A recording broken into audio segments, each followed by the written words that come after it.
Under a pitch-black sky, rain poured down hard on a lonely little wooden shack right in the middle of the school grounds. Dozens of zombies were stumbling around in the heavy downpour, jaws unhinged, showing off those terrifying, gaping mouths. Boom boom. One of them slammed against the door. The banging got faster, desperate, urging them to open up. Then a frantic scream echoed from outside. "It's me, Zhang Heng. They're coming. They're right behind me. Help me, please." His desperate shriek made the girls, cowering under the desks, jump in terror. Some hugged their knees, shaking uncontrollably, while others stared at the door, eyes wide, hearts pounding out of their chests. 3 guys, faces pale with tension, used all their strength to hold the door shut. Buck gritted his teeth, sweat dripping down his forehead. He thought, what do we do? What do we do? Li Ruoxi, looking all worried and sympathetic, clutched her chest and said, "Let him in.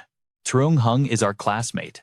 We can't just leave him out there to die. Hurry, open the door." But her words just sent the whole class into a panic.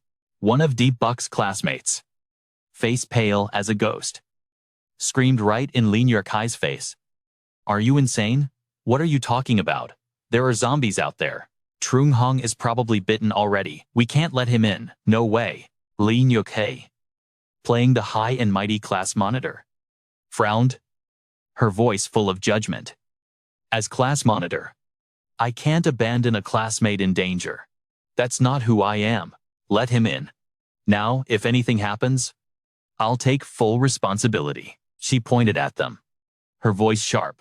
"Zhang Heng can still talk. He's screaming for help. That proves he's not bitten yet. How can you just stand there and watch your friend die?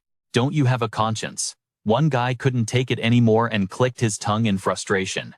He turned to Buck and barked. "Buck, I'll count to 3.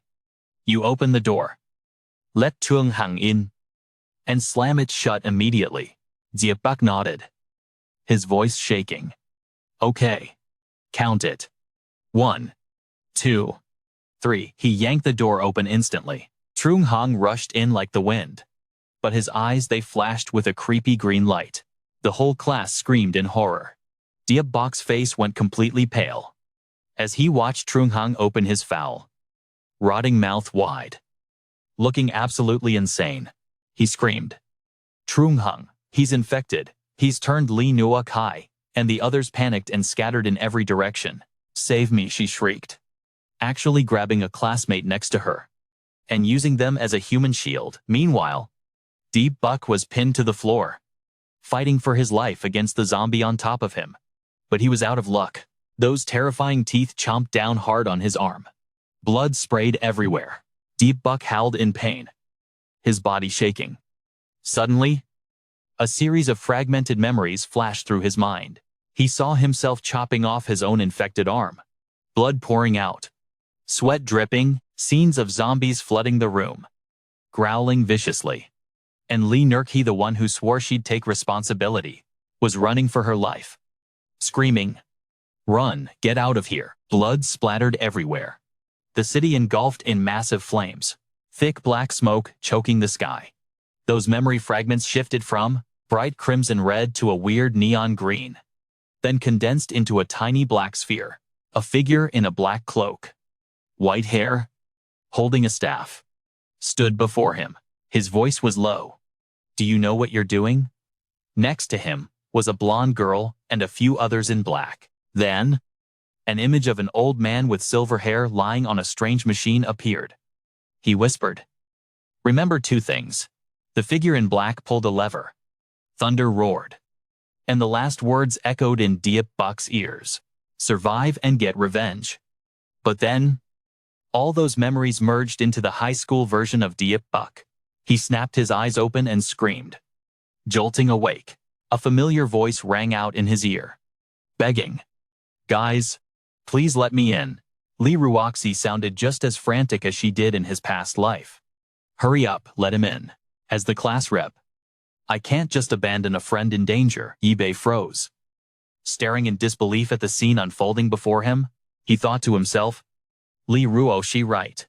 She's still just a student now. she shouted with a pissed-off look. Are you guys deaf? Let him in right now. How can you just watch your friend die like that? Don't you feel guilty? Ye Bei smirked, a cunning smile forming as he thought. Humph. How could I ever forget this day? I'm finally back. The time machine actually worked. I'm gonna change everything. His gaze turned icy, his voice calm but taunting. Oh. Class rep. I'm pretty sure Zhang Heng was already bitten. If you let him in, can you handle the consequences? Li Ruoxi patted her chest confidently. Did you see him get bitten with your own eyes? Fine, I'm the class rep. If anything happens, I'll take full responsibility. Ye Bei smiled coldly. Good. He took a few steps forward, extending his hand like he was inviting her. Then go ahead. Class rep. Since you're responsible, you open the door. Li Ruoxi froze, not believing her ears, and screamed. What did you say? The girls hiding under the desks looked up, eyes wide. Li Ruoxi pointed straight at Ye Bei's face, her voice harsh. Ye Bei, are you even a man? I'm just a girl, and you expect me to open it? Ye Bei sneered, looking at her like she was an idiot. He mocked. Girl, give me a break. Why should I open it for you? You just like bossing people around, treating everyone like your personal slaves. Then you take all the glory. He stared at her, his eyes sharp with determination and hatred. I'm starting to wonder if you're just a massive hypocrite. Li Ruoxi. Li Ruoxi went mad and yelled. Fine, she shoved Ye Bei aside, her voice steel hard. I don't need you. I'll do it myself. I'm not a coward like you. In her raja, she even took it out on a brown-haired classmate, shoving him away hard. She shouted, Damn it. Move. She yanked the handle and pulled the door down. Instantly, Zhang Heng charged the door. Boom. He knocked Li Ruoxi flying. The whole class screamed in terror as the wooden door crashed to the floor with a deafening thud. Li Ruoxi clutched her head, groaning in pain. Panic filled her eyes as she looked at Zhang Heng towering in the doorway. His arms hung loose, his mouth ripped open to reveal terrifying teeth. His green eyes glowed eerily. He was definitely infected. Zhang Heng roared, sticking out a disgusting long tongue. The class trembled, screaming in unison. It's a zombie. Zhang Heng's infected. Li Ruoxi frantically grabbed a nearby classmate's shirt, screaming, Run, run now. But the classmate replied, voice shaking. The door's blocked. Without hesitating, she pushed the student forward as a shield, making him yell. What the hell are you doing? Don't push me. Ye Bei rushed in and delivered a flying kick, sending Li Ruoxi stumbling right toward the zombie. Zhang Heng grabbed her instantly, hugging her tight like a delicious snack. It opened its massive mouth, about to bite her head off. Just then, a glowing red bat flew in, gripped tight by Ye Bei. He swung hard, smashing the zombie's head off. Black blood sprayed everywhere. The undead corpse still hugged Li Ruoxi tight, refusing to let go, sending her into a total panic. Her face was white as a sheet. Ye Bei just watched, smirking coldly. Li Ruoxi collapsed to the ground with the zombie, screaming for help. Ye Bei, save me. But he just glanced at her with pure contempt. Imperfect. White Lotus. Li Ruoxi, you stepped all over me my whole life. But today, the tables have turned, ignoring her miserable screams. Ye Bei lifted the wooden door. He slammed it shut, shoving hard to make it airtight again. The classmates were shook, stuttering. Ye Bei. He glanced back at them, his voice ice cold. Why are you just standing there? Block the door. Terrified, everyone scrambled to grab furniture, shouting in unison. Let me help. Me too. They rushed to help Ye Bei barricade the door, determined to keep those zombies out, even with mud all over their hands and feet. The classmates frantically dragged every heavy thing they could find. Desks, bookshelves, anything to seal that door. Outside, Li Ruoxi was pounding on the wood like a maniac, screaming, What are you guys doing? Let me in, please. Save me. I'm your class monitor. How could you do this to me? Her piercing screams echoed, but the whole class, faces tight with tension, ignored her, putting every ounce of strength into barricading that door tighter. Li Ruoxi's next screams terrified everyone. No, stay back, no, ahhh. Hearing that, they pushed even harder, sweat pouring down. Then suddenly silence. Dead silence. Blinding white light streamed in from the window, illuminating their pale, terrified faces. Two of Ye Bei's classmates, panting heavily against the barricade, asked nervously. The class monitor, I don't hear her anymore. Did she get away? Whispers started spreading through the room. I can't believe Ye Bei kicked the monitor out. He even killed Zhang Heng. These zombies are insane. They stared at Ye Bei's solid back, that blood-stained red bat resting on his shoulder. He looked terrifyingly majestic. Someone whispered, "Wait, isn't he usually super nice? Why does he seem like a totally different person now?" Ye Bei suddenly spun around. His cold gaze swept over two girls trembling in the corner. He smiled, his voice low. "Are you guys afraid of me?" The black-haired girl shook her head frantically, stuttering, No, no way."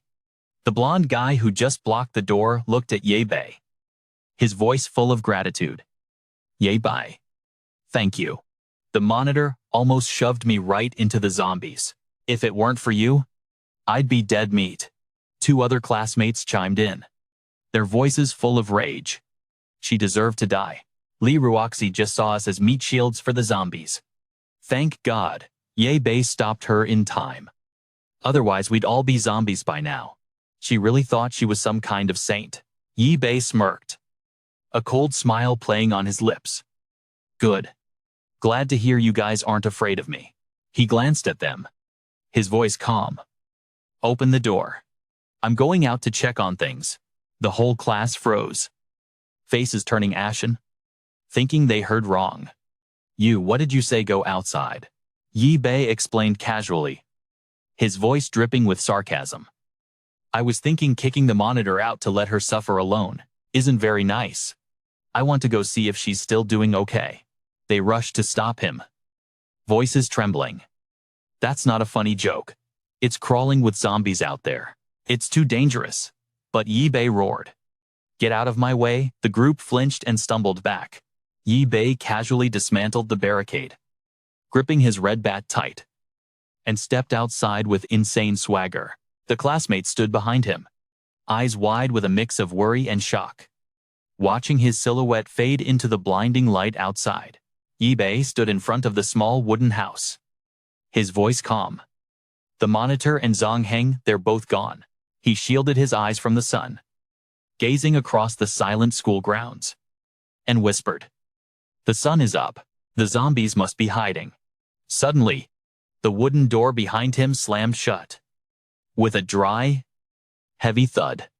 It was as if a second later, the undead would have flooded in, but it turned out, the thing terrifying the classmates inside wasn't the zombies, it was Ye Bei, the guy who just slaughtered the zombies and saved the whole class. Inside, panicked whispers erupted.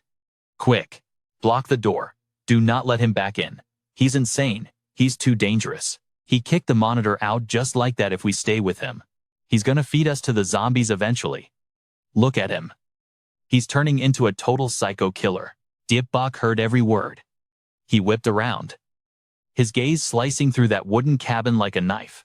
Through the window, his classmates stared back, expecting him to beg to be let inside. But Diep Bok just smirked. He walked away without a care in the world, leaving them behind. They were stunned, whispering like crazy. "Is Diep Bok seriously not coming back? Where's he going?" The blonde guy frowned, panic in his voice. "Hey, look at that."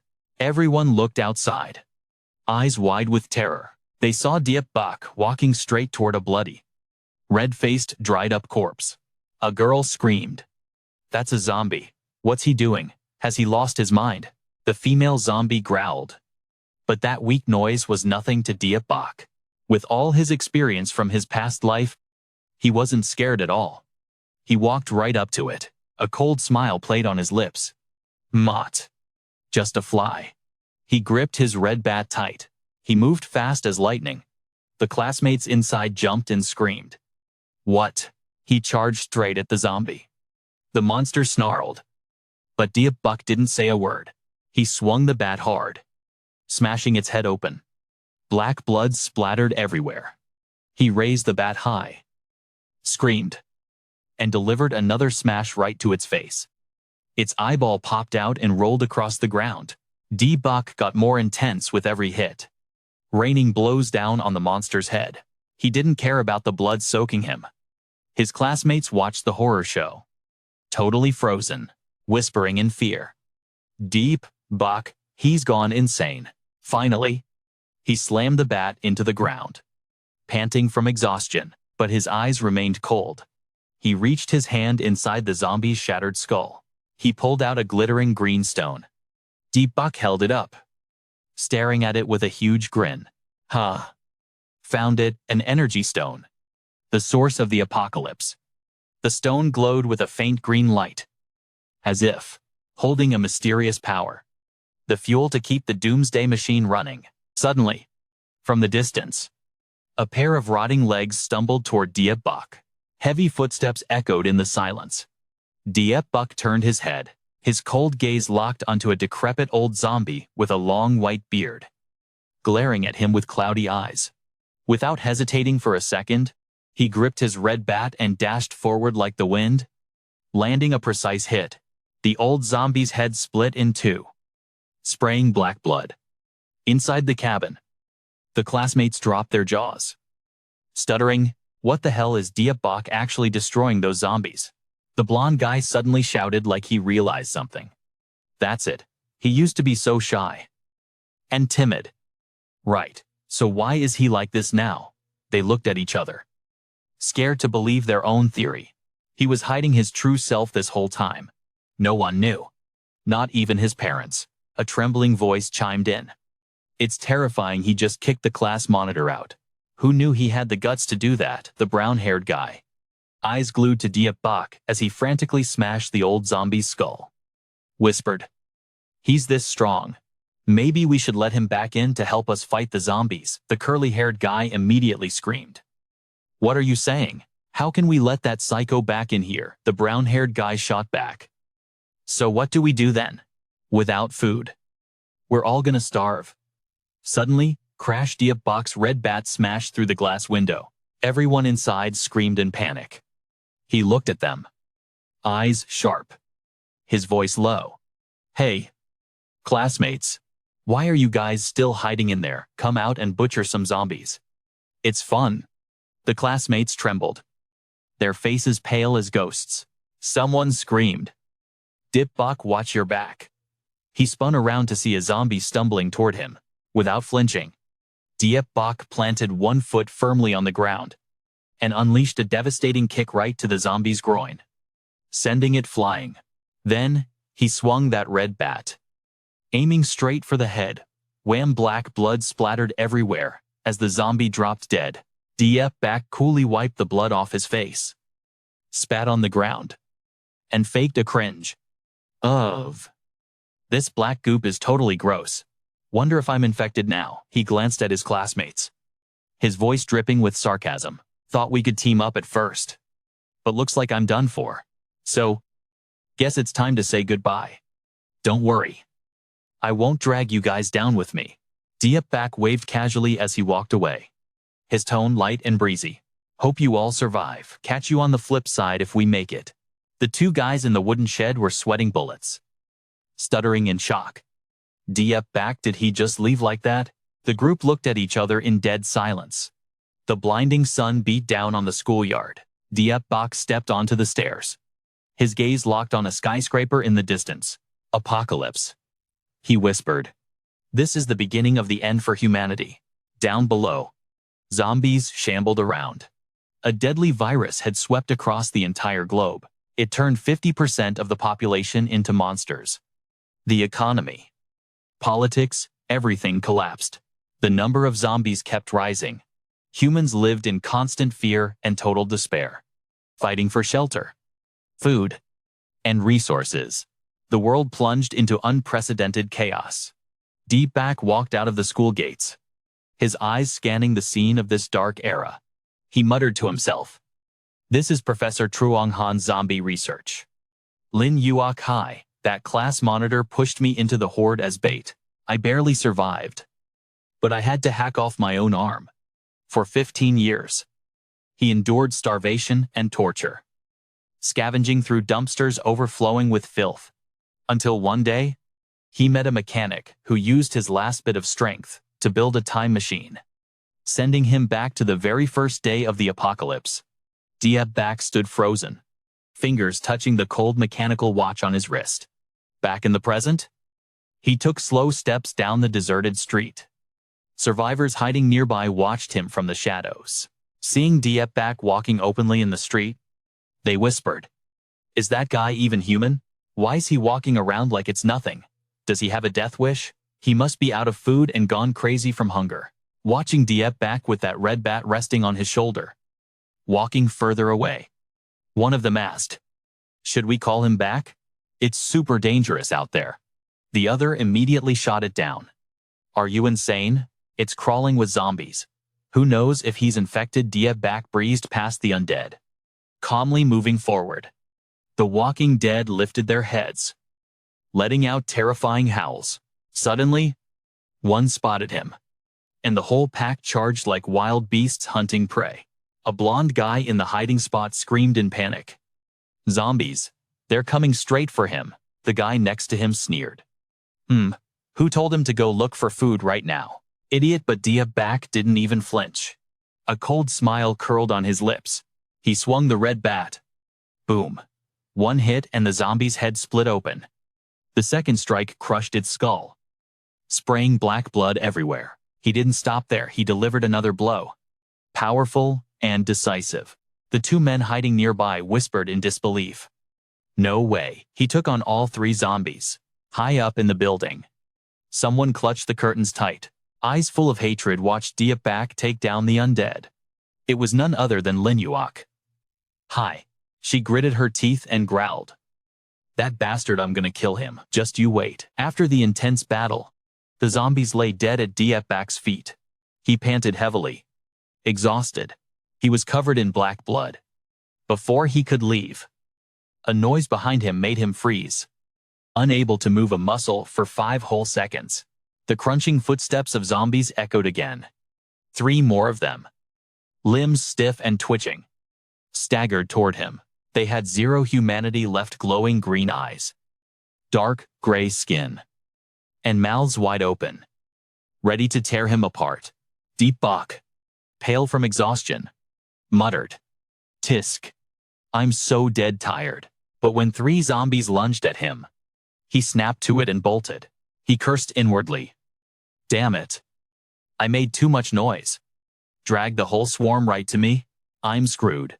Deepak took off like a bat out of hell, feet barely touching the ground. But those zombies were clinging like leeches, tough as nails. They never got tired. The group in the building watched through the shattered glass, saw him gunning it straight for them, and whispered, "He's coming right at us. We gotta save him." Even moving at breakneck speed, Deepak was leaving a weird trail on the ground. Something stuck to his shoe soles was leading the zombies right to him. Deepak slammed on the brakes in front of a small shop and pounded on the door like a maniac. His hand was scraped up, blood smearing red all over the door. He screamed, voice raspy, "Let me in. Open the door." The camera was on. There was definitely someone inside, but nobody answered. Deepak leaned in close, begging with everything he had left. "Zombies are on my tail, please. Open the damn door." Inside the security room, a guy with a cigarette dangling from his mouth smirked coldly. "Yeah, guy's lost his mind. Who's dumb enough to open the door for him?" The blonde guy in the cap played dumb. "Tisk. My eyesight's terrible. I don't see a thing." The shutter didn't budge, only inching up less than a few inches just to mess with him. Deepak was speechless, frozen on the spot. He knew if he hesitated, he was dead meat. Right then, a zombie loomed out of nowhere. Its hand was a mangled mess, missing 2 fingers. reaching straight for him. Its mouth gaped open, drool spilling out. Diep didn't flinch. He threw a lightning-fast punch and dropped the zombie in a heartbeat. But before he could catch his breath, two more came charging in, without thinking twice. He hurled the baton, smashed it right into the aggressive one's head, knocking it over onto the one next to it. The other one wasn't waiting around. Diep dropped flat on the ground and rolled through the tiny gap under the shutter that had barely lifted. Luckily, he slid inside just as the door slammed shut, cutting off the zombie's screams from outside. Thumping sounds echoed against the door. But Diep just collapsed, gasping for air, tuning it all out. His whole body ached as he pushed himself up, thinking to himself, loud enough to wake the dead. The people in the building went pale, watching him through the glass. They couldn't believe what they just saw. Diep, face smeared with black blood, stood tall. His cold gaze looked like he was challenging this whole messed-up world. Right in front of Diep was a treasure trove, a grocery store. Shelves stacked with food, enough to fill his empty stomach and fuel him up for the fight against the zombies. A girl hiding under a table peeked up curiously. She wanted to see who was crying for help. What she saw was Diep, a guy who feared nothing, not even death, standing tall in the bright sunlight streaming through a nightclub sign. Boss Kiet's crew saw the whole thing and were totally blown away. A blonde guy gasped, "You guys see that? That kid just took on a whole pack of zombies." He turned around in a panic to report to the boss. That student just soloed 6 zombies. Then he dashed straight into the convenience store across the street. The scarred man scoffed. World's going to hell out there. And he's as chill as if he's holding a pretty girl in his arms. He's too cocky. Let's see what he's actually got. Maybe the zombies aren't as tough as we thought. But more and more zombies were swarming the storefront, like something was drawing them in. The boss laughed loud and bragged, "If that high school kid can pull it off, we can do it with our eyes closed." Diep felt eyes drilling into him from somewhere. He smirked, strangely calm. He heard a rustle, glanced under the table, and said in a deep voice, "Hey, I know you're there. Come on out." The girl flinched and ducked her head, but her hands gripping the table gave her away completely. The silence was suffocating. Diep sighed, annoyed. "Don't make me do this the hard way." Then, like an Oscar-winning actor, he clutched his stomach, faking pain. "Ah, my wound, so much blood, help me." The girl's eyes flashed with confusion. A battle between fear and pity. Finally, kindness won. She rushed out like a hurricane, clutching a bottle of medicine. Her thin shirt revealed bandages plastered all over her legs.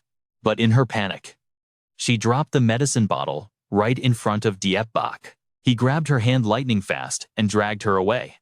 Ni struggled against his grip, face flushing red. She screamed, "Let go, let me go," but how could her weak strength match Diep? Her big round eyes showed pure embarrassment and panic. She awkwardly held her shirt while trying to pull her other hand free. The crowd in the store watched the scene, muttering, "Oh my God, what is happening?"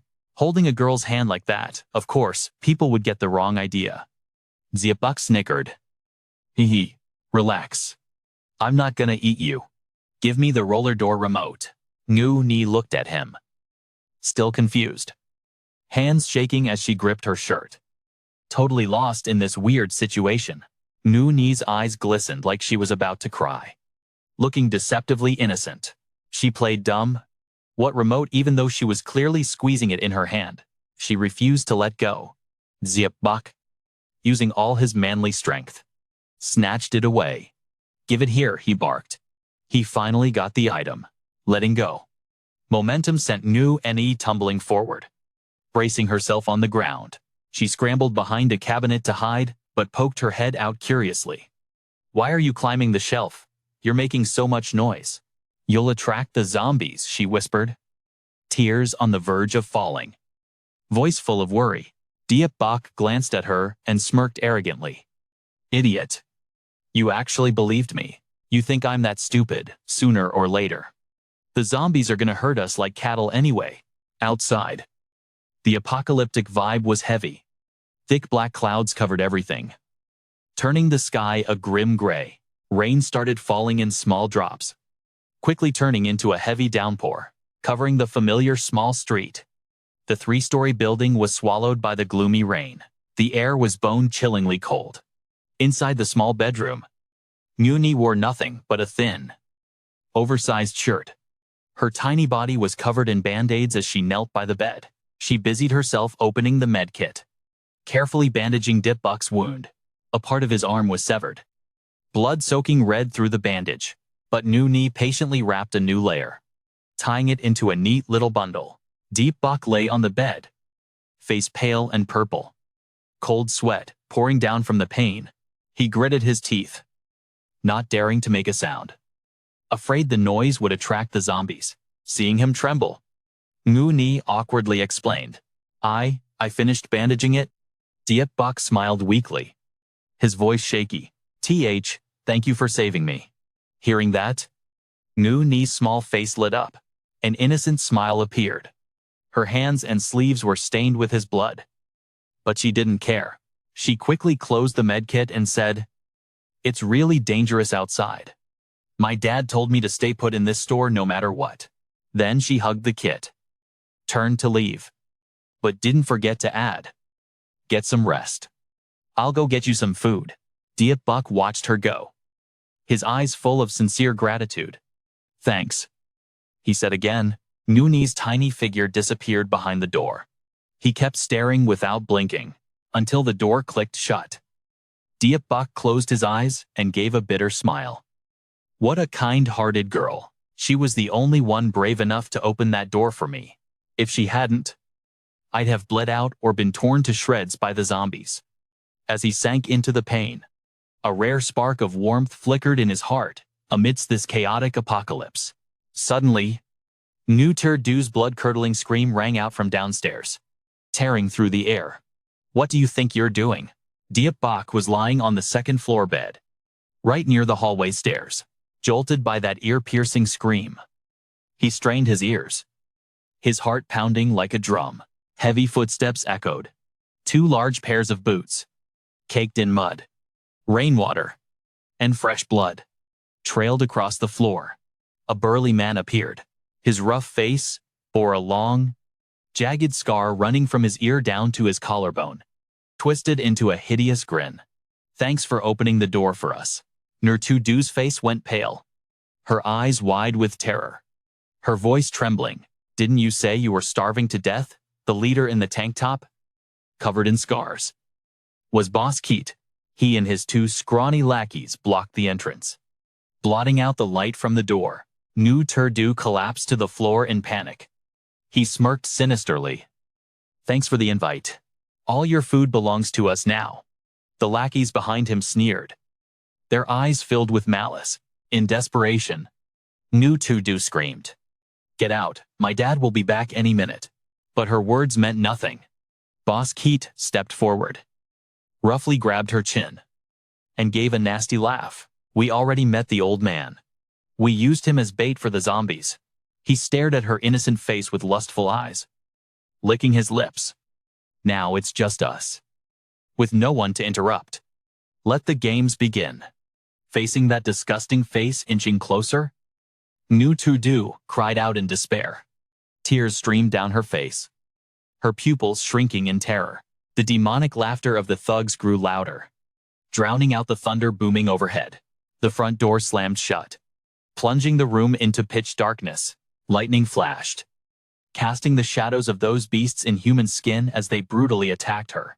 Hiding in the hallway corner, Dip Buck watched the bloody scene. Completely helpless, he trembled, biting his lip and clamping a hand over his mouth to stifle any sound.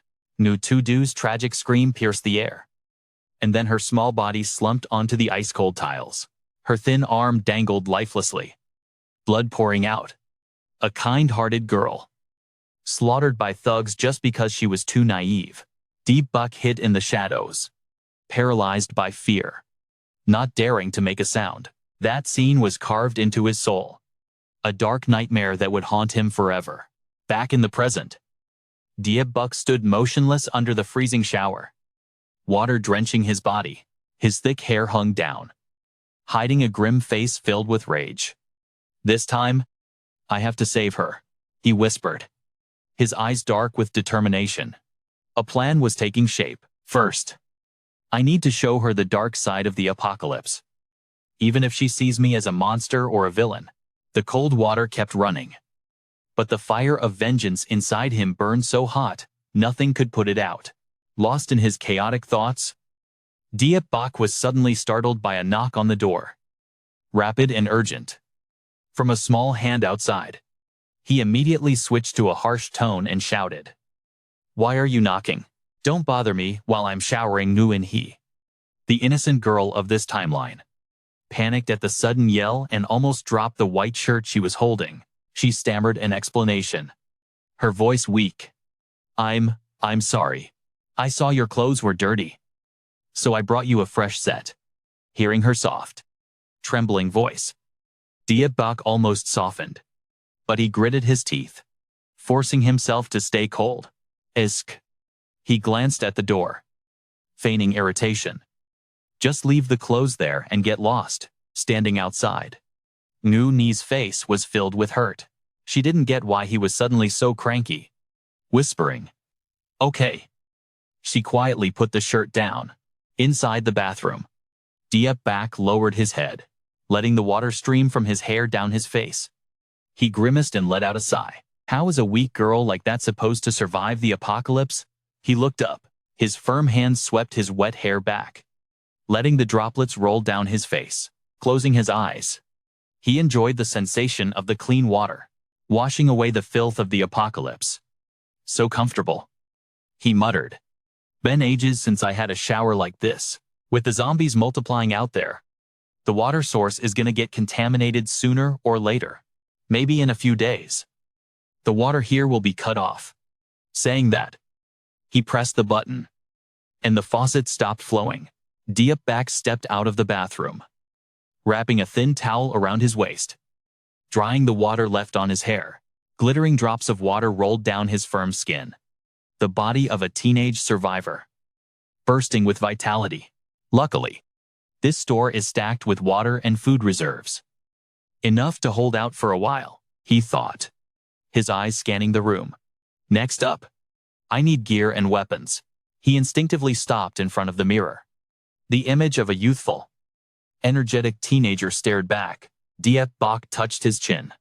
Feeling smug? Being young like this is seriously memorable. He raised his intact arm, completely different from his past life. Feeling his toned muscles, he chuckled. Smooth skin. No back pain. No leg aches.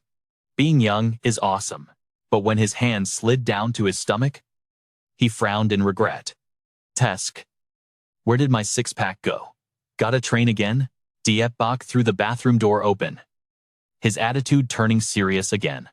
He spotted a set of women's clothes hanging on the wall, picking up the pristine white shirt nearby. He was speechless. At this moment, Nguyen He was preparing food in the storage room. She jumped at the angry shout. You stupid brat, why did you bring me girls' clothes? How am I supposed to fight zombies wearing this? Nguyen He's face turned red, and she stood there frozen in awkwardness, not knowing how to respond to Diep's sudden rage. Meanwhile, in a dark alley somewhere else, a tall two-story building had its doors shut tight. The sign above was crooked, wobbling like it was about to crash down. Inside a dim room, two schoolgirls in thin cheongsams were huddled on the floor. Their faces showed extreme fear. In the middle of the room stood a burly man with a fierce face, wearing sunglasses, wearing a tank top, revealing a long scar stretching from his shoulder to his collarbone. It was Boss Keat, the guy who murdered Ngu Tu-du in the previous life. He carried a machete on his shoulder, smirking sinisterly. He called his messy-haired lackeys to gather in front of him. He tilted his head up, light from the window shining on his scarred face, highlighting the bloody red scar and his brutal eyes. His voice was commanding, like a superior giving orders. This place has booze and food, but it won't last long. We have to build a survival base to deal with this apocalypse. Suddenly he shouted, waving his knife towards the window. That's why we're moving out. Clear out the zombies and take over the convenience store across the street. Then we'll have tons of food. The gang looked where he pointed, seeing the silhouettes of zombies stumbling in the street. To hype them up, Boss Kid gave a nasty grin, his voice full of hidden meaning. If I remember correctly, besides that punk, there's only a cute little girl in that store. His words were like adding fuel to the fire, making the gang's eyes light up, drooling with greed. They roared in excitement. He pointed his knife straight ahead. Brothers, let's kill some zombies, steal all the food and get the girl. The whole group was hyped up, gripping their weapons.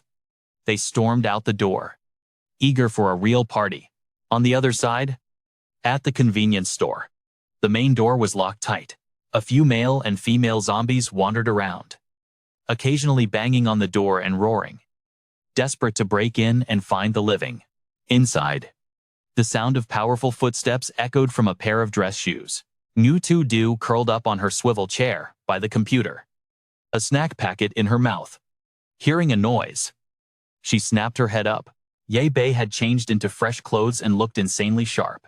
With his jacket slung over his shoulder, he walked right up to her. His face was stone cold as he started scolding her. Hey, dummy. Get over here. I've got questions for you. Ngu Ni, hiding under the desk, poked her head out and looked at him. Totally confused. She was stunned by how good Ye Bei looked, but his expression darkened in a split second. Voice stern, he asked, do you live here all by yourself? Where's your family? Ngu Ni looked up. Her eyes were filled with fear. Dad, my dad went out to find food and fuel, but he hasn't come back yet. Suddenly, Ye Bei slammed his hand on the table. Bam! He deliberately acted aggressive, like some thug bullying an innocent girl. You naive little girl. How dare you open the door for me when you're home alone? Aren't you scared I might do something to you? Ngu Ni's face went pale. She slumped back onto the chair in panic, stammering, but you said you were hurt. I saw you were covered in blood. You looked so weak. Ye Bei frowned and shouted, did you see those zombies chasing me?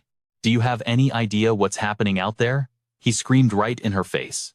Ngu Ni trembled, instinctively covering her head like she was about to be hit. She stuttered. I know. I saw the zombies on TV, even though Ye Bei didn't want to terrify her. He frowned and slicked his hair back. His voice turned cold.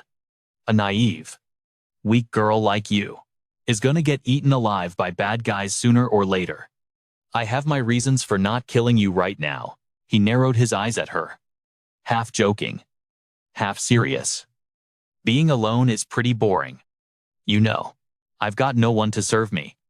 Then he pointed straight at her face and yelled, listen up. From now on, do exactly what I say. Don't talk back.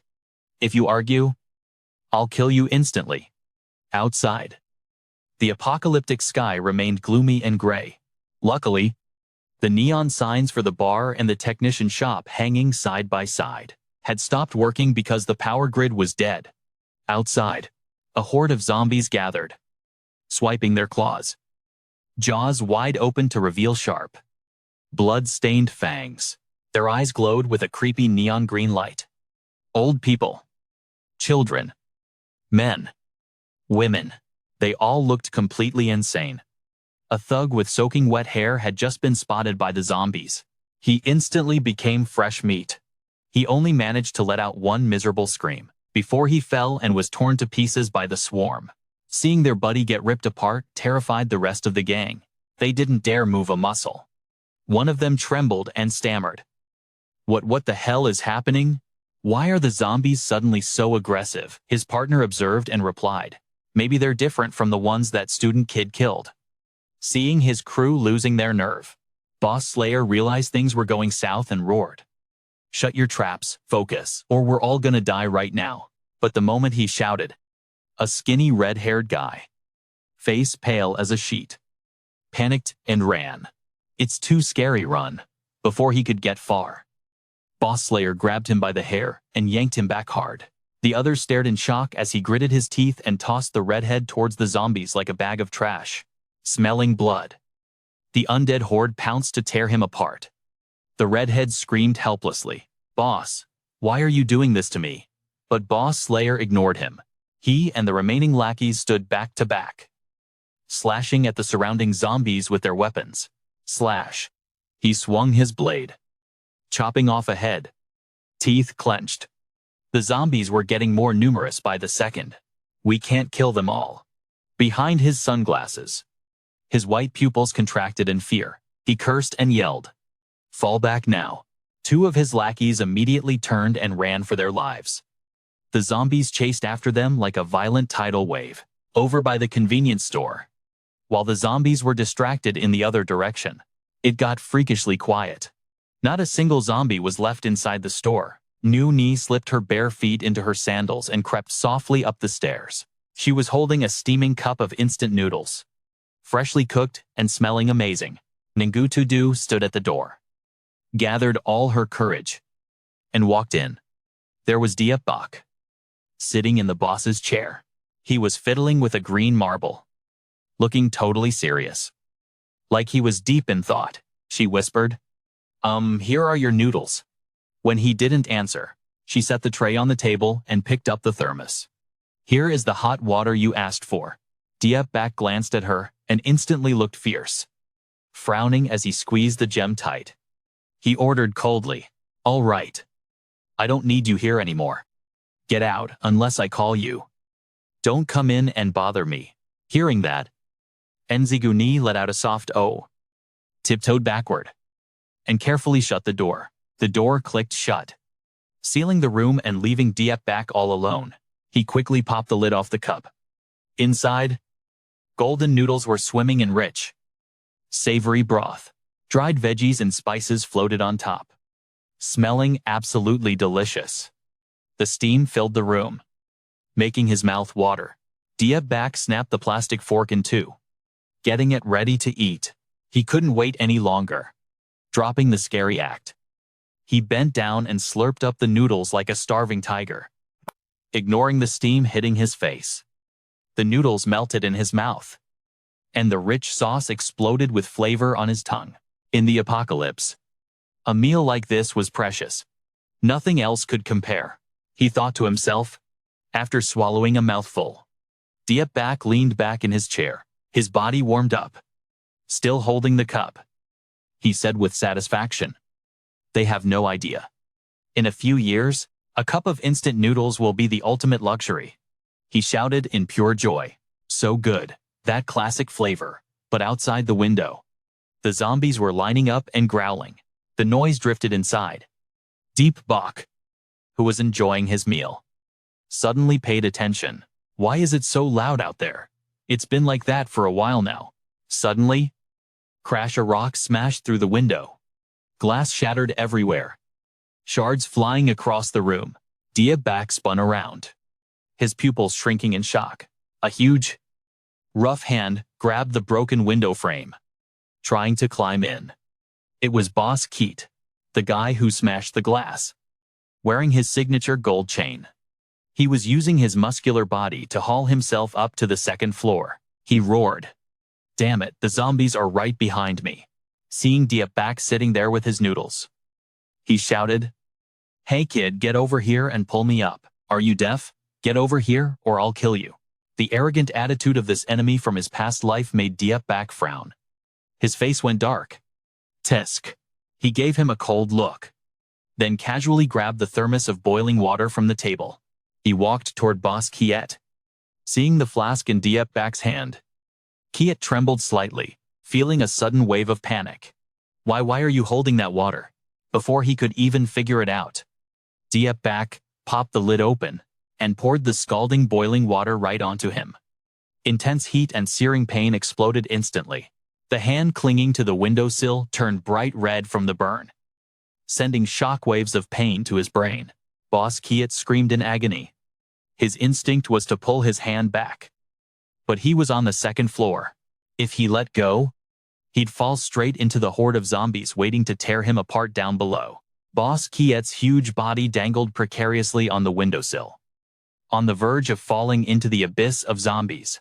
Diep Bak showed zero mercy. With murderous intent, he poured the rest of the boiling water onto him. A cruel smile played on his lips, his eyes looking like a demon's. You want to kill me? You think you have a chance? I'll end you first. Just then, a weak force tugged at Diep Bak's arm. Two tiny hands hidden in an oversized shirt were trying their hardest to pull him back. It was Nguni. Even though she was terrified, she had run into the room without him noticing, but terrified out of her mind. She still trembled and begged, "Stop, let him in. Don't hurt him." Her eyes were sparkling, both pitiful and determined. Boss Kill was dangling outside the window, stunned by her kindness. An indescribable feeling crept into his heart, mixed with a bit of regret for his original plan to hurt her. But Diep Bak saw Nguni was still naively wanting to save an enemy, glaring angrily, his eyes sharp as ice, his voice stripped of any warmth. "Move," I said. "Don't come near without permission. You don't even know who this guy is." Nguni wouldn't give in, tears welling up in her eyes as she tried to hold back a sob. "My dad clearly said we can't hurt people." Her words made the room fall into a weird silence. Two men who killed without blinking subconsciously stared at the tiny girl. Diep Bak lost his patience and shouted, "Are you actually stupid? Let him in. Aren't you afraid he'll kill you?" Before he could say another word, Boss Kill outside the window hurriedly put on the friendliest face he could manage, eyes crinkling in a fawning smile. "No, no, no. I definitely wouldn't do that. I was just hungry looking for food and got chased by zombies. So I climbed up here." He spoke while smiling, trying to soothe Diep Bak. But while neither was paying attention, he secretly planted a foot on the sill, half his body almost inside the room. Outside, the zombies howled, reaching up to pull him down and tear him apart. Seeing them getting more crowded, Boss Kill lowered his voice, faking a pitiful tone. "Please let me stay. I'll leave as soon as the zombies scatter." Nguni's compassion flared up again, looking at Diep Bak with begging eyes. "Don't hurt him." Diep Bak silently cursed 18 generations of Kill's ancestors in his head, quickly stepping forward to block her view. Should have pushed him down for the zombies to handle earlier, he thought, his eyes glancing at the window. Can't push him right now. But the sharp box cutter on the desk caught his attention. A plan flashed in his mind. Just when neither was looking, Boss Kill had climbed all the way into the room. The sound of leather shoes hitting the tiles echoed with a thud. He stood up straight, the corners of his mouth twitching into a creepy smile, voice full of hidden meaning. "Thanks for letting me in." Boss Kill's face turned ferocious, glaring at the two small figures in front of him. His bulky frame blocked the light from the window. One arm was covered in blisters from burns, but his eyes showed a clear intent to devour these two prey. He roared with a threatening tone, "Wherever I am, that's my turf. Anyone who resists is dead." His aggressive look scared Nguni half to death. She didn't expect the big uncle she just saved to flip the script so fast. The gray sky turned even gloomier, black clouds rolling in. The crooked technician sign outside the door shook like it was about to collapse. Outside, zombies gathered in a dense pack blocking the way, howling to break in. At the entrance, Boss Kill's two henchmen struggled to hold the wooden door shut, stopping the zombies from bursting through. But the pressure from the undead was too massive. They couldn't hold out much longer. One of them panic screamed, "Zombies are breaking the door. We can't block it anymore." "What do we do?" The bald guy glared venomously and growled, "It's all Boss Kill's fault. If not for his crazy idea, we would have been safe here for a whole month." The other guy helplessly replied, "After Boss Kill got separated by the zombies. I don't know where he went." That sentence pissed off the bald guy, and he sneered, "I saw him climb to the second floor of the convenience store. Forget him. Hope he dies." Their situation was absolute trash. Barely staying alive was hard enough. And now there were two fragile schoolgirls cowering on the chair. Outside, the zombies were going berserk, their green eyes glowing like freaks. They slammed against the door so hard the solid wood started cracking. Crack. Crack. The bald guy couldn't take it anymore. His face went pale. Damn it. The horde was growing. The door was gonna blow. He glared at the girls shivering together and roared. "Hey, quit crying, get over here and block the door." The shout made them jump. They scrambled to hold the door. One of them had killer curves in a wine-red cheongsam. Her weak posture made the bald guy grind his teeth, eyes burning with nasty thoughts. Before Boss Kiet got here, I wanted to have some fun with them. What a waste. He glanced at the window. Scheming. Only way out is the balcony. Leave them to block the door while I bolt. Under the dim light. Boss Kite grinned. A twisted, evil smile. His crafty eyes swept the cramped room. Outside the convenience store, it was weirdly quiet. All the zombies had been baited over to the bar across the street, leaving the entrance totally deserted. But up on the second floor, his massive frame blocked the window light. Casting a terrifying shadow, he stepped in, laughing like a maniac. Looking ready to devour the two tiny figures in front of him, he licked his lips, voice dripping with malice. "Little girl, you're real cute. Just because I said I don't kill, you think I really won't do it." He stepped forward, reaching out with a rough hand to grab Nuni. Watching her shrink back in fear, his eyes narrowed. Smile turning filthy. "I really want to play with you, train you to be my little pet.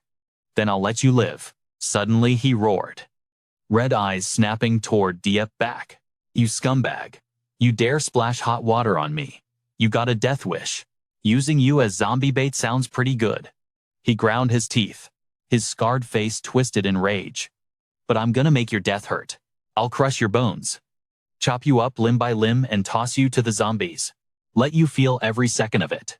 Facing the rage, Diep back stayed ice cold, hand tight on his box cutter, finger sliding over the cold, sharp blade, ready for the showdown. Just as the tension was about to snap, Nuni spoke up. Her voice shook, but she stood her ground. "Hey mister, my family owns this store." She looked up, big round eyes trying to look calm. "The first floor is full of food. Enough for everyone. Spicy snacks, chocolate, noodles, koala cookies." As soon as she said it, greed flashed in Boss Kiet's eyes, like a starving wolf spotting a fat sheep.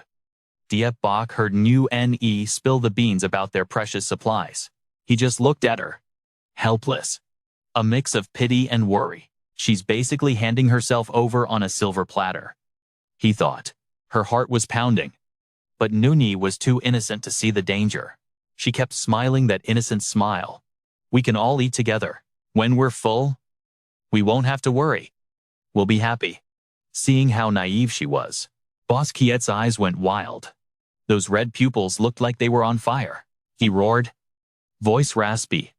"Damn it, you dare mock me." The moment he spoke, the greed in his eyes flared up even hotter. Suddenly, he snapped. He lunged forward like a predator. His rough hand reached out to grab Nuni's shoulder, screaming, "You damn brat!" Just as his gnarled arm was about to grab her, Diep back moved like lightning, blocking Njunai's path.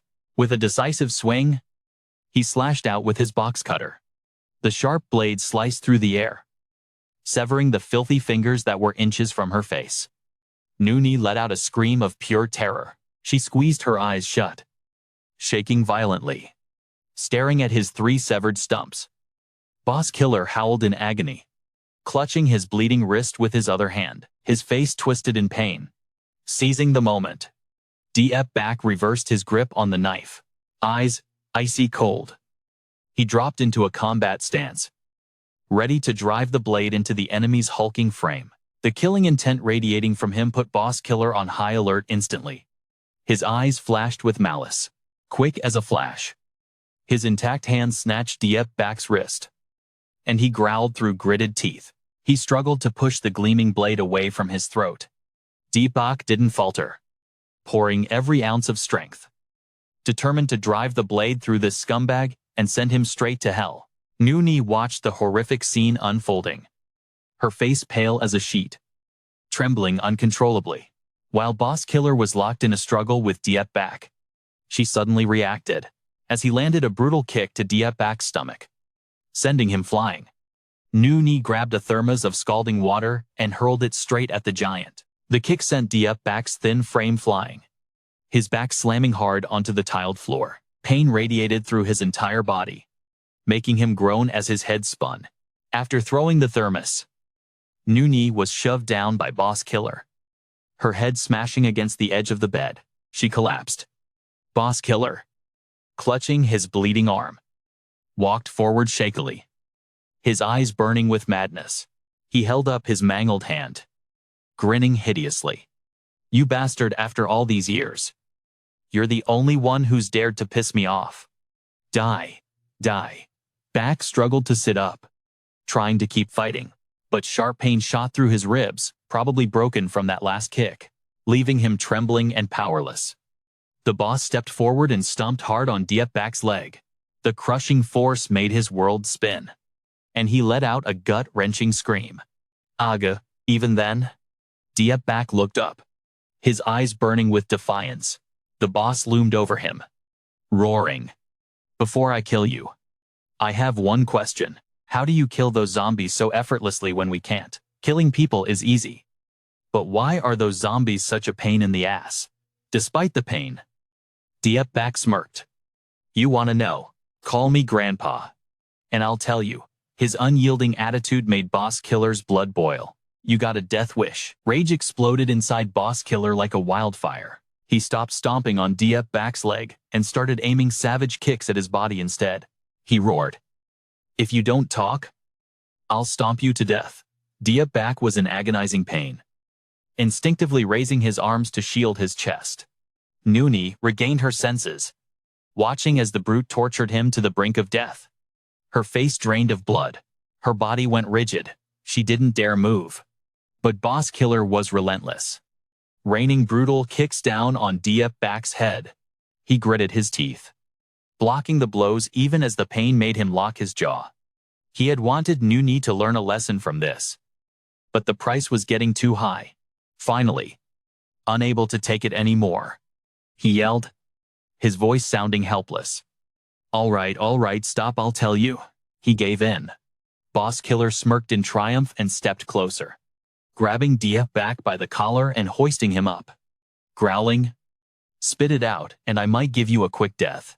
As he leaned in to hear the secret, Diepback suddenly spat a mouthful of blood right into his face. If his underlings saw this, it would be the ultimate humiliation. Boss Killer shook with rage, screaming, You piece of shit! His killing intent exploded. He hurled Ye Bei against the wall like he was nothing but a stuffed toy. The force was insane. He smashed into the coat rack, bringing it down, before crashing hard onto the floor. His head was spinning, body screaming in pain. But that thug showed zero mercy. He just kept coming.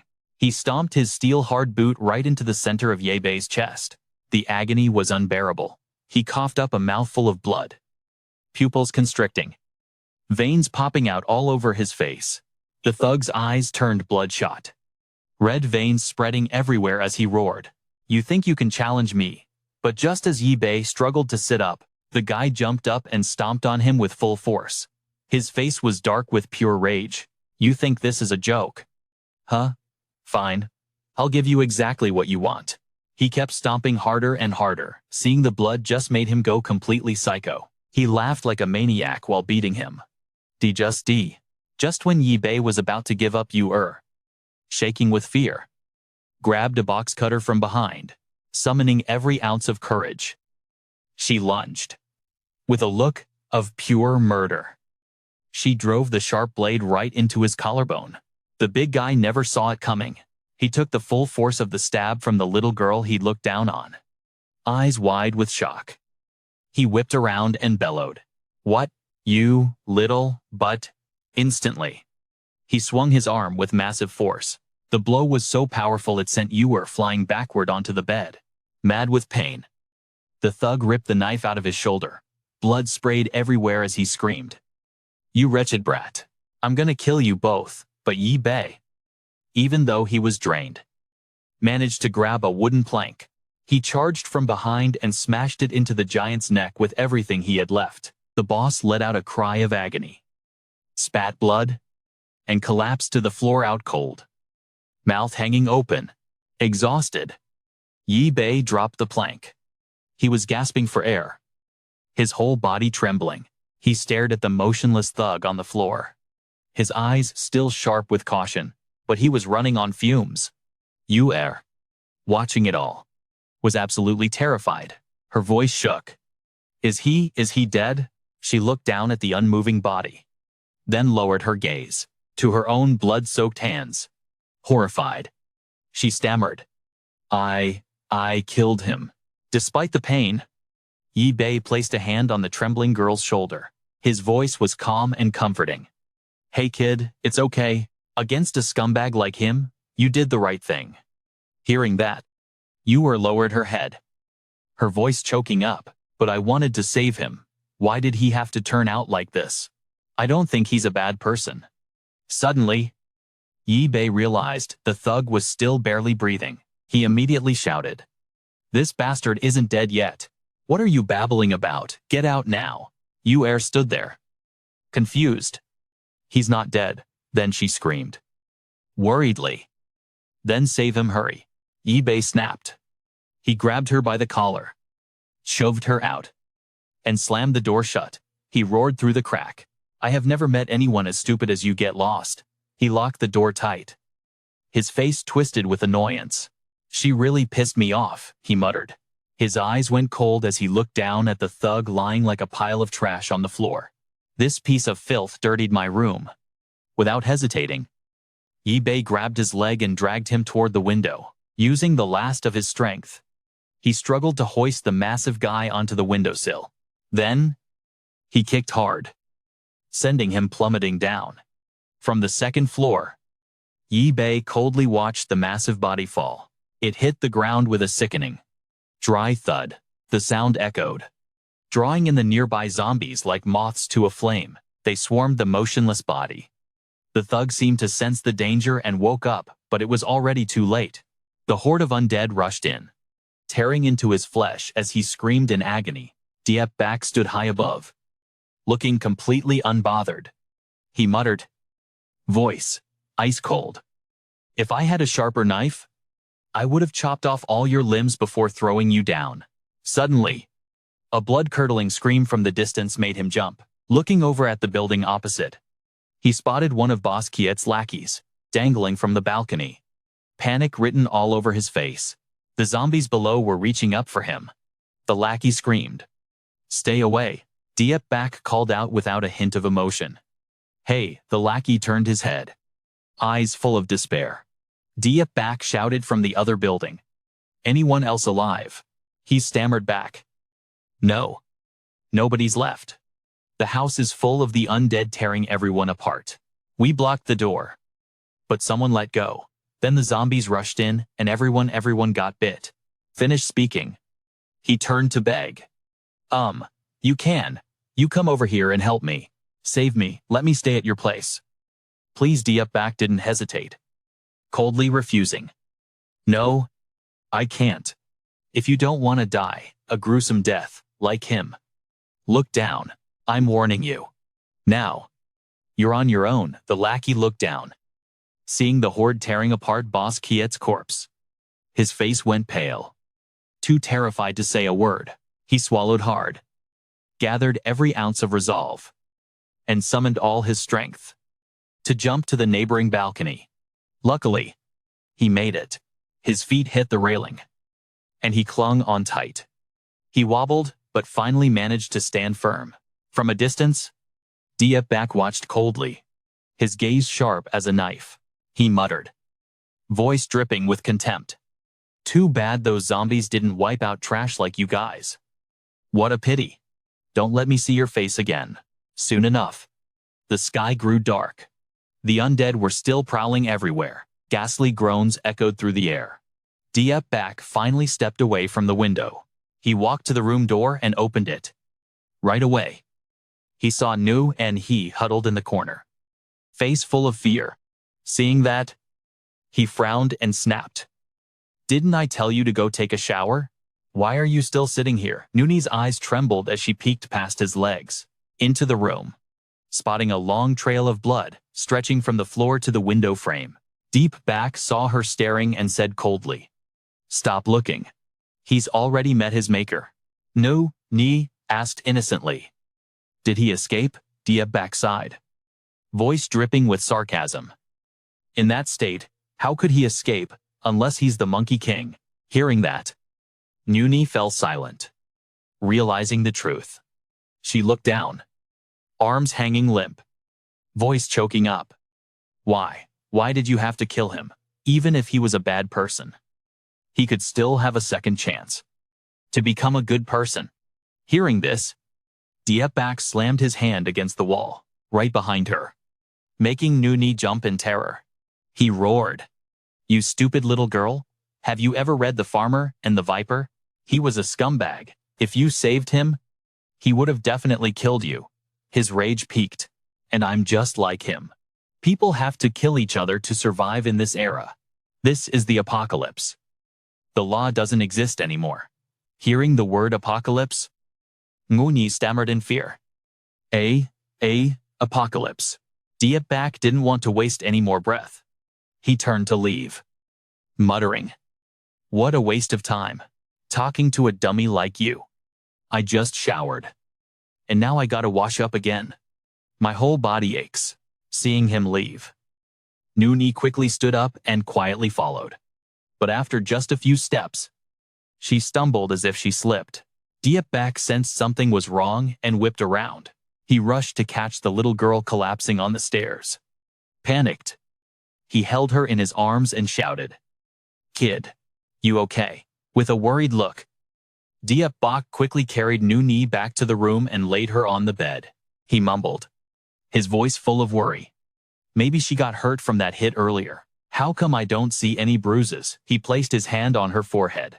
It was burning up. She had a fever. Diepbak immediately turned around and raided the cabinet behind him, hoping to find some meds. He told himself, "There's gotta be some medicine around here somewhere." With a determined look, Diepbak rummaged through every drawer, his face totally stressed out. He muttered, "When I first met her, the kid was already weak. Like she'd been sick for ages. It's been so long. I can't even remember." After searching for a bit, he shouted, "Yes, found it." But when he popped the med kit open, he froze. Inside, aside from the medical supplies, there was a pink notebook sitting neatly. Diepbak picked it up out of curiosity, flipped it open, and couldn't hide his surprise. "What is this?" he wondered. The notebook had a list of donations, along with diary entries from Ni. A piece of paper tucked inside read, "Today, I don't feel any pain at all. I even encouraged and cheered up a little kid in the bed next to me. The doctor lady said thanks to everyone's help, I can focus on my treatment without worrying. That's why I want to be a good person in the future too." Diepbak opened another folded paper. It was her medical record. He glanced at Ni lying on the bed and mumbled, "This kid." When he got to the bottom of the file, he was shocked to find out she had leukemia. He gently pulled up her sleeve and saw medical patches all over her arm, even on her thighs. Looking at the little girl, his voice was a mix of scolding and heartbreak. "You silly kid. Why didn't you tell me anything?" Now he finally understood why Ni always wanted to save people, even the bad ones. Her gentleness and warmth came from a heart that just wanted to spread kindness, no matter how bad the situation was. But in this post-apocalyptic world, that kind of goodness didn't seem to have a place anymore. Suddenly, Diepbak's hand brushed against his pocket. Feeling something inside, Diepbak glanced down and pulled out 3 energy cores. He muttered, "I've still got these." Staring at the energy core, he hesitated, wondering if it would work on the kid's illness. The scene shifted outside the house, where the sky was still pitch black. The undead were lurking everywhere, screeching as they hunted for prey. Suddenly, the sun broke through. Sunlight pierced through the buildings, chasing away the gloomy night. The horde of zombies all turned toward the sunrise, lifting their heads and howling like they were hypnotized. Inside the room, Diepbak was asleep. The sunlight hit his face, making him slowly open his eyes. He shivered, let out a long yawn, and sat up exhaustedly. The jacket draped over his back slid to the floor. He muttered, "Must be the kid. Probably thought I was cold." Seeing him awake, Nu and he peeked from behind the door.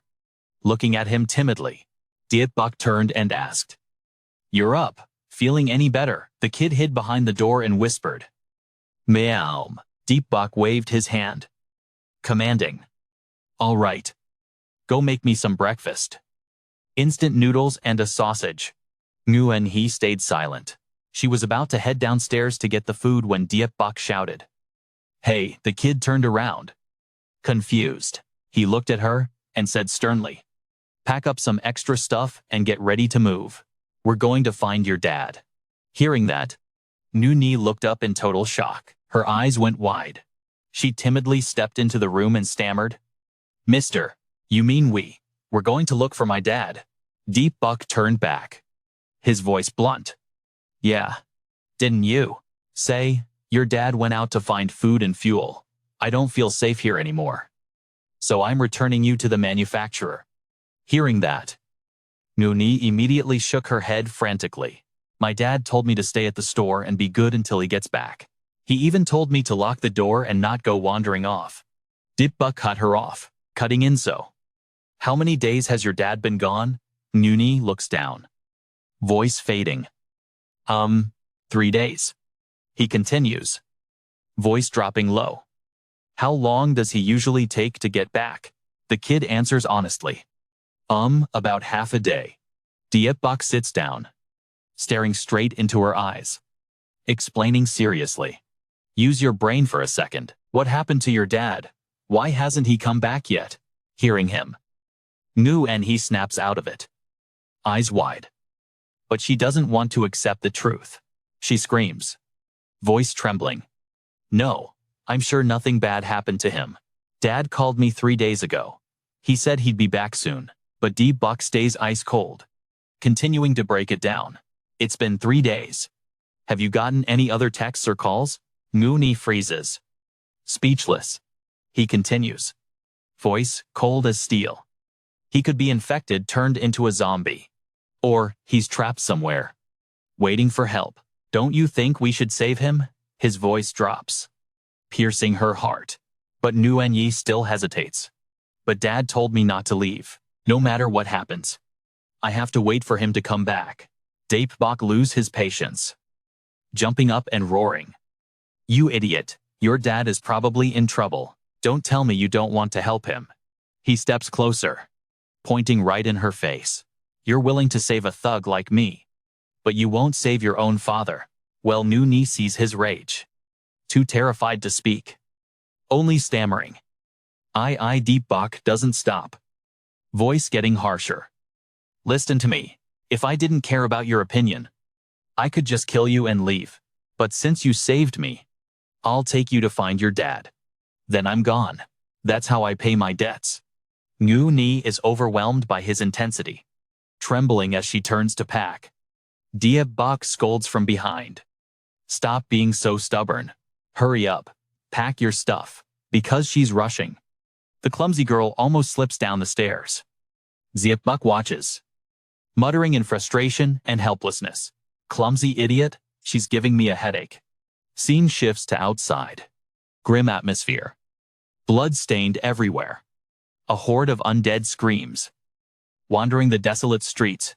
Suddenly, they all turn in one direction. Like they heard something. From the distance, an armored vehicle speeds in, not slowing down one bit, even with zombies blocking the way. The armored car smashes right into the undead horde, moving at insane speed, sending them flying everywhere. A few unlucky ones get crushed under the wheels, bodies mangled. Scene shifts back to the store, where Diep Bok and Nu Ni are prepping. Diep Bok carefully stuffs food bags into his backpack, prioritizing long-lasting supplies for the trip. While working, he feels eyes on him. Turning around, he sees Nu Ni peeking from behind a shelf. Her eyes are timid. He frowns and calls out, "Why are you hiding? Done packing yet?" Hearing him, Nu Ni slowly steps out. She's wearing a cute outfit, flashy like she's going for a walk in the park. Diep Bok is speechless. shaking his head in disbelief. Hey, why are you dressed like that? We're not going on a picnic. The kid hears the scolding, turns away, and stays silent. Deepak sighs. Voice annoyed. Whatever. Where's the cup noodles I asked for? Nguni points to the table, where the noodles are ready and waiting. Deepak walks over, eating quickly while muttering the plan. When the sun goes down, I'll open the door and kill all those zombies. There are a few cars out there, hope I can find one that still runs. He glanced anxiously at Nguni, hoping the kid wouldn't do anything stupid. Seeing Nguni munching on a snack pack, Deepak's eyes lit up, realizing it was his favorite. He reached out, voice half joking. Yo, are those spicy chips? Let me get one. Nguni nodded instantly. Okay. Just as the kid handed him the snack, a terrifying crash exploded, sending store items flying everywhere. A nearby shelf collapsed with an ear-piercing screech. Nguni froze in panic. Totally lost. Deepak reacted with godlike speed, lunging to shield her with his body. He shouted, "Damn it! Is this an earthquake?" He peeked out the shutter door, stunned, seeing an armored vehicle crashing right inside. What the car? He gasped, heart pounding like crazy. The vehicle backed up a bit then stopped. Engine dead. Door popping open. A guy stepped out, wearing shades, looking all cool. Feet barely touched the ground, and he was already laughing. Full of himself. A convenience store, I hit the jackpot. He looked eagerly into the shop, casually kicking a zombie lying nearby hard. Not done venting. He stomped on its head, gritting his teeth. You're only a good zombie when you're dead. So why don't you all just die and get out of my face? The fat guy shouted, shouldering a massive bag. He walked into the store, laughing like a maniac. Ha ha ha, this whole convenience store belongs to me now. Stepping inside, he saw tons of food scattered on the shelves and floor, grinning from ear to ear. He laughed even harder. He bent down, excitedly grabbing the loot. Ha ha ha. Chips, cookies, all my favorites. He stuffed a sausage into his mouth, hands still furiously sweeping stuff into his bag. He muttered smugly, city markets are looted clean. Dragging myself to this ghost town was definitely the smart move. While he was busy looting, suddenly, a cold box cutter pressed against his neck. Deepak appeared from behind. Voice, ice cold. Don't move. Drop everything you're holding. Now? The fat guy trembled, stammering, cold sweat pouring down. Deepak kept threatening.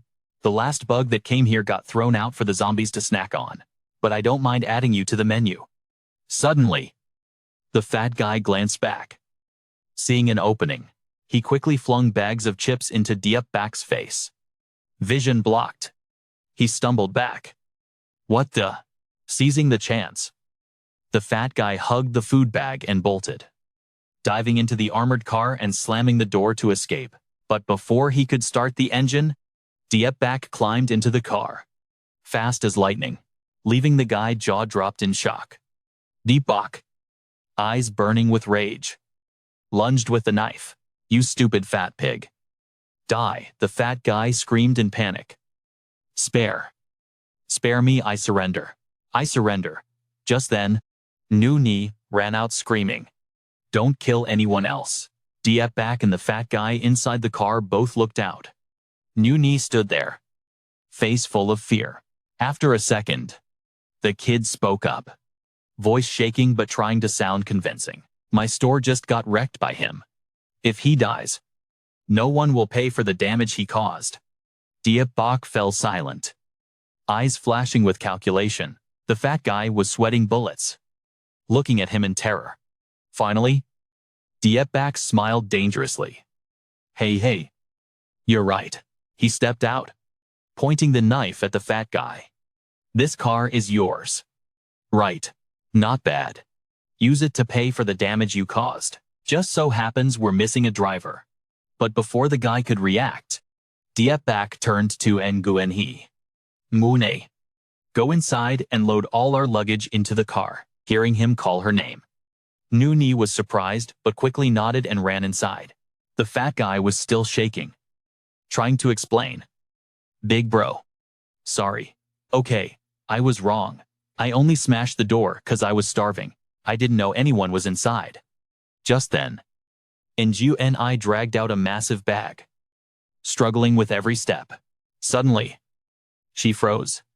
Her eyes filled with panic as she looked into the distance. A horde of the undead was slowly closing in. She screamed, voice trembling with terror. The zombies, they're coming. Diep back and Fatty heard Noni's scream and instantly panicked. Fatty stammered.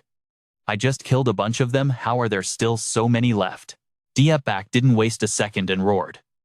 Get in the car, move. Noni used every ounce of strength to lug that heavy bag.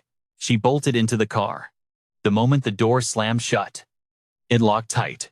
The armored vehicle roared to life. Fatty sat behind the wheel, turning back to warn them. Buckle up. Then he slammed on the gas, reversing hard and sending the approaching zombies flying. Deep back and Noni were tossed around the cabin. Fatty shifted gears, floored the accelerator, and the car swung around.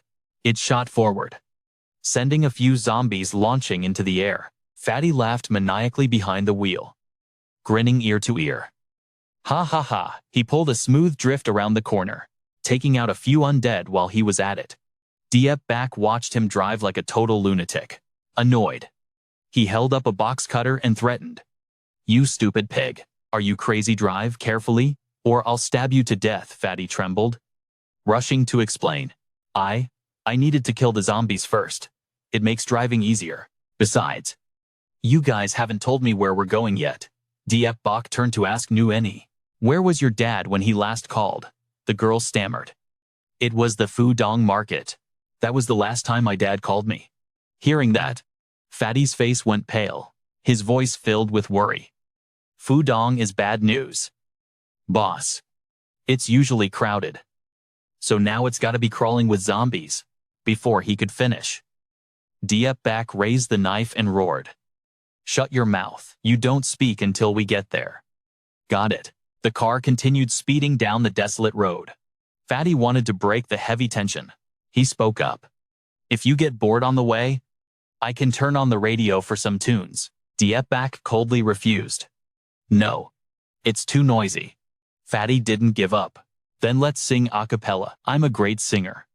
Diep Bak shouted in rage. Shut your mouth. Noni couldn't help but giggle at the scene. Suddenly, a dirty, trembling arm reached up in the distance. It was the hand of a zombie, reaching out as if trying to grab something.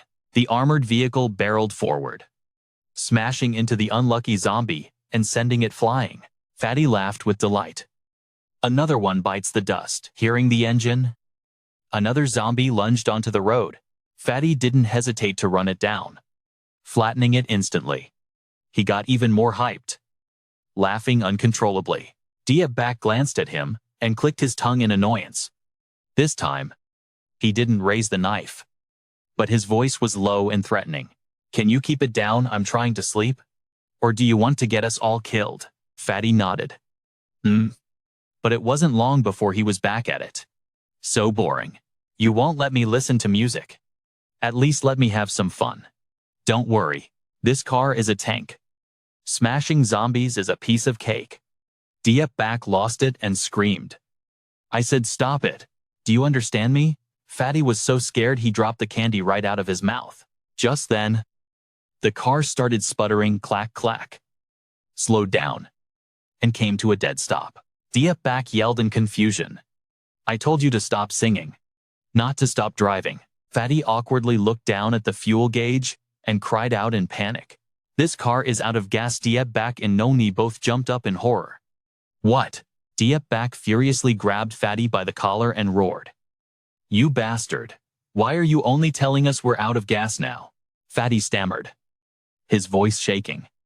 I totally forgot. There aren't any gas stations around here. Noni cowered in fear in the back seat. Diep Bak gritted his teeth in rage, pointing outside. Damn it.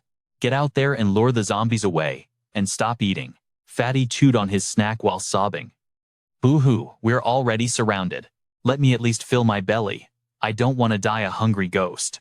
Nung Hai ignored their bickering, trembling as she stared out the window. Suddenly, a zombie lunged from nowhere, smashing its face against the glass and making her scream.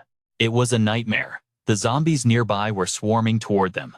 Diep Bak clicked his tongue, his eyes full of worry. If this kept up, the car would be trashed, and they'd be trapped there until they died. Amidst the chaos, he suddenly spotted a dagger stuck behind the seat. Outside, the zombies were screeching, shoving each other to get at the car doors. Diep Bak didn't hesitate. He kicked the door open hard, knocking the closest zombie flying. Another one seemed pissed off and immediately lunged at him. Diep Bak drew the knife and slashed a clean arc, chopping the zombie's head right off. Blood splattered all over the car door. Witnessing the carnage, Nung Hai clutched her head, shaking in sheer terror. Diep Bak, looking like he just tested a new toy, smirked. Nice blade. A massive, tubby zombie was lumbering toward them. Diep Bak spotted it instantly, gripping the knife. He sneered. The fun is just getting started. This blade is sharp enough to harvest all your heads. He hurled the knife. The blade whistled through the air and embedded itself with a thud right into the zombie's skull. Diep Bak ran over, kicked the zombie down, and yanked the knife out in one smooth motion. More zombies were flooding in. He glanced at the rushing undead horde and immediately launched a kick, sending one flying. At the same time, he sliced open another one's skull.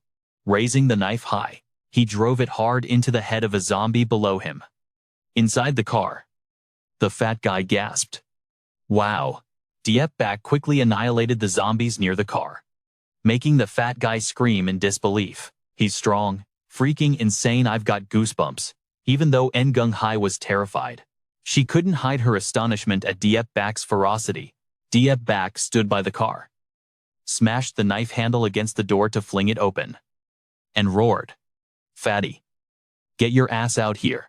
The fat guy turned pale and shrieked, "AHH, no way, I don't want to die." Not giving him a chance to resist, Diep Bak lunged in and dragged him out, growling, "Calm down, you idiot. If you stay here, you're dead meat anyway. Just do as I say." He glanced around at the scattered cars on the road. He continued, "If we're lucky, some of them might still have fuel." The zombies, attracted by the noise, started lumbering over again.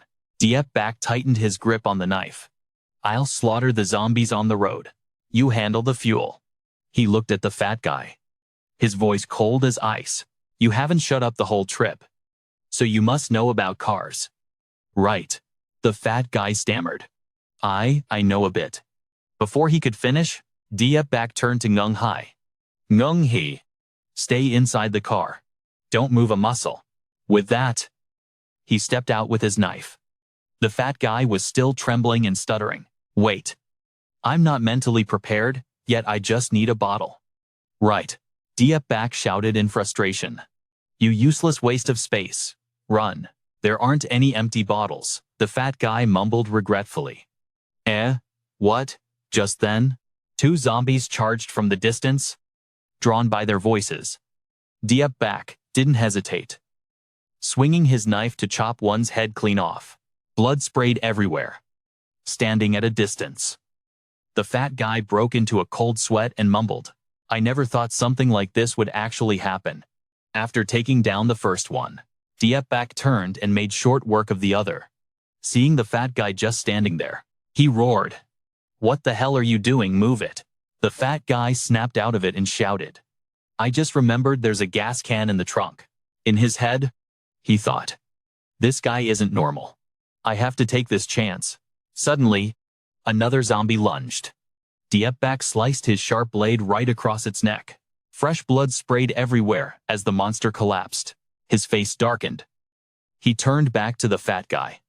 "What did you just say?" The fat guy, now known as Li Hang, was sweating bullets. He answered in a rush, trying to stay calm. "I was just a little shook. I forgot for a second." Seeing Diet Bok was still pissed, Chiu Hung ran to the car, forcing a smile. Hold on. I'm filling the gas right now. But Deep Bok suddenly cut him off. No. Don't fill it yet. Chiu Hung froze, confused. Deep Bok scowled and continued. I want you to help me get something first. He pulled out an energy crystal and held it up. Look at this. Then he pointed his knife at the zombie lying on the ground. These gems are hidden inside their brains. Help me carve them out. Chiu Hung stood there, stunned like a statue. Deep Bok didn't wait. He demonstrated immediately. Stabbing his knife into the zombie's head, he dug out the energy stone, then looked at Chiu Hung. Get it now. The fat guy's face turned pale as he gasped. That is gross. I want to go back to the car. Deep Bok's eyes burned with rage. He pointed the cold, sharp knife right at Chiu Hung. He shouted, Should I turn you into mincemeat right now? Chiu Hung panicked and backed away, sweating profusely. He stammered, I'll do it, but how do I cut them? You're holding my knife. Deep Bok roared menacingly.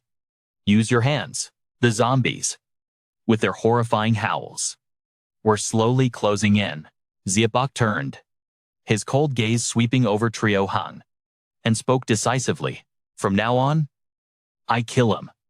You carve him. If you dare slow me down, I'll kill you. Having said that, he rushed into the zombie horde without hesitation, swinging his blade again and again. Black blood splattered everywhere. But Chiu Hung just stood there frozen, looking at the zombie corpses piling up.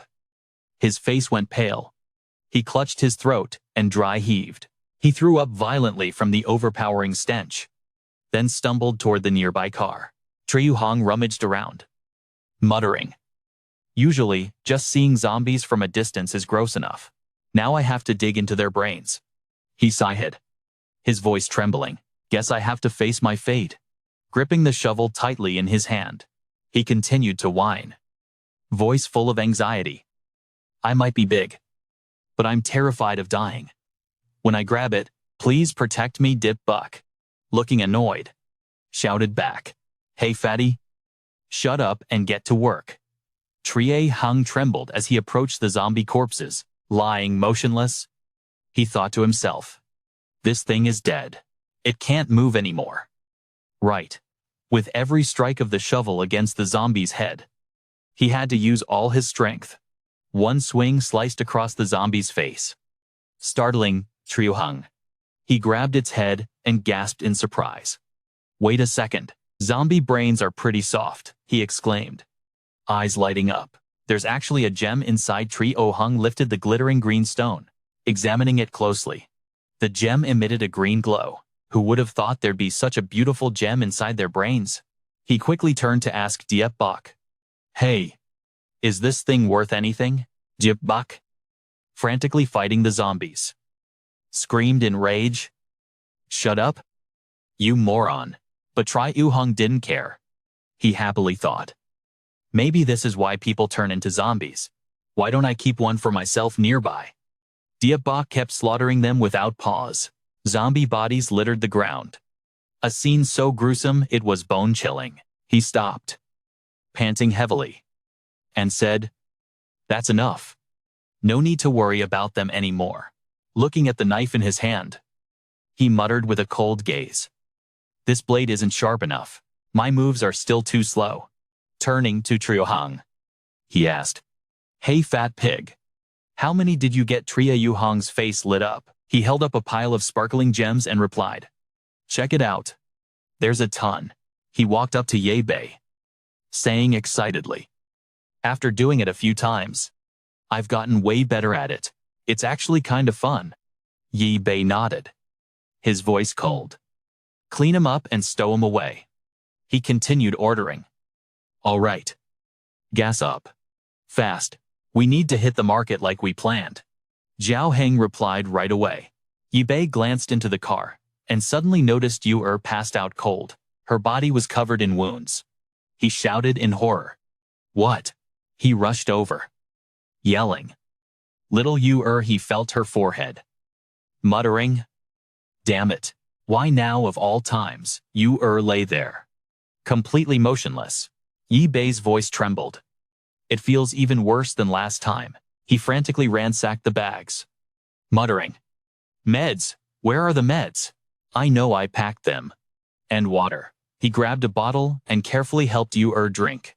Zhang Heng, holding the gas can, asked in a panic, "What happened to her?" Heatstroke. Yi Bei was absolutely furious and snapped, "None of your business. Finish gassing up and drive now." Yu remained unresponsive. Zhang Heng gripped the steering wheel and said nervously, "It's scorching out. She's been in the car too long. Is she doing any better?" Suddenly, a knife blade pressed against his face. The cold steel glinted in the air. Zhang Heng's face went pale, and he screamed in panic. Yi Bei's rage exploded like a fire. He roared at him. "Because you said we were out of gas. We wasted way too much time. If anything happens to her, I will kill you." Zhang Heng immediately begged for mercy, his voice shaking. Spare me. I'll drive properly. I won't cause any more trouble." In the back seat, Yu slowly opened her eyes. Looking exhausted, the car sped down a road littered with corpses and gruesome black blood. Yi Bei sat in silence, gripping his sharp knife, his gaze as cutting as the blade itself. Zhang Heng tried to compose himself and spoke up. "By the way, what's your name? Your knife skills are insane." Yi Bei replied coldly, "Before you ask for someone's name, state your own name first." Zhang Heng forced a smile, his voice a bit shaky. "I'm Zhang Heng. I own a repair shop in the city. Everyone there got infected, so I had to drive for my life." He continued in a steady tone. "This car belongs to a friend of mine. He left it at my shop for repairs. He never came back for it, so I took it." Yi Bei let his guard down a little and said, "I'm Yi Bei." Suddenly, Zhang Heng slammed on the brakes. Yi Bei was thrown forward, barely managing to brace himself with the knife to avoid face planting. The car screeched to a halt. Yi Bei's anger flared up as he yelled, "Damn it! Why are we stopping again? Do you have a death wish?" Zhang Heng pointed ahead, his voice trembling. "Fire up ahead."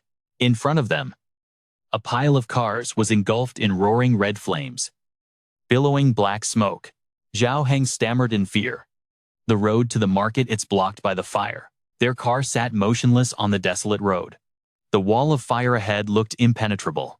Yu was curled up in the car, her face twisted in agony. Yi Bei turned to her, his gaze softening. "You troublemaker, you're finally awake." Yu looked outside, her eyes widening in shock. He continued in a serious tone, "You can see for yourself. The road to Fudong Market is blocked. We probably can't make it to your dad." Yu's expression darkened as she cried out, Dad. Bro." Zhang Heng hurriedly chimed in. "Hey, if we change our route, we can still get there. It'll just take a bit longer." "Are we still going?" Yi Bei rested his chin on his hand in thought, his cold gaze scanning the chaotic scene. A moment later he spoke up. "True. But we need to find some more weapons and better gear." He gripped his knife tight, turning to Fatty Zhang Heng. "Do you know any electronic stores or supply shops nearby?" Zhang Heng replied, his voice a bit hesitant. "Let me think." Suddenly his eyes lit up, cheering in delight. Hands clutching the steering wheel, he said, "This way." Under Deepbok's skeptical gaze, the car sped off. Zhang Heng continued excitedly. "That's where a fellow townsman of mine lives. He's a master blacksmith." Deepbok heard this and thought to himself, "A blacksmith?" Zhang Heng went on, voice full of hope. "In my memory, he lives right here. But now, with the virus outbreak, I don't know if he's still there or not. But even if he's gone, his stuff should still be around. There might be a lot of high-quality items left behind." Deepbok's hand was still gripping his knife tight, eyes fixed on Zhang Heng. He continued, "That machete was made by him." A thought flashed through Deepbok's mind. "I've gathered a lot of alloys right now. If the smithy has good materials, I could craft a much sharper weapon. That is, If this fatty doesn't cause any more trouble? Zhang Heng kept his beaming expression. He kept telling stories. Voice excited. Speaking of my townsman. Talking about how we met. It's a long, memorable story. Back when we were kids. We used to skip school and steal coconuts together. While he was absorbed in his story, Nuni gave him a cold look, signaling him to shut up. Turns out Diep Bok had fallen asleep at some point. Head resting against the car door, Zhang Heng turned back, whispering in surprise. He's asleep. I just got to the interesting part. Morning.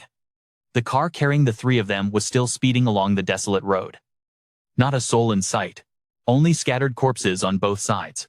When the car stopped, Zhang Heng opened the door and stepped out, gazing at the dilapidated house in front of him. Then he muttered, "It's been years, but nothing has changed." In contrast, Diep Bok spoke up with a frown. "This is the smithy, isn't it just a junkyard?" Zhang Heng laughed loud and replied, "He's a bit eccentric. Has a habit of collecting weird stuff." Diep Bok pointed his knife at Zhang Heng with cold eyes, his voice threatening. "You better pray that this blacksmith is reliable. Otherwise, you can start thinking about where you want to be buried." Ahead, a horde of zombies was slowly approaching, their ghastly howls echoing. Diep Bok rested the knife on his shoulder, ready for combat, and continued. But before we go in, he turned to Zhang Heng, voice razor sharp. "Maybe your townsman is already one of them." He stepped closer to the zombies and ordered, "Let's do it like before. I kill, you collect." But Zhang Heng stood frozen on the spot, mouth moving silently, eyes full of panic. Suddenly, a voice rang out. "Wait." Nu and I stepped out of the car, voice trembling but determined. I'll help too," Diep Bok replied, voice hard.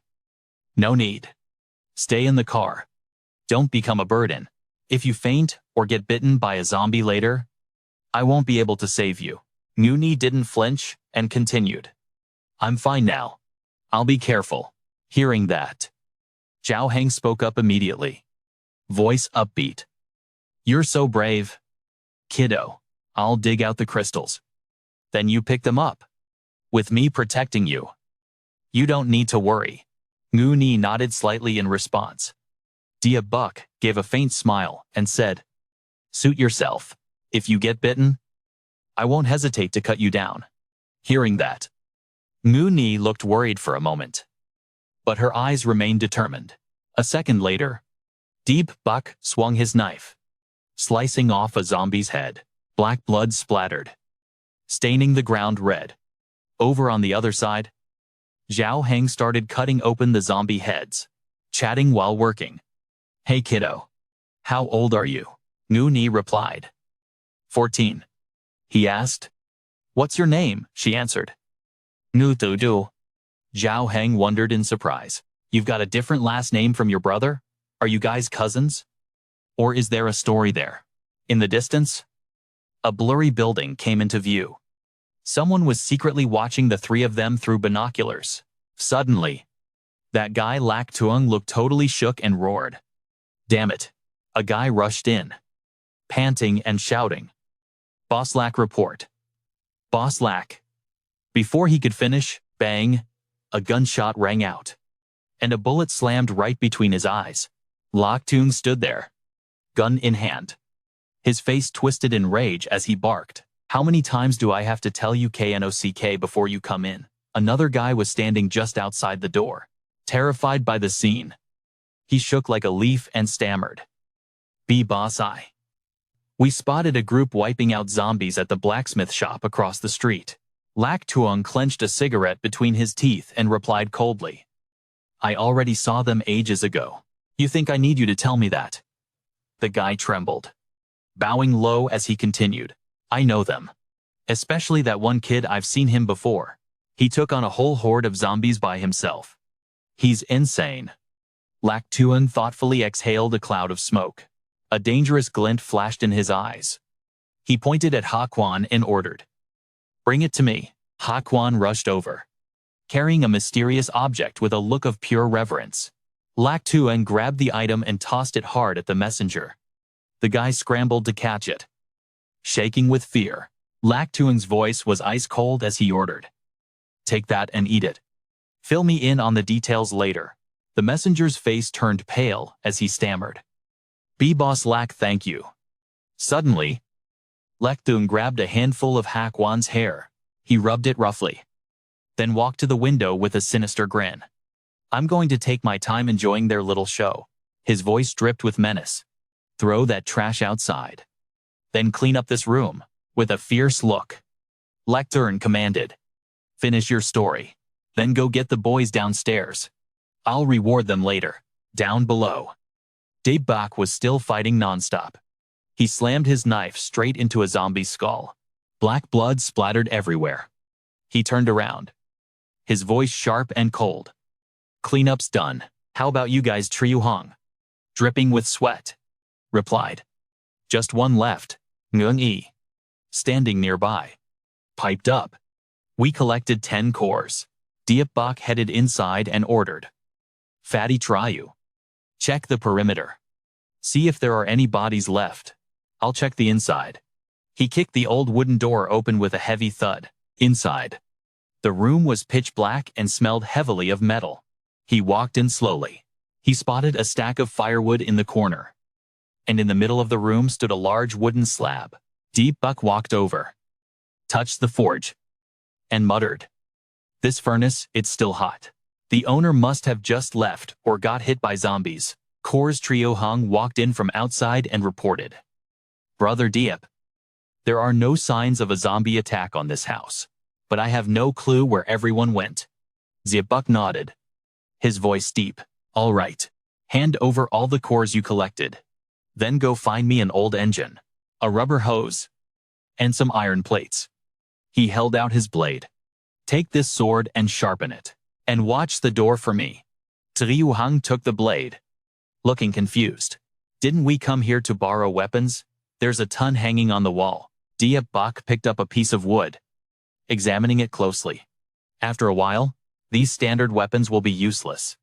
I need to make something that actually lasts." Trio Hung's eyes lit up. "No way, Brother Diep.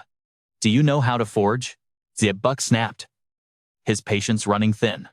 "Quit yapping and just do what I told you." Trio Hung flinched. "Right, I'm on it." He grabbed the knife and walked out, muttering, "Man, he's got a short fuse." Ngung Nes stood to the side and asked hesitantly, "So what should I do?" Inside the house, the forge roared to life, casting a bright red glow across the room. Diep Bak was suited up in full protective gear, from safety goggles to gloves and the apron. "I'm thinking this is the Doomsday Mechanic's debut skill, blacksmithing." He shoves the iron bar into the furnace, pulls it out, and grips it tight with one hand. The other hand swings the hammer, smashing down again and again. Clang! The sound echoes through the whole house, like the beating of a heart made of steel. Zhang Heng is sweating buckets just watching. He stands there staring, unblinking, and gasps in shock. "No way, this guy actually knows blacksmithing skills." Yi Bei commands in a deep, steady voice, "Dump all the gems in here." Zhang Heng does it immediately. Right after, Yi Bei tosses the gems into the blazing furnace. The gems start melting down, turning into this strange, deep blue liquid. It sparkles under the firelight.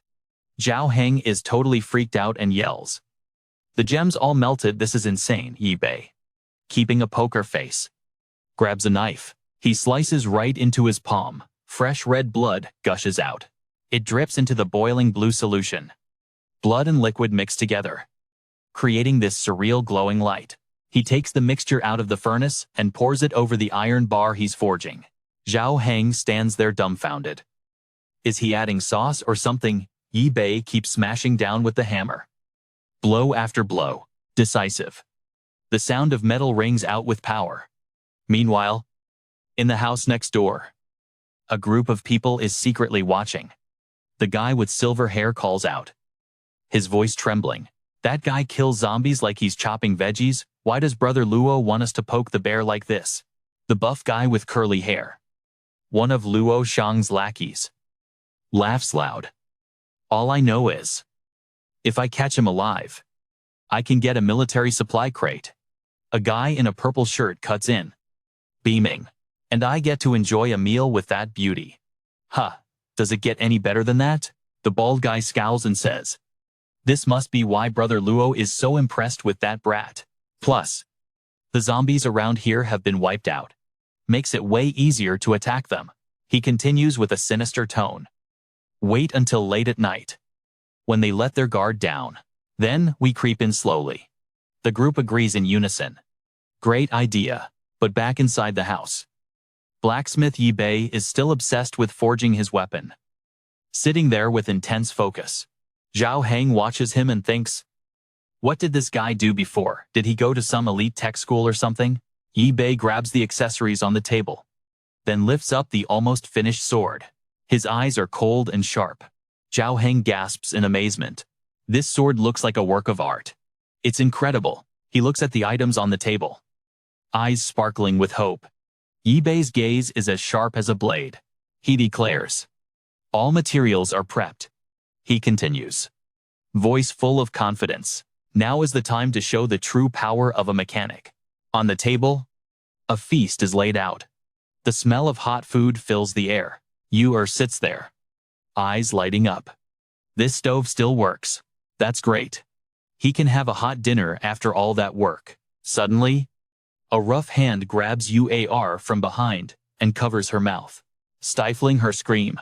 It's one of Luo Xiang's goons, grinning with a twisted smile. Hello there, cutie. I'm gonna take you somewhere nice. Yu struggles violently, but she's too weak to break free. Yi Bei senses something and spins around instantly. His eyes scan the room.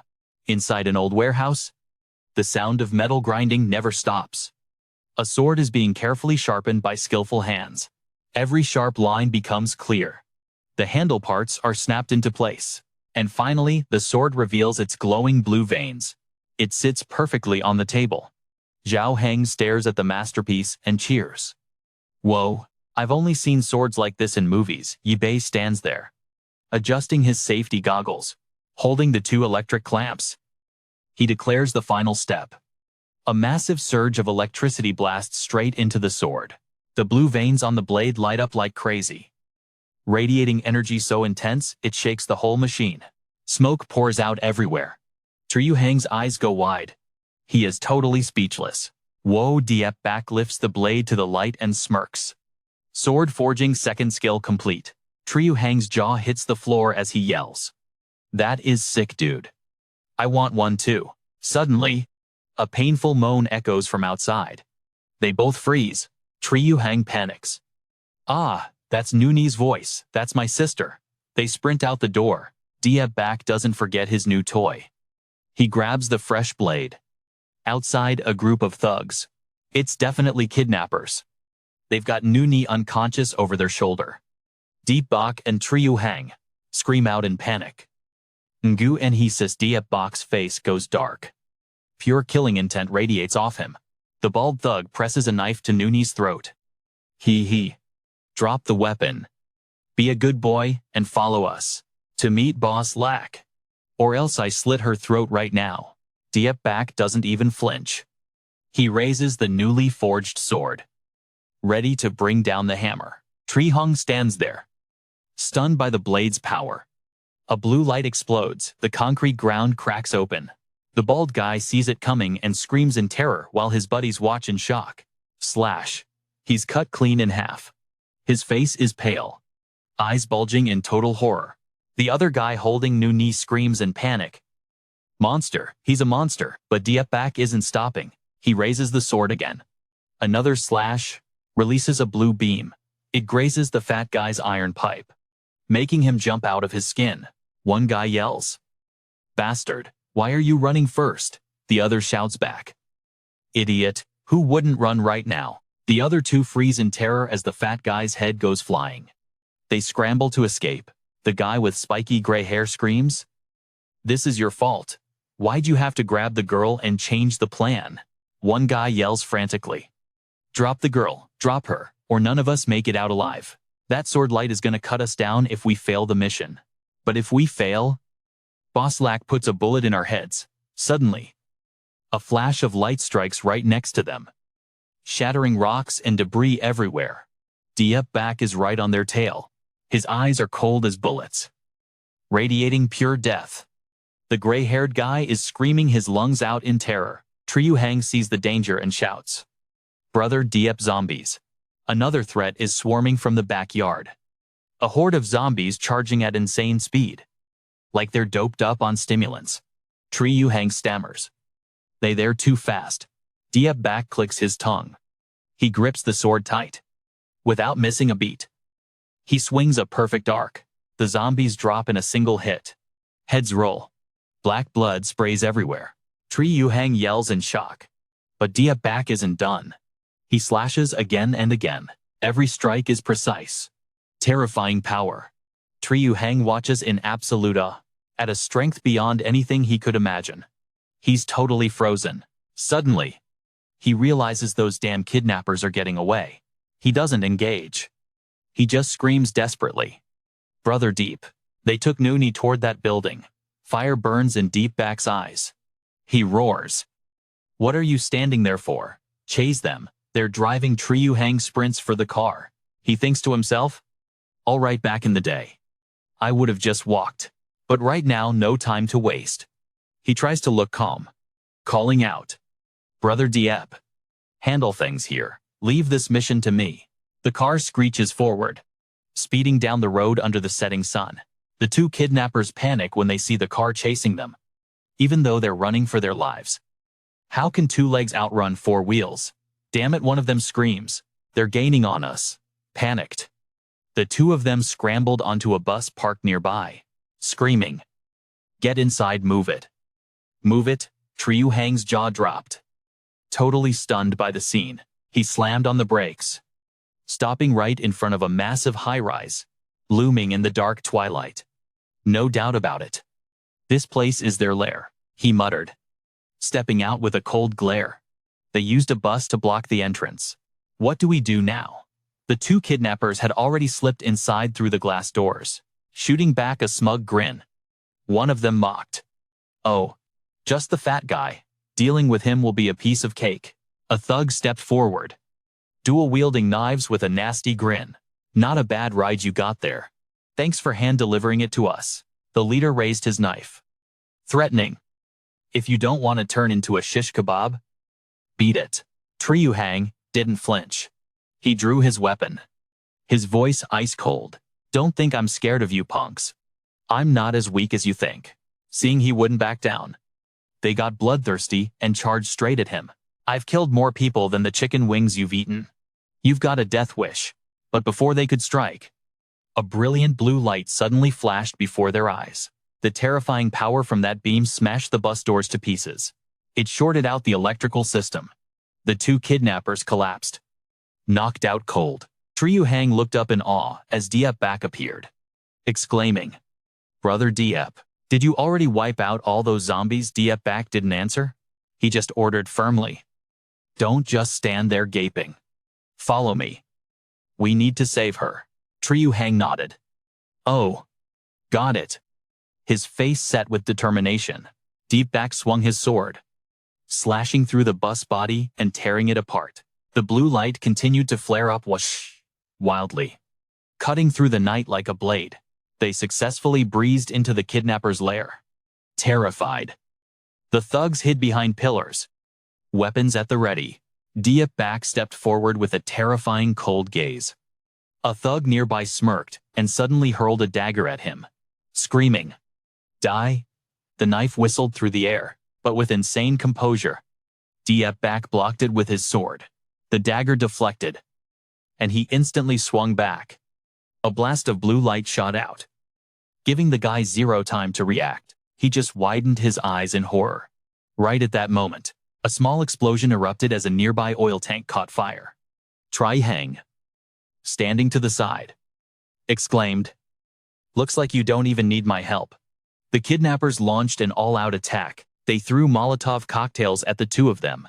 Flames roared up violently beneath their feet, but Diep Bak easily dashed through the fire, cutting them down one by one. They couldn't dodge in time, and were sent flying by his insane power. Suddenly, a gunshot rang out. The bullet grazed Deep Bak's shoulder, making him freeze. His eyes flashed with surprise. Turns out, the mastermind behind it all was Lak Tuong, holding a shiny gun. Looking all majestic, he stood high above looking down, his voice dripping with arrogance. You put on quite a show. I saw everything. In this apocalypse, people with skills like yours really shock me. Interested in teaming up? Deep Bak frowned, his cold gaze radiating killing intent. Seeing this, Lak Tuong quickly raised his hands with a friendly smile. I treat everyone with sincerity, especially talented people like you. If you have any demands, I promise to meet them. Deep Bak didn't reply. He bent his knees, swinging his sword back with a decisive motion, realizing he was about to attack. Lak Tuong immediately pointed his gun at Du Nuni, who was unconscious on the chair. He growled, "Whoa, don't move." The little girl was slumped in the chair, totally out cold. With a sinister smirk, he continued, "We're taking good care of your sister. She seemed pretty tired, so she's sleeping soundly right now." He stepped to the railing and called down, his voice dripping with fake politeness. "We're treating you gentlemen with respect, so don't go rejecting our kindness. I know your weapon is powerful. It could probably even burn us to a crisp." Lak Tuong's smile twisted into something grotesque. He cocked his gun, his eyes cold and sharp. "But do you really want to test what's faster, your sword or my gun?" Deep Bak furrowed his brows, staring Lak Tuong down without a shred of fear. Zhang Heng stood beside him, whispering anxiously, "Brother Deep, what do we do? Ngu Yi is in their hands, and they've got guns." Suddenly, Deep Bak smirked, flashing a cryptic smile. He looked up, his voice echoing, "I've got a massive research project going on, and I'm worried I don't have anyone to help me out. If you gather everyone to welcome me, I'll go with you." Lak Tuong froze, repeating dumbly, Everyone." Then he grinned with satisfaction, spreading his arms wide. "Good, yes. I knew you were a reasonable man. We'll give you the warmest welcome possible." Zhang Heng whispered in panic, "Brother Deep, are you insane? We're going to face them. They have guns." Deep Bak turned back with an annoyed look and threatened, "If you don't want to go, then get lost." Zhang Heng laughed awkwardly and backed away, his voice trembling. "You said it. Not me. I'm not getting involved in this." He called back, "I'm really leaving. Don't regret it." Deep Bak clicked his tongue and muttered, "Annoying bastard." Suddenly, 3 men in crisp shirts and suits appeared. Bowing low to Deep Bak, they led him into the building, where darkness had taken over. Inside, a small room was packed with thugs. Lak Tuong sat in the center. Seeing him enter, he exclaimed, "Welcome, welcome." He spread his arms, his voice booming. "How is it I've got a lot of people?" "Right. Every young guy within 15 kilometers is right here." He bowed in a theatrical, royal style. "Allow me to introduce myself.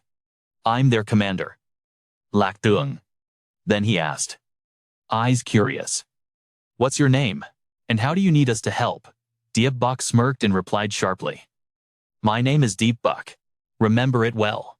He looked straight at Lak Tuong, his voice dropping low. "Tell me, Lak Tuong, do you have any clue how the apocalypse started?" The chandelier in the room flared up brightly, as if exposing every secret. Lak Tuong mumbled, his gaze sharp. "So you're saying you know, and you think I know why the infection broke out?" Deep Bak scoffed. "Yeah, I can see you've got a pretty sharp mind. You noticed the zombie wave and started hoarding food early. And now, you're trying to establish the Purple Dragon Gang. Right?" Hearing the name Purple Dragon Gang, Lak Tuong's eyes went wide, clearly surprised. He stroked his chin and laughed loud. "Purple Dragon Gang? I only told one guy about that. How the hell do you know?" Hee. "I'm starting to get interested in you." Deep Bak pulled out an energy stone. The glittering light from it made Lak Tuong even more intrigued. Seeing that, Lac Tung laughed heartily, his voice full of excitement. Brother Deep, it's great that you know M. Cut the crap. Get straight to the point. Dip Buck closed his eyes, smiling with satisfaction. He winked. His voice was low but piercing. About the start of the zombie wave. You need to know a few things. A research project overseas had an accident, and the virus was spread across the world by birds and insects. He paused, his eyes cold as he continued. Before their eyes, the military was desperately trying to hold back the swarm of virus-infected monsters. Then there was the nuclear arms race between the nations. Nothing is more ruthless or convenient than creating an enemy just to wipe out a rival country. But they probably miscalculated. And just then, from deep space, a meteorite smashed into Earth. That was the third and true cause. An alien meteorite hit the planet. The source of the virus had finally landed. A portion was used for research. The rest, the virus spread through the air. Once people breathed it in, they had the potential to turn into zombies. He spread his arms wide, his voice dripping with confidence. You must have heard one of those rumors, which is why you cleared out of the city. Luo Xiang nodded, a glint of admission in his eyes. You guessed right. But I actually know a little secret about the zombie virus. He slid 2 energy stones forward, a calculating look on his face. But I've been thinking about it for ages, and I still don't get the point of that pearl inside the zombie's brains. He stared at Yi Bei, his voice laced with curiosity. Your sword. In your research, it's all connected to this thing, isn't it? Can you tell me what this pearl is actually for? Yi Bei smirked and replied sharply. Sure, but I need you to get some things ready for me first.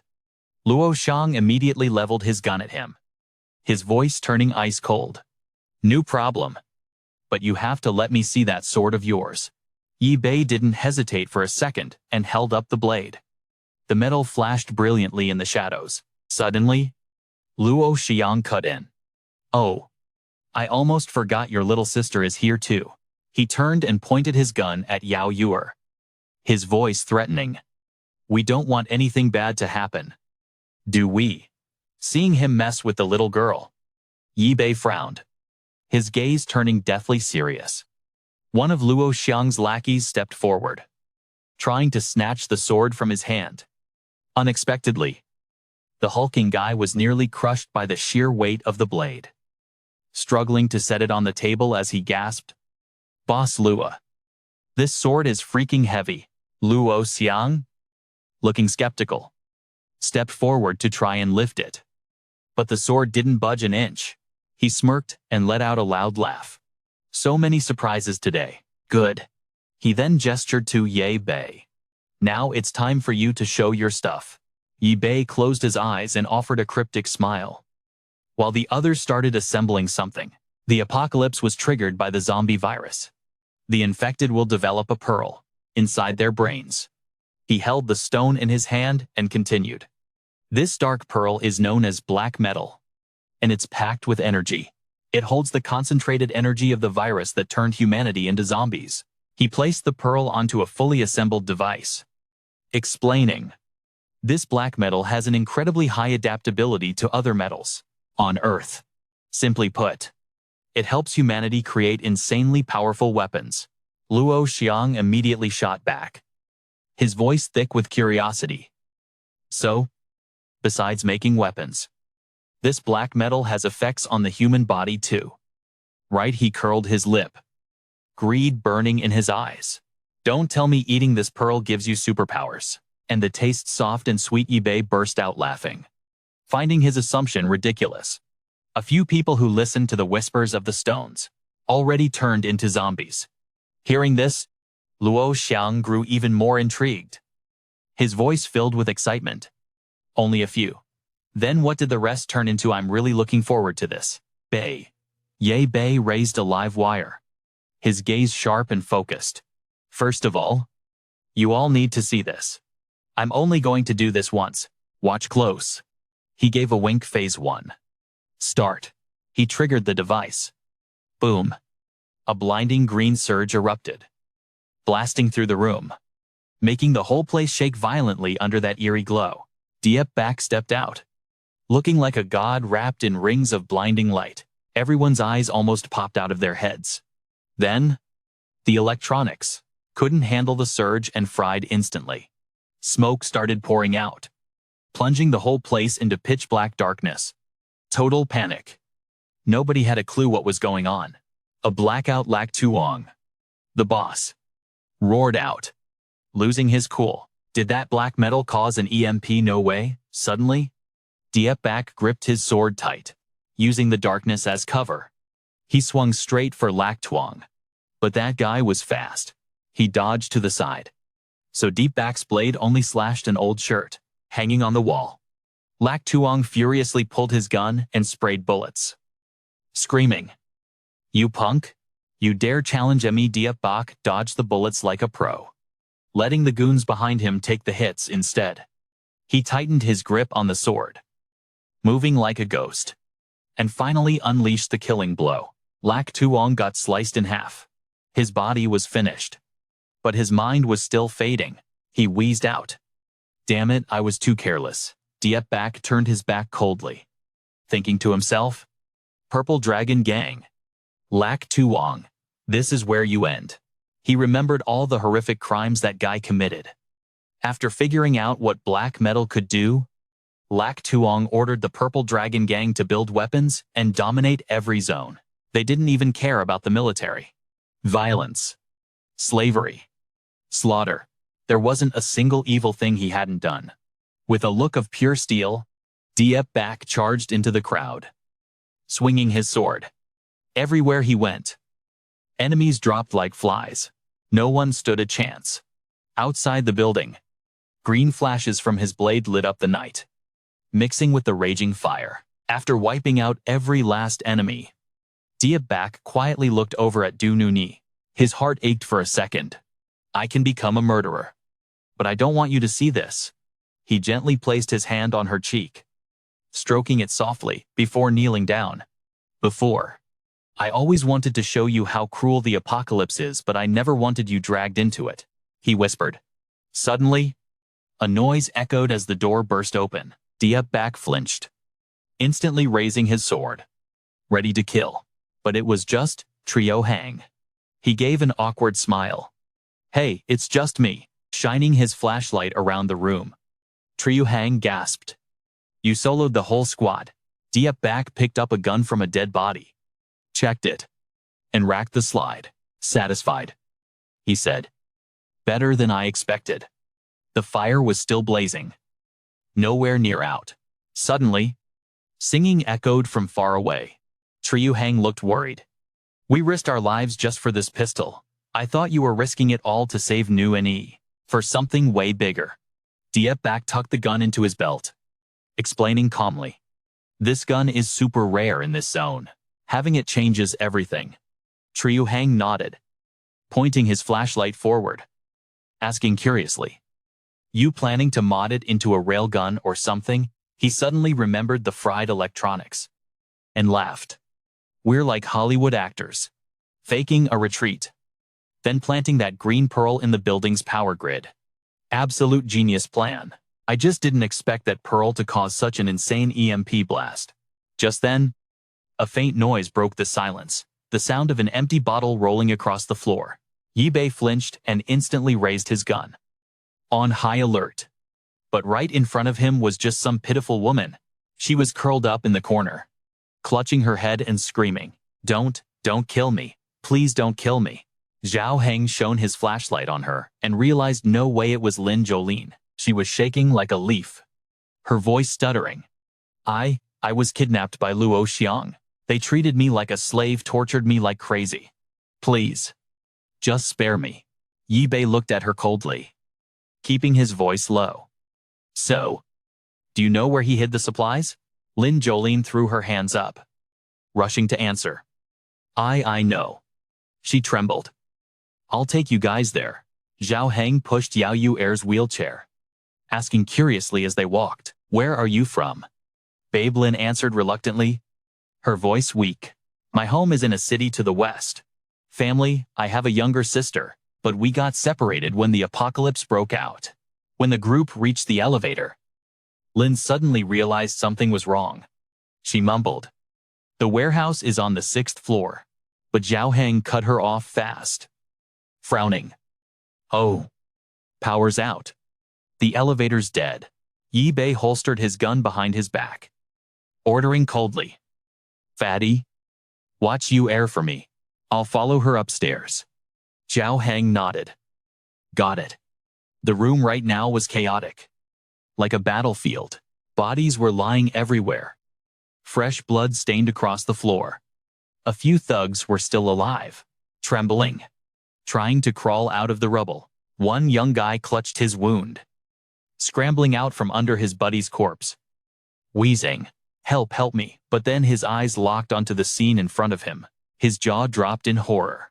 Luo Xiang, his big boss, laying motionless with a horrific wound. He stammered, totally in disbelief. Brother Luo is dead." Suddenly, a glittering stone caught his eye. He reached out a shaking hand to touch it, whispering, "This is the dark metal containing energy." He remembered the talk between Ye Bei and Luo Xiang earlier. "It's soft like a pill, swallow it, and you get superpowers." He remembered the maniacs who tried it, but most of them just turned into zombies. Ignoring the fear, he gripped the stone tight and shoved it into his mouth without hesitating. The bitter taste made him wince. Then, suddenly, his eyes bulged out, his muscles puffed up huge. An intense pain shot through his body, making him howl. Outside, rain poured down like a waterfall, thunder and lightning ripping through the sky. But Zhang Heng suddenly looked out the glass door. Just then, Yao Yuer's eyes opened wide, looking totally confused. She rubbed her head, asking in shock, "Brother Fatty, where are we?" Zhang Heng rested his chin on his hand, replying gently, "Little Yuer, you're awake. You got kidnapped by a bunch of thugs. Brother Yi took on that whole gang by himself just to save you." Hearing that, she got worried, her voice trembling. "Thugs, what about Brother Ye? Is he okay?" Just then, the door swung open. Yi Bei walked in, carrying a large bag over his shoulder. He spoke calmly. "You're awake?" Yao Yuer quickly asked. "Brother Ye, are you hurt?" Zhang Heng looked curiously at the bag. "Brother Ye, find any good loot in there?" Yi Bei set the bag down on the bed, replying, "Yeah, got quite a few useful things, but I can't move it all right now. We need to rest. We'll figure it out tomorrow morning." He looked around and asked, "Where's that pretty girl?" Zhang Heng shrugged. "Dunno. When I checked the room, she was already gone. Probably got scared and ran for it." Outside, the rain poured even harder, lightning lighting up the whole area. Yi Bei lay down on the bed, exhausted, and muttered, "Forget her. I'm exhausted. I'm crashing now. Fatty, head downstairs and lock the door. Block the entrance before the zombies swarm us." Zhang Heng panicked. "Ugh. Why do I always get the dirty work?" Yao Yuer smiled. "Let him rest. Fatty, I'll give you a hand." Zhang Heng sniffled and sighed. "Yuer, you're an angel. I'm actually touched." The rain kept pouring down. The sky, a gloomy gray, but in a nearby apartment complex, the sound of a shower rushing was the only noise. Li Ruoxi was showering, her pale skin and perfect curves visible in the dim light. Suddenly, a creepy voice echoed from outside, making her jump in terror. "I've been watching you for days. I know for a fact you're not infected. But nothing in this world is free. Is it?" The man tried to force the bathroom door open. Li Ruoxi gripped the handle tight with one hand, covering herself with the other, screaming in desperation, "Help! Somebody help me!" But he just cackled and licked his lips. "It's pouring outside. No one can hear you scream, unless you want the zombies to come save you." Suddenly, the glass door outside shattered. Both Li Ruoxi and the man snapped their heads toward the noise. He stepped out in a rage, roaring, "Damn it, who dares interrupt my fun?" But instantly, His face went pale, his eyes widening in horror at the sight before him. From the bathroom, Li Ruoxi only heard his blood-curdling scream echoing back. She cautiously peeked out, and her expression matched his shocked into silence. Standing there was a mutated zombie, muscles bulging like rocks, its back covered in horns. Its sharp claws had pierced right through the man's body. With a powerful swing of the monster's arm, the man was sent flying into the wall near Li Ruoxi. She screamed in panic, trembling uncontrollably. Li Ruoxi tiptoed closer to observe the beast. It was a hideous creature with a deformed, muscular body. Half its face was missing. She realized immediately this was one of Lu Oxiang's lackeys. The zombie seemed to still understand human speech. It looked in the mirror, mumbling in confusion. "Mon monster." He looked down at his intact hand and roared. Why did I turn into this? In a frenzy, he smashed the floor, repeating, "I'm not a monster. I am not a monster." Despite her fear, Li Ruoxi managed to stay calm and asked, Who are you?" The zombie began to explain, his voice shaking. I was shot by someone. I thought I was a goner. In my desperation, I ate the black metal, and my body started mutating into this." Hearing this, she regained some courage and gasped, "You're a mutant. You ate the black metal." He nodded, trembling. "A guy named Ye Bei said it came from a zombie's brain. To survive, I took the risk and swallowed it." The name Ye Bei left Li Ruoxi stunned. She muttered to herself, then suddenly charged at him in a rage, her towel falling off. "Did you just say Ye Bei? You know that scumbag?" She grabbed his head and roared, "Tell me, where is he?" He quickly spilled everything he knew. "He went towards the city. He uses this weird energy sword. He sliced through the whole gang like butter. He hasn't gone far." Ignoring her nakedness, Li Ruoxi screamed, "Take me to him. I'm going to tear him apart." The zombie panicked and tried to stop her. "You can't. He's too strong. We don't stand a chance. What's your beef with him anyway?" She gritted her teeth in pain and replied, "I'm in this mess entirely because of him. He is my mortal enemy." The air grew heavy for a moment. Li Ruoxi glanced at the man who had just been stabbed to death and asked, "Wait, aren't you strong? You just skewered this pervert like it was nothing." The zombie hesitated. I don't know. My body feels like it's bursting with energy, but I can't control it." Then he looked up, surprised. "You're not scared of me?" Li Ruoxi suddenly burst out laughing, running her hand over his rough skin. "I think you're strong. Like, insanely strong." She stared at him with a seductive gaze, wrapping her arms around his claw-covered body and whispering, "Just help me kill Ye Bei, and you can do whatever you want with me." The zombie froze. Really?" Then he excitedly lifted Li Ruoxi up in the air. "I like you already? I'll help you kill Ye Bei," she smirked, satisfied. Suddenly, a violent pain hit him, making him scream out. Li Ruoxi panicked. "What's wrong?" He clutched his head, trembling. A monstrous scream echoed through the entire apartment complex. The next morning at Luo Xiang's base, Ye Bei put on his gloves, carefully securing his weapon at his hip. Zhang Heng checked the food, muttering, "Thought there'd be something good. Turns out it's just instant noodles. Our rations. Some books, booze, and cigs." Ye Bei strapped the energy sword to his back, turning around to command, "If we're packed, let's roll." The three of them headed down the stairs, Zhang Heng carrying the heaviest load. "Sahid, I thought we'd score more guns. Who knew only the boss had a piece? Luckily, these supplies will last us a few months." Suddenly, he froze, screaming when he saw his beloved car completely trashed. "My car. How did it end up like this? Did a freaking meteorite hit it?" He tearfully stroked the car, which couldn't even open its doors now.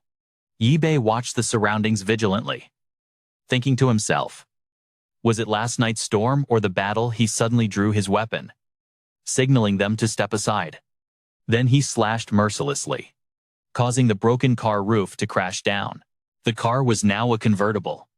Zhang Heng sat in the driver's seat, turning the wheel with a forced smile.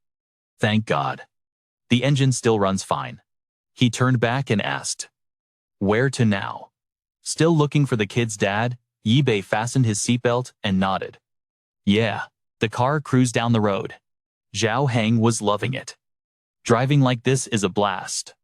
But if zombies swarm us, we're sitting ducks. Before he could finish his sentence, a horde of zombies suddenly appeared. At the same time, a group of students was running in panic, all of them injured. Screaming, "Help me!" Yibei recognized them, his old classmates. He smirked. Old classmates, what a coincidence. The students were scrambling to escape, supporting the wounded while zombies were hot on their tails. A girl, Xiao Mu, accidentally twisted her ankle and fell to the ground, groaning, "I'm done for, I can't run anymore."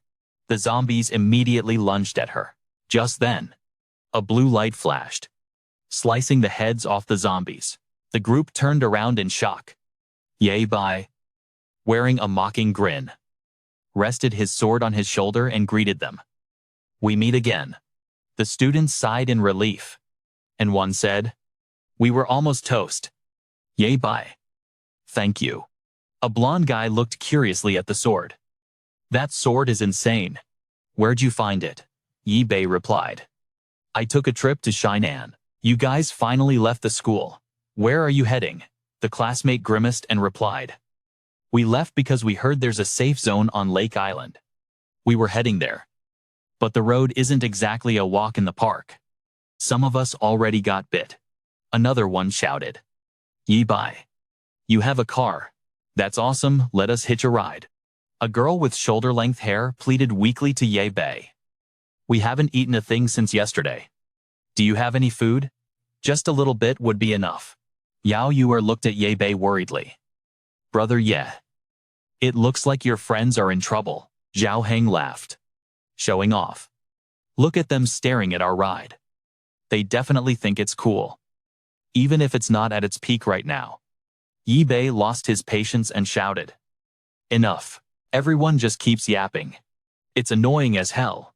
He rested his chin on his hand, lowering his voice. "Listen up. We're low on gas. And there's no way we can fit all of you in here. I can spare some food. But first you guys gotta do something for me." The students cheered in unison. "Anything. We'll do anything." Dip Bok smirked. He turned to Trio Hung. "Fatty. Same old rules. You explain it to them this time." Trio Hung stepped out of the car, laughing. "Huh, is it my time to shine?" Dip Bok added coldly. "There's a swarm of zombies ahead. I'll take them out. You guys deal with the bodies on the road. Be careful." A student looked confused. "Deal with them." Trio Hung grabbed a shovel and walked over to a corpse, grinning. He said, "Come here. Let old Trio show you how it's done." He jammed the shovel into the zombie's head, dug out a black metal crystal, and held it up like a trophy. "See this? We need to harvest these." The students screamed in terror. One girl even passed out. Dao Mok was shaking. But Dio Ngu Wenhe, small as she was, said calmly, "Zombie skulls are pretty soft. Getting the crystal out is easy. Don't be scared." The students went pale as ghosts. Someone started puking, thinking, "What the hell has this kid been through?" Trio Hung handed them some tools. "I've got some spare shovels and knives. You can borrow them. Careful now. Don't get bit." The students watched Dip Bok slaughtering zombies up ahead, wondering, why does he need those crystals from their brains? Every strike from Dip Bok dropped a zombie instantly. Disgusted as they were, the students gritted their teeth and got to work. 2 hours later, Trio Hung held up a bag full of black crystals, grinning from ear to ear. "Heh heh. A whole bag. Many hands make light work." "Huh." Dip Bok nodded comfortably. "All right. Fatty. As promised, give them some food." Trio Hung grumbled. "Huh. Why are you giving away my food?" But seeing the students' pleading faces and hungry eyes, he sighed to himself. Stay strong, don't give them anything. Suddenly, a massive shadow crashed down from the sky, smashing right into Trio Hung's wrecked car. The students dropped their jaws in horror. Deep Buck spooned around, eyes wide. What is that? He clenched his teeth. A mutant, why is it here? It was Voong Sin, Lak Turing's lackey. He had turned into a mutated zombie after swallowing the black metal. His face was completely deformed, muscles bulging. Deep Buck shouted, "Everyone, get back!" Voong Sin slashed his claws at Deep Buck, but he dodged just in time and countered with a sword strike. The zombie leaped back to avoid the blade. Suddenly, slow clapping echoed out. Li Ruoxi stepped forward, smirking. "Deep Buck, I finally found you."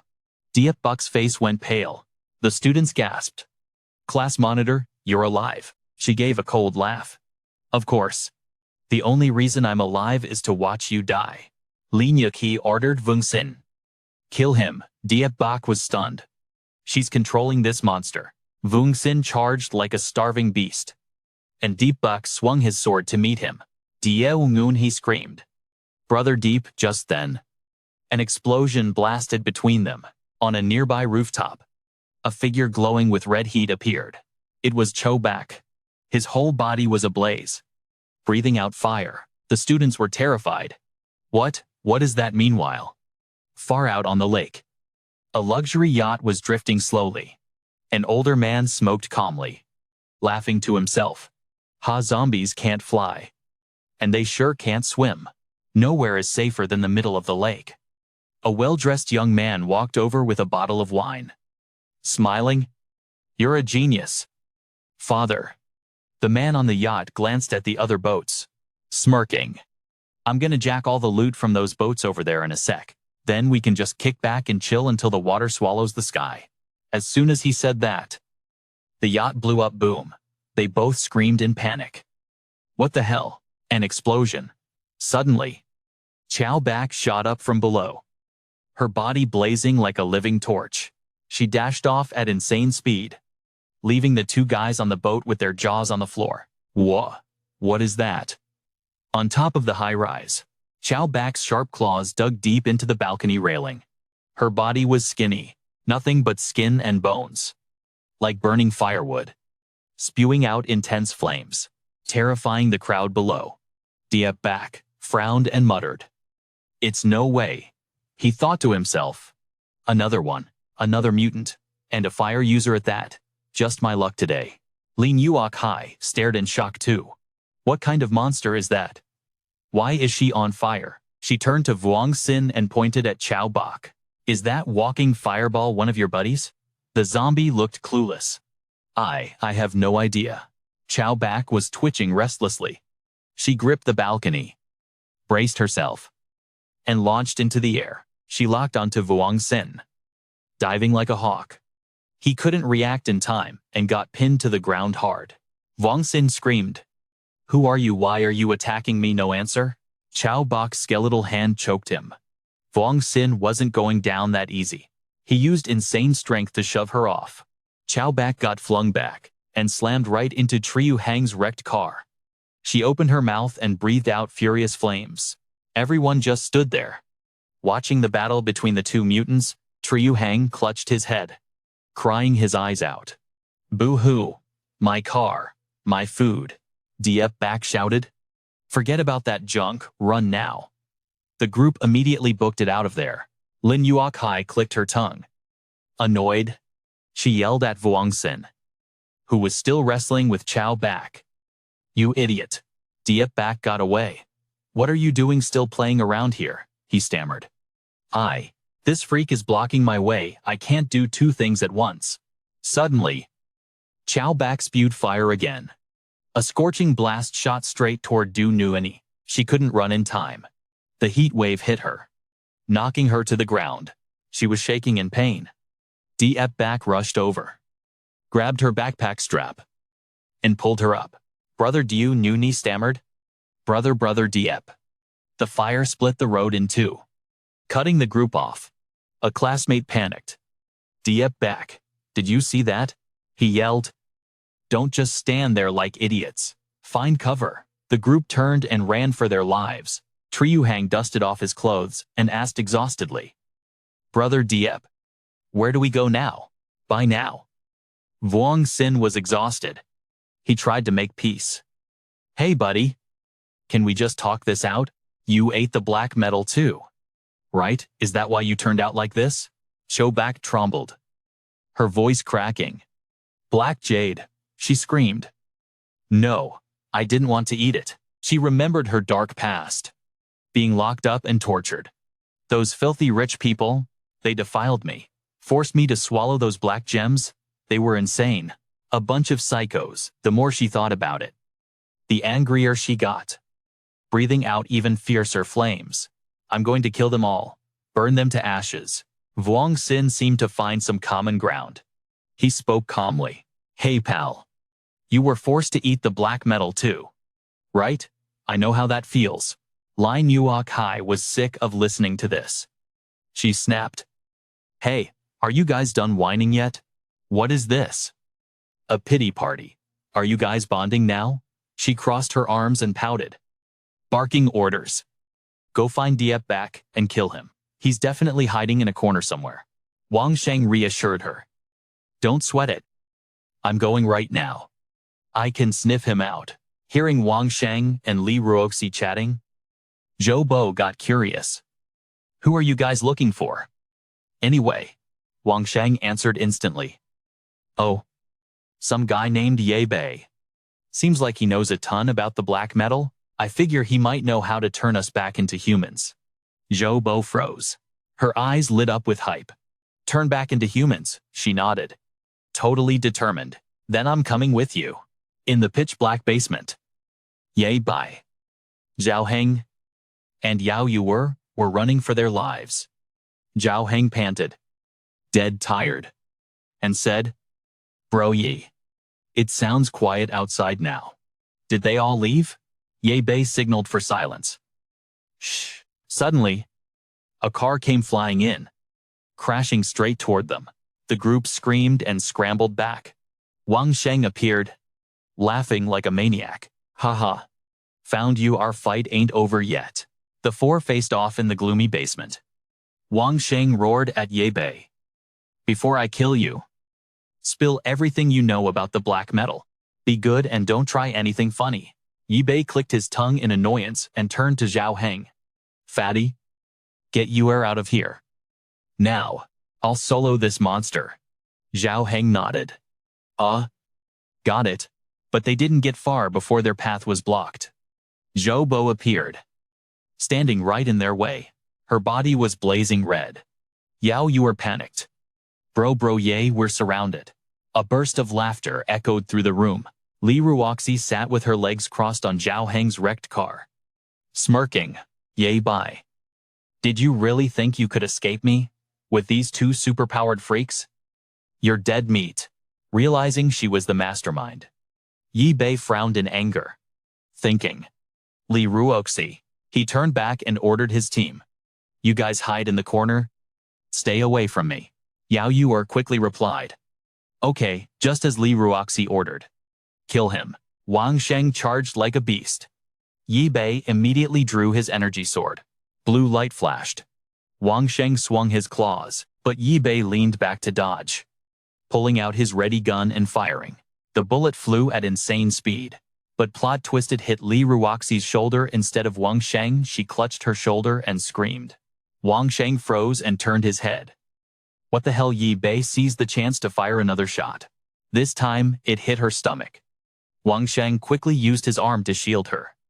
Shouting, Don't you dare hurt her. Ye Bei didn't stop, slashing a streak of blue light toward the two of them. Wang Sheng supported Li Ruoxi while trying to dodge.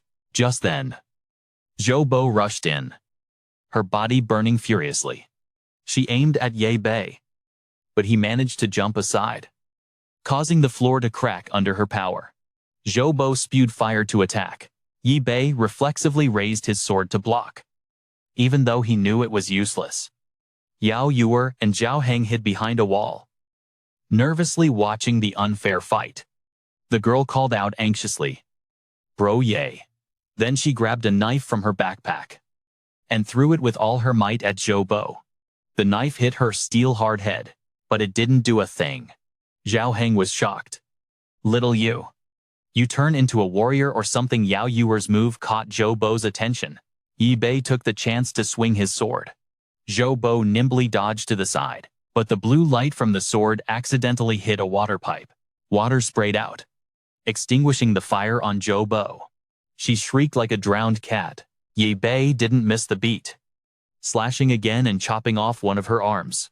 Zhou Bo screamed in agony, feeling like she was being burned alive. He was about to land another hit, but Zhou Bo quickly dodged, causing the blue light to shatter the ground. She fled in a panic, rushing straight toward Yi Bei.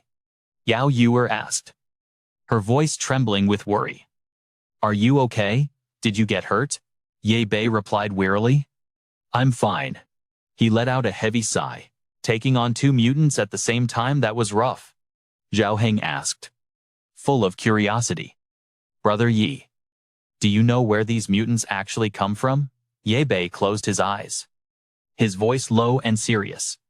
They are humans who mutated after consuming the black metal. Most of them just turn into mindless zombies. But a very rare few, maybe 1 in 1,000, they become mutants. They keep their consciousness. He glanced at Zhou Bo's severed arm lying on the ground, and continued. The ones who keep their minds are insanely rare. Zhang Heng was puzzled. Brother Ye, how do you know all this stuff? Yi Bei stayed silent, closing his eyes again. I'll explain later. Right now, we need to figure out our next move. Zhang Heng clutched his head and groaned. My car, my food supplies. He thought to himself. This world, it's really gone to hell. The apocalypse is escalating way faster than I thought. Yi Bei looked back at the chaotic mess behind them and muttered. Worst case scenario, we're going to need to build something much stronger. Suddenly, a torrential rain began to pour, blurring out the entire world around them. The 3 of them stood helplessly next to the wrecked car. Zhang Heng looked devastated, his eyes red as he hugged his bag of supplies. Sighing. It's totaled. This car is completely useless now. Our only option is to carry the food and gear on our backs. He looked toward the underground garage and sighed. This sucks. Every exit from the garage is blocked off. And there are perfectly good cars down there too. He handed Yi Bei and Yao Yuer each a large piece of tarp. We don't have umbrellas, so use these to cover up. Should we wait here for the rain to stop? Or keep moving and look for another ride? Yi Bei ignored him and turned to Yao Yuer. Yuer, what's wrong? She replied, her voice trembling. I've been here before. An old friend of my father lives around here. She pointed into the distance. If we go straight to that hill over there, that's where his place is. Zhang Heng asked curiously. Who is this friend of your dad's? Is he even still alive? Yao Yuer stammered. He's a bit weird, but he's a good person. I hope. Her eyes widened, sparkling with hope. His house is huge, with high walls. There's no way zombies can get in there. Yeah. And he has a ton of computers. Yi Bei's eyes widened in surprise. Zhang Heng scoffed. Computers? What is it? An internet cafe. We need a supermarket way more than a gaming center. Yi Bei looked at the girl and said seriously. Lead the way. Yuer, let's check out his place. We might be able to rest there. She nodded happily. Okay, suddenly, a zombie lunged out from the shadows. No, it's not just one. It's a whole horde, Zhang Heng screamed. Zombies? They're closing in.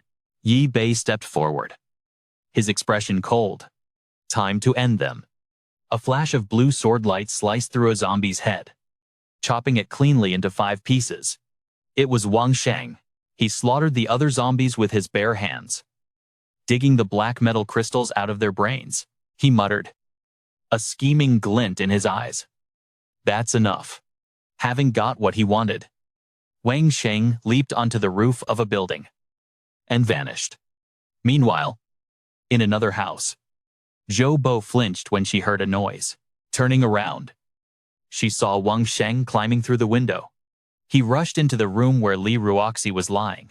Her face was pale and purple, blood flowing non-stop from 2 gunshot wounds that still had the bullets inside. Wang Sheng placed the black metal in front of her, his voice full of worry. "Ruox, I got the black metal. I brought it back for you," she whispered in agony. Give it all to me." Wang Sheng hesitated. Are you sure about this?" Li Ruoxi screamed in a fit of rage. "Just give them to me, hurry." Wang Sheng's face darkened. He silently opened the door and stepped out. Zhou Bo asked curiously, "Is she really going to eat that stuff?" Wang Sheng sighed heavy. "She already took it." Zhou Bo shook her head. "I've seen people struggle after eating black metal before. It's a nightmare. I didn't die. But look at what happened to me." Wang Sheng fell silent. "I just don't want her to die," Zhou Bo replied. "With injuries that bad, without treatment, she's gonna die soon anyway. Her only shot is devouring that black metal." She's suddenly all optimistic. "If she pulls this off, she'll be just like us, no more fear of zombies. And she can finally get her revenge." Vung Sin nodded. "Yeah. But look at Diep Bak. He's got all his limbs intact. You see that? It's damn hard to regenerate." Chobak sounded bummed out. "He's just too OP. His weapon actually blocked my fire attack." "Right," Vung Sing said, trying to hype him up. "We gotta work together to catch him. We'll force him to spill the beans on the black metal and how to turn back into a human." Chobak nodded. "All right. Leave it to me. I'm Chobak. After all." He grabbed Vung Sin. Outside, the rain kept pouring down. Meanwhile, in another location, a blue flash sliced a zombie's arm right off. Diep Bak was totally drained, gasping for air in the pouring rain. Trio Hung asked nervously, "Brother Dip, you good? You look wrecked. We need to find somewhere to crash." Diep Bak turned to Dio Ngunit. "Nuni. How much longer?" The little girl pointed ahead. "We go into that tunnel, then climb up." But she froze. The tunnel's flooded. It looks super deep. The drainage system is totally busted. Diep Bak clicked his tongue in annoyance. "Just great." He pointed at a wooden plank nearby. "Ngu Nyi. Hop on that. We'll push you." The girl nodded. "Okay." The 3 of them waded into the flooded tunnel. Trio Hung shivered. "It's pitch black. You think there are zombies underwater." Dio Nguni turned back, worried. "Brother Diep Bak." Diep Bak reassured her. "It's fine. Don't worry." But suddenly, he collapsed and started sinking. Dio Nguni screamed. "Brother Diep." Outside, the rain was coming down in sheets, the sky dark and gloomy. Vung Sing stood next to Chobak, looking puzzled. "Why won't this rain stop?" Chobak replied. "I know. Right. The streets are completely flooded." Vung Sin hesitated. "Nukai, I want to negotiate something." Inside the room, Li Nukai was shaking in pain from the energy of the black metal. Vung Sin called out anxiously, "Nukai." Li Nukai's eyes snapped open, glowing like 2 purple flames. Her face was covered in creepy bulging veins. She let out a horrific scream. Chobak pushed in curiously. "What's happening?" A wave of dark energy exploded outward. It shattered the room's windows. A brilliant purple light beamed through the dark night. Diep Bak cracked his eyes open. Icy water surrounded him as his vision slowly cleared. He tried to breathe, air bubbles rising endlessly. Suddenly, a hand grabbed his head and yanked him out of the water. A slender figure in a white cloak appeared. Li Nurkai looked at Diep Bak with cold arrogance. "Where's that mechanic buddy of yours hiding?" Diep Bak smirked, his voice dripping with contempt. "As if I'd tell you. You crazy witch. Get the hell away from me." Li Nukai glared at him. "You ungrateful fool." A huge hand suddenly shoved his head back under. He was dunked without warning. Diep Bak choked. Nothing but freezing water before his eyes. His consciousness faded, and everything went black. When Diep Bak opened his eyes again, a white ceiling was the first thing he saw. He squinted, trying to focus. His whole body ached like crazy. Diep Bok stayed silent, slowly sitting up. He groaned inwardly. What the hell happened beside the bed? Diel Muni was sleeping, but groggily opened her eyes. Seeing him awake, she cheered. Brother Diep, you're finally awake. Diep Bok was dazed. Yeah, he looked around, confused. Where are we? Dieu Ngu Eni answered quickly. My dad's friend's house. Trio Hung walked in from the door, carrying a tray of food. Brother Deep, you're finally up. You've been out for a whole day and night. Diep Bok asked. You're still here. Trio Hung looked hurt. Don't be so cold. Man, we worked our butts off dragging you up here. Diep Bok blurted out. In this storm, how on earth did you guys carry me up here? An old man standing by the door spoke up. I don't understand how you made it here either. He frowned, sounding amazed. A student, a chubby guy, and a little girl somehow making it past a horde of zombies. If I hadn't seen it with my own eyes, it's just unbelievable. Yeah, Dio Ngu Eni happily explained. Brother Diep was passed out at the time. We fished you out of the water, but we were totally lost on what to do. Luckily, Grandpa Zhang saw you on the surveillance camera. She beamed with pride. He recognized me, so he drove out to pick us up. Thanks to him, we made it here safe and sound. Yi Bei was suspicious. You saw everything. The old man nodded, still in shock. Of course, I saw you slicing through zombies like they were fruit. It was magical. Where on earth did you get that weapon? Yi Bei tried to stand up quickly, but the pain forced him back down. He managed to say, Thanks for saving me, but I can't talk about the weapon. Give it back to me. Or else. Yao Yuer rushed over worriedly. Brother Ye, the old man deduced. Looks like swinging that sword drained a ton of your stamina. He smiled kindly. Sorry. I forgot to introduce myself. I'm Zhang Heng. But just call me Doctor. Zhang. This is my research lab. I've been holed up here ever since the zombie virus outbreak started. Yi Bei repeated. Doctor. Zhang A memory flashed. Zhang Han, the famous zombieologist, the first person to study dark metal energy to mechanics. He's basically a saint. He hesitated. Are you really doctor? Zhang Han looked bashful. It's embarrassing to say, but I gave myself the title of doctor. Actually, I'm just an errand boy at this research center. Ye Bei thought suspiciously. Just the same name wasted my admiration. Seeing his expression, Zhang Han quickly changed the subject. But my curiosity about your weapon is real. Consider it for the future of humanity. Let me study it. Yi Bei made up his mind.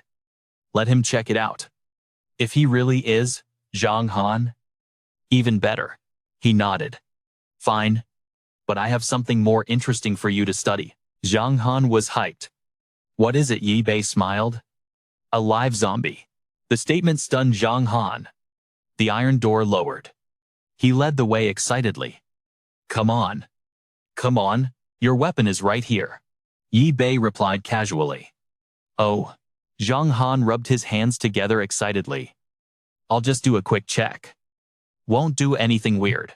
He watched in amazement as Ye Bei easily lifted the sword. As expected, only you can lift it. I almost broke my back moving it here. Ye Bei looked around. Impressed. Your workspace isn't bad at all. With the equipment here, you could definitely create even deadlier weapons. Zhang Han got excited. Create? Don't tell me you made this weapon yourself. Yi Bei didn't deny it.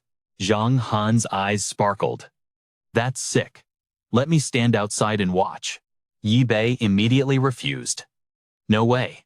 The manufacturing process is top secret. Otherwise, I won't catch zombies for your research. Zhang Han pouted. You bullying an old man? Yi Bei smirked and set a condition. Bring me good food every day, and I'll reconsider. Zhang Han was annoyed. You shameless brat. On the computer screen in the lab, information about Yi Bei and Zhang Heng appeared. Yi Bei's data was clear, but Zhang Heng's was completely blank. Outside the research center, Rain poured down like a waterfall, the drops falling endlessly. The zombie horde waded through the water, shuffling aimlessly past the gate. In front of the monitor, Yao Yuer watched intently. Her small fingers moved fast across the keyboard, eyes full of hope, searching for her father's silhouette. Zhang Heng walked over, holding 2 steaming cups of warm water, and called out, "Yuer, you're here." The girl turned around, confused. I just want to do whatever I can." Zhang Heng smiled. "Looking for survivors out there. You've been working hard." He looked worried. "Still no news about your dad. I only managed to get to Tan Shui district." But that place was already swarming with zombies. Yao Yuer gave a mature smile. "Doctor, Zhang is a good person. My dad is too. I believe he's okay." Zhang Han laughed, leaned in close to check behind them, then whispered, "But hey, are you sure those 2 guys you dragged here are clean?" The old man eyed Diep back crafting weapons and kept talking. "That student, he ain't normal. He's just a kid. But his tech skills are insane. He's got the eyes of a cold-blooded killer." Diep Bak didn't have a clue he was being roasted, just admiring the piece he just built like a boss. Truong Han kept worrying aloud, totally missing Triu Hang creeping up behind him. "And that chubby dude looks basic enough, but it feels like he's hiding something huge." Hey, Triu Hang suddenly cut in. "Yo, old man Truong talking trash behind people's backs ain't cool." Truong Han jumped out of his skin, spinning around to see Triu Hang. Triu Hang pointed an angry finger. "I think you are the weird one. A massive research facility like this, and it's just you. Helipad on the roof. Massive garage downstairs. A gigantic fuel depot. And solar panels everywhere." Truong Han listened in silence, his eyes turning icy as Triu Hang kept going. "Totally suspicious. You've got food storage bays, clothes, and mountains of supplies piled up. You're the one who's sus, aren't you?" Truong Han snapped. His rage exploded like a wildfire. He pointed right in Triu Hang's face, gripping his cup so hard water splashed everywhere. Furious, he roared, "You, what do you know?" Huff. Then he kept going, voice dripping with resentment. "I knew the world was gonna end like this. I saw doomsday coming. That's why I prepped early. But everyone treated me like an idiot. Like a psycho. You eat my food, sleep in my house, and you still dare to judge me. I'm trying to save humanity here." Triu Hang was stunned into silence by the outburst. Sweat poured down his forehead. He tried to compose himself, stuttering back. "For humanity? Really? You shut down all the cameras in the Tan Tui district, invading everyone's privacy. You think that's right?" Truong Han shot back with pure scorn. "Ha! If those cameras weren't running, who would have saved your butts?" Seeing the tension skyrocket, Ni rushed over to break it up. "Guys, stop fighting." But suddenly, a cold needle jabbed into Triu Hang's neck from behind, silencing the argument instantly. Triu Hang spun around in a panic, shocked to see it was Diep Bak who stabbed him. Diep Bak was freaky calm. "Don't move." And Defeltine. He used the syringe to draw some blood right from Triu Hang's neck. Once he was done, Triu Hang touched the spot nervously, stammering, Why did you stick me with that?" Diep Bak stared at the vial in his hand, cool as ice. "I just needed to borrow some blood." He paused. Then his voice got serious. "The zombies, they're about to hit the first mutation stage. We're running out of time." With that, Diep Bak turned and walked away, throwing a warning over his shoulder.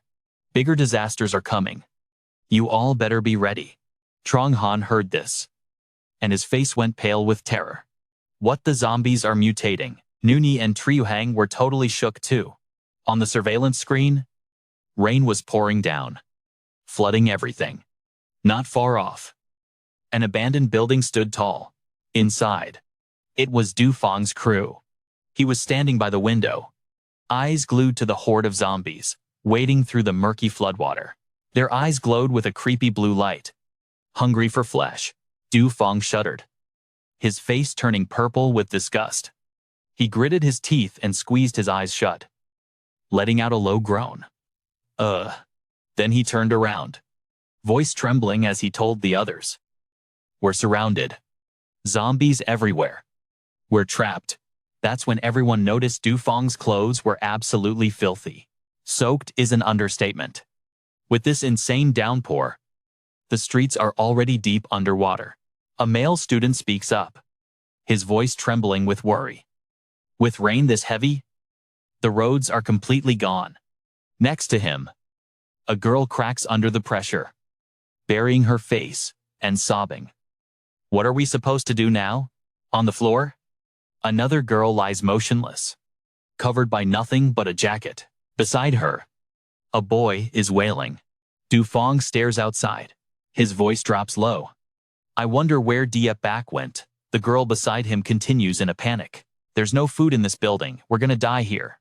Hearing this, a spark of determination flashes in Du Feng's eyes. No, there's still one way. He pulls out a few blue energy crystals, shocking the group. All eyes lock onto the crystals in Du Feng's hand. He explains, his voice tight with tension. When I was helping Diep Bak harvest zombie brains, I managed to sneak a few of these. Staring at the glittering stones, Du Feng continues. I heard that monster screamed because it ate a black pearl like this and turned into a monster. If I eat this one, maybe I could also. A boy interrupts him in horror. Feng, you're seriously thinking about eating that thing?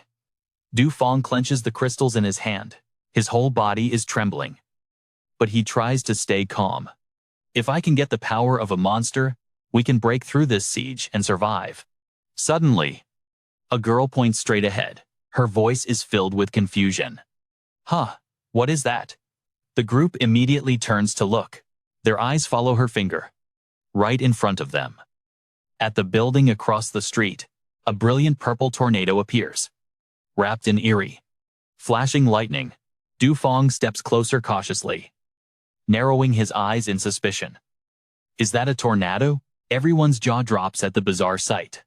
The scene shifts to the research institute. The rain continues to pour, flooding the brightly lit room.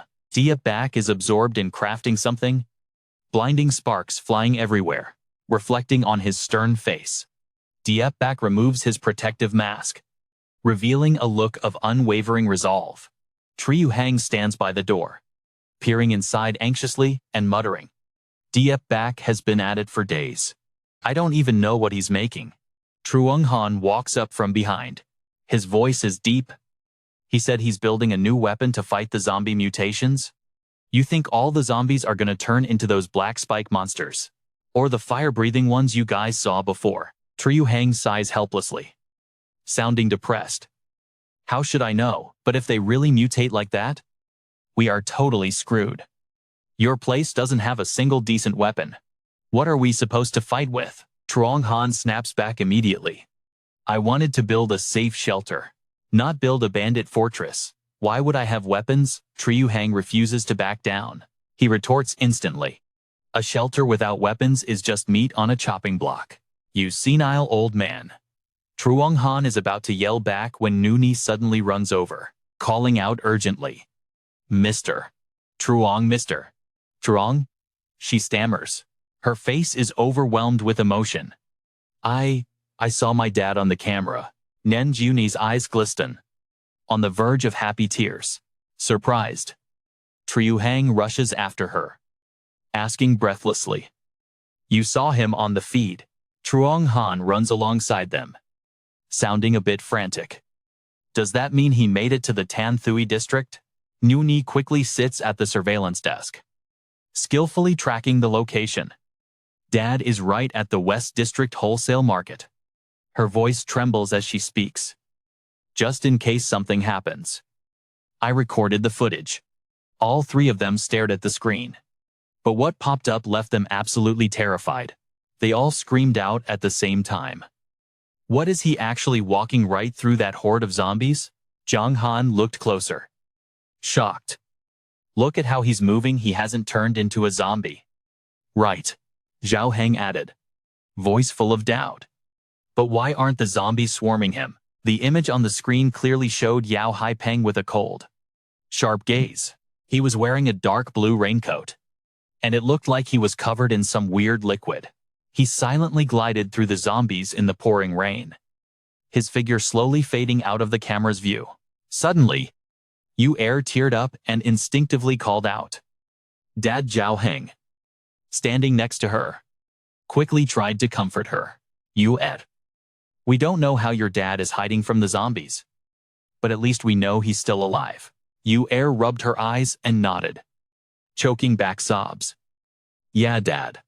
Suddenly, Zhang Han shouted out like he spotted something wrong. Looking at his appearance, it seems he put on zombie clothes and smeared their blood all over himself. So doing that can actually fool the zombies. Do zombies rely on smell to hunt humans? He pondered, eyes twinkling with curiosity. This is definitely worth researching. Yu Er looked at him anxiously, voice trembling. Grandpa Zhang. Her voice cut through his train of thought. Zhang Han startled and smiled apologetically. Ah. Sorry, dear. My old bad habit is acting up again. He leaned in and spoke to Yu Er, voice gentle but serious. Yu Er, I know you really want to save your dad, but the weather is totally unstable right now. The rain just won't stop. The tunnel to the West District is completely flooded. We can't drive through it. Hearing that, Yu Er lowered her head, eyes filled with sadness, and let out a few choked sobs. Zhang Heng watched the scene, and his heart couldn't help but feel a sting of pity.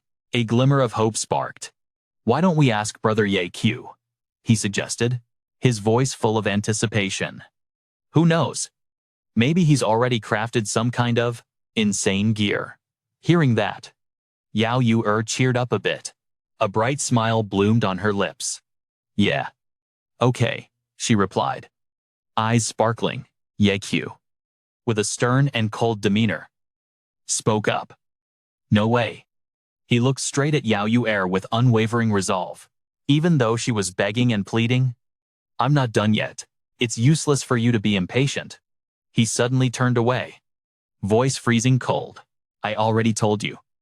Unless you're bringing food, don't bother me. Zhang Heng couldn't hold back and cut in, looking indignant.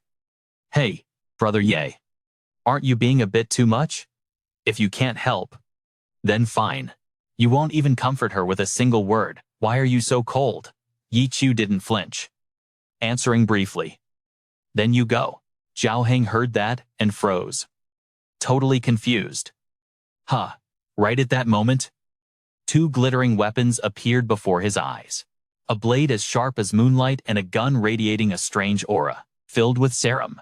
Zhang Heng's eyes bulged, jaw dropping. What is this? Ye Chui calmly explained. Yeah. I mixed your blood into these two weapons. Now you can use them. Zhang Heng excitedly grabbed them immediately, eyes glowing. Let me try this out. As soon as he gripped the blade, he couldn't stop marveling. Whoa, it feels incredibly light in my hand. Oh, this blade looks exactly like yours. Right. Yi Chu carefully instructed. When using it, imagine pouring all your power into the weapon. Doing that will unleash a blade of light. But remember to adjust your force properly. Otherwise, you'll burn out. Zhang Heng's eyes lit up, nodding furiously. Oh, I'll be careful. Yeah. He curiously pointed at the gun. What about this gun? Did you modify it from the gun you looted? Yi Chu nodded, voice steady. Yeah.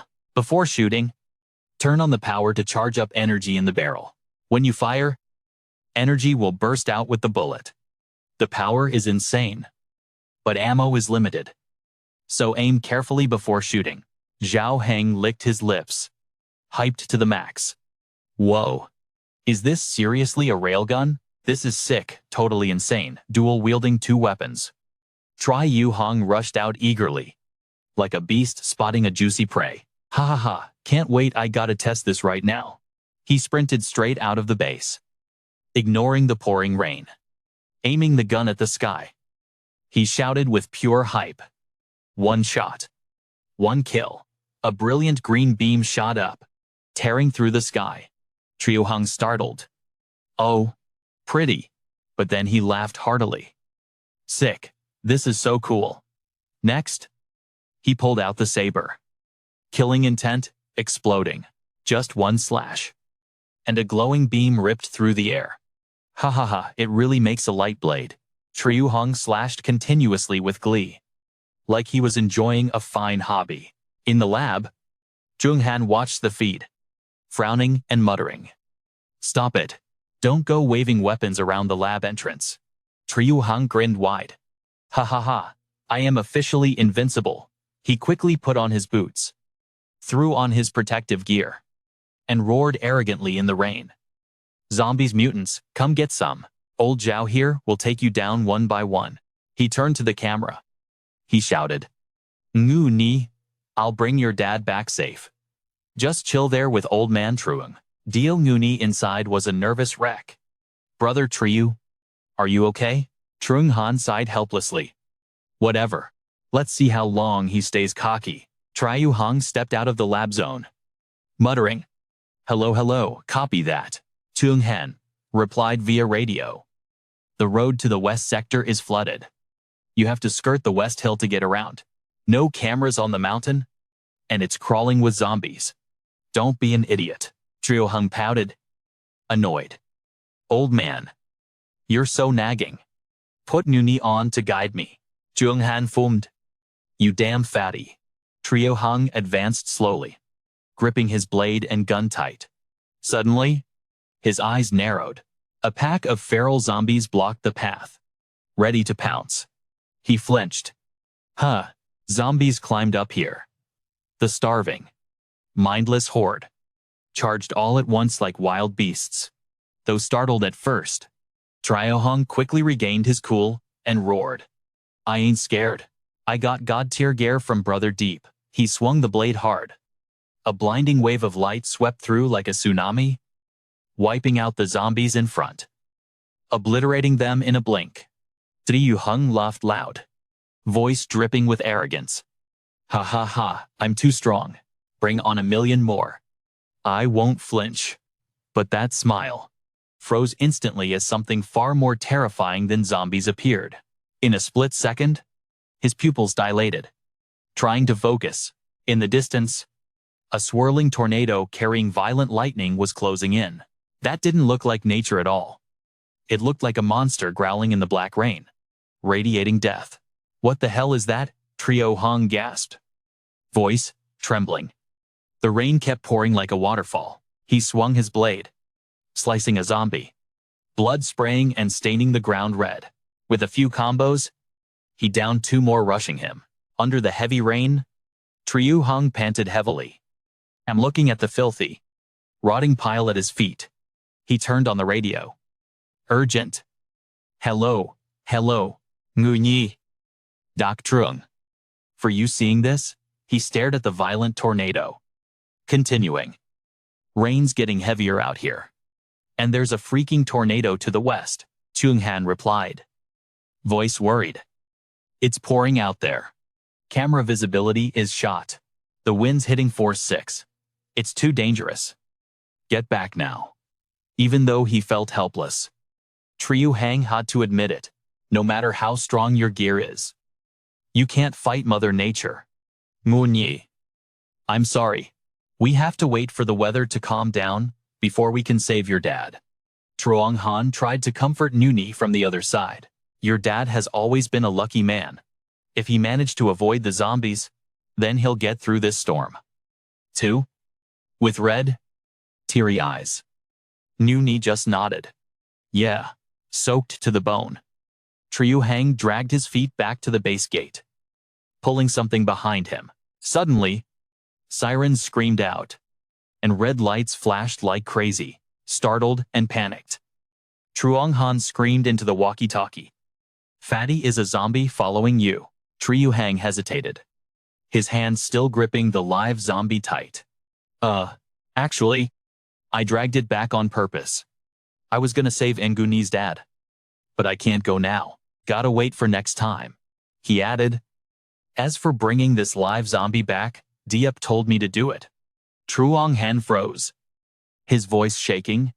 What? You brought a live zombie here. His scientist instincts kicked in, and he rushed out, shouting, "Stay right there, I'm coming." A moment later, Truong Han ran up, panting. Triu Hang let go of the tie wrapped around the zombie's neck and explained, "It's only got the top half left. I chopped the rest off so it wouldn't run around." Truong Han's eyes lit up. He knelt down to examine the living zombie. Whoa. It really is still ticking. With vitality this durable, who is providing their energy, he muttered, voice full of excitement. Turning to the camera screen, Nugne watched every move they made. Truong Han thanked him profusely. "Thank you, Fatty Hang. You really came through this time.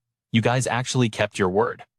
Hearing that, Triu Hang grinned, feeling relieved. Witnessing this rare moment of peace, Nuni happily whispered, "That's great, mister." Truong and brother Triu made up, but in another corner of the base, Diep Bak was focused on testing a new toy, a robotic arm.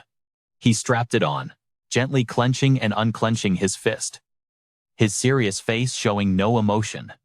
Outside, the rain was still pouring down.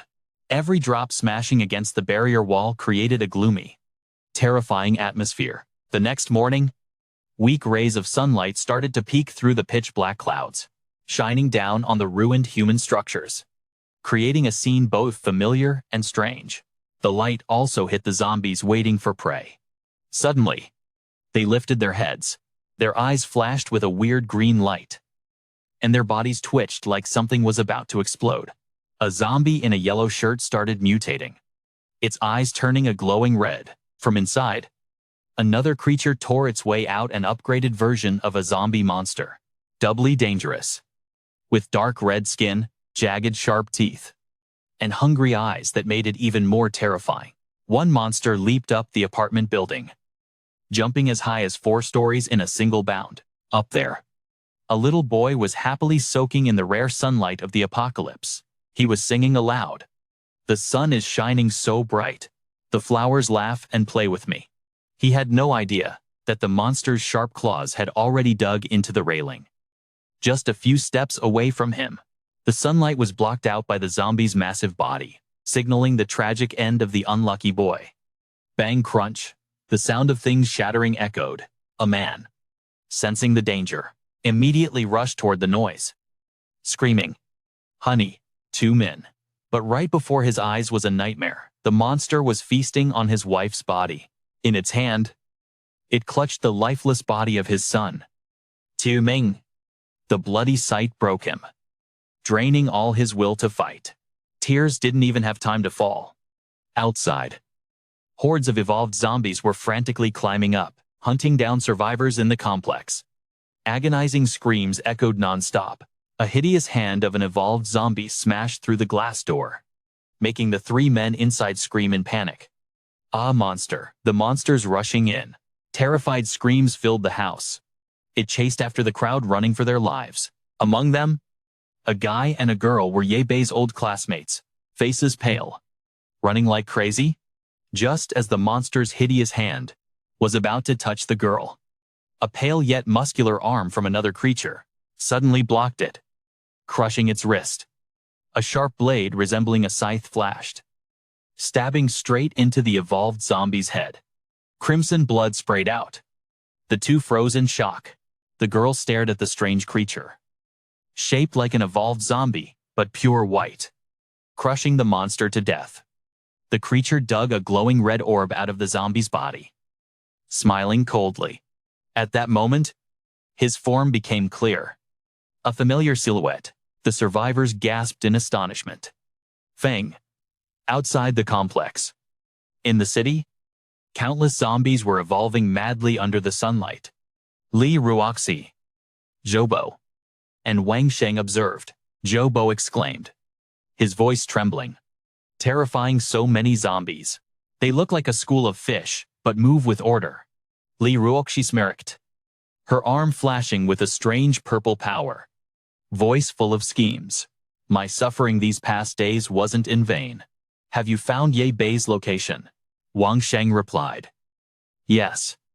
He's in a house on the hill that looks like a research institute. He suggested. Should I sneak in and kill him? But Li Ruoxi waved it off. Eyes sharp and cold. No. How can I let him die so easily? I want to tear him apart with my own hands. Let him taste despair, step by step. Stepping closer. She raised her arm, radiating monstrous power.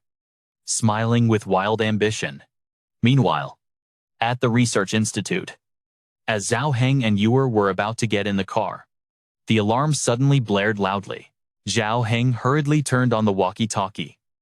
Doctor? Zhang? We're preparing to head out. Why is the alarm screaming like that? Zhang Han's voice was urgent. Fatty Zhao. Don't go out. We're in big trouble. Get Yuer back to the lab building immediately, he continued. Voice trembling. City cameras show a massive horde of zombies gathering. Heading straight for us. Zhao Heng froze. What? How big is the horde? Zhang Han muttered. About 1,000. Zhao Heng mumbled in terror. What the hell is going on? Is it because we're the last survivors? Or did we piss something off? Zhang Han sounded helpless. I don't know what caused that riot out there. But you need to alert Yi Bei right now. Then Zhao Heng sprinted to find Yi Bei. Almost on the verge of tears. Brother Yi. We're screwed. Thousands of zombies are coming. What do we do? At this moment, Yi Bei was still focused on his computer. Voice calm. Doctor. Zhang just told me. Zhao Heng sighed in relief, but asked hurriedly. So, are you ready to go out and take them down? Yi Bei replied calmly. No. I'm not done yet. Zhao Heng got furious. Are you kidding me? You expect me to fight 1,000 zombies alone? Yi Bei ignored Zhao Heng's frustration. Speaking coldly. I warned you guys to prepare. Now, the situation is far beyond my predictions. Emergency cases are also outside my data. Yi Bei continued. Voice steady. Now we can only rely on everyone. If he really is Dr. Zhang, he definitely has a way to solve this. Hearing this, Zhao Heng exploded in rage. Screaming. Brother Ye, what the hell are you talking about? I don't have time for riddles. What the hell are you talking about? I don't have time for riddles. But the only answer was Diep Bok's cold silence. Frustrated, Trio Hung swallowed his rage and muttered under his breath. Damn it. Acting all high and mighty with the silent treatment right now. In the end, he just told himself, fine. Gotta look out for number one. Trio Hung sprinted up the stairs to the rooftop alone. From high up, he looked out and froze. The scene was absolutely terrifying. Swarms of zombies were packed tight, thick as ants, surrounding the defensive wall. Cold sweat dripped down his face. Oh my God, look at all of them. Even the lab walls won't hold against that. Without hesitating, he rushed back down, sprinting to the car. He thought, no way. I can't let them pile up against the walls. Zhang Han saw Chiu Hung driving out and yelled over the radio. Hey Chiu Hung, what do you think you're doing? Triu Hung shouted back. Open the gate, I'm going out to hold them off. Doctor. I figure something out. If I don't make it back, you guys just run. Ngu Ni screamed. Terrified. Brother Triu, the off-road vehicle roared out, cutting off the zombie horde. Inside the car, Trio Hung aimed his weapon with confidence. Boom, a brilliant blue beam blasted out. Direct hit to the heart. The massive explosion sent the surrounding mob flying. Trio Hung screamed in excitement. This is sick, I don't even have to aim. He kept firing, yelling. Eat dust. You freaks. Another group of zombies got blasted into the air. Flames roared, burning them to a crisp. From high above, Lin Yukai frowned, watching with a look of pure annoyance. Vungsen stood beside him and remarked, I didn't think they'd have firepower like that. This might be tricky. Lin Yukai smirked coldly. Yeah, let's see how long they last. Outside, after a brutal struggle, Trio Hung was starting to fade. One shot wiped out a whole cluster, but another wave swarmed in instantly. He raised the gun boom. He blasted the new group back, but sweat was pouring down his face. He wrecked the next round. He cursed. Damn it, why is there no end to them? Suddenly, a fireball came hurtling from the distance. Zhang Heng froze. Too slow to react. The fireball slammed right into his front wheel. Flames erupted, melting the tire. Nu Ni screamed over the radio in panic. Brother Trio. The car flipped on its side, the wheel still blazing. Trio Heng fought the dizziness, gritted his teeth, and kicked the door open. Stumbling out, he caught a glimpse of a familiar figure out of the corner of his eye. Chobak. Even without seeing his face, Trio Heng knew that bastard was smirking. He ground his teeth and roared. You son of a bitch, daring to ambush me. Trio Heng instantly fired a shot at Chobak, his voice booming with intensity. I'm not scared of you anymore. Eat lead. But the flame-covered monster dodged the bullet with lightning speed. He spewed a stream of fire at Trio Heng.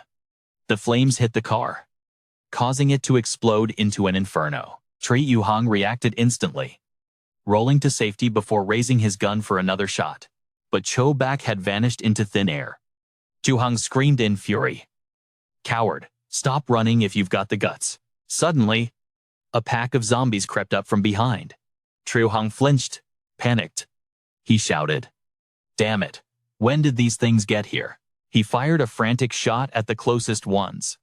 Brilliant blue light exploded, tearing them to shreds. Inside the research lab, Zhang Heng and Nu Ni were worried sick. Zhang Heng screamed over the radio. Zhang Heng, get back here. You can't escape if they surround you. Trio Heng summoned every ounce of strength and ran for his life. Gasping for air, I know, it's a trap. Suddenly, Vung Sin leaped down from above.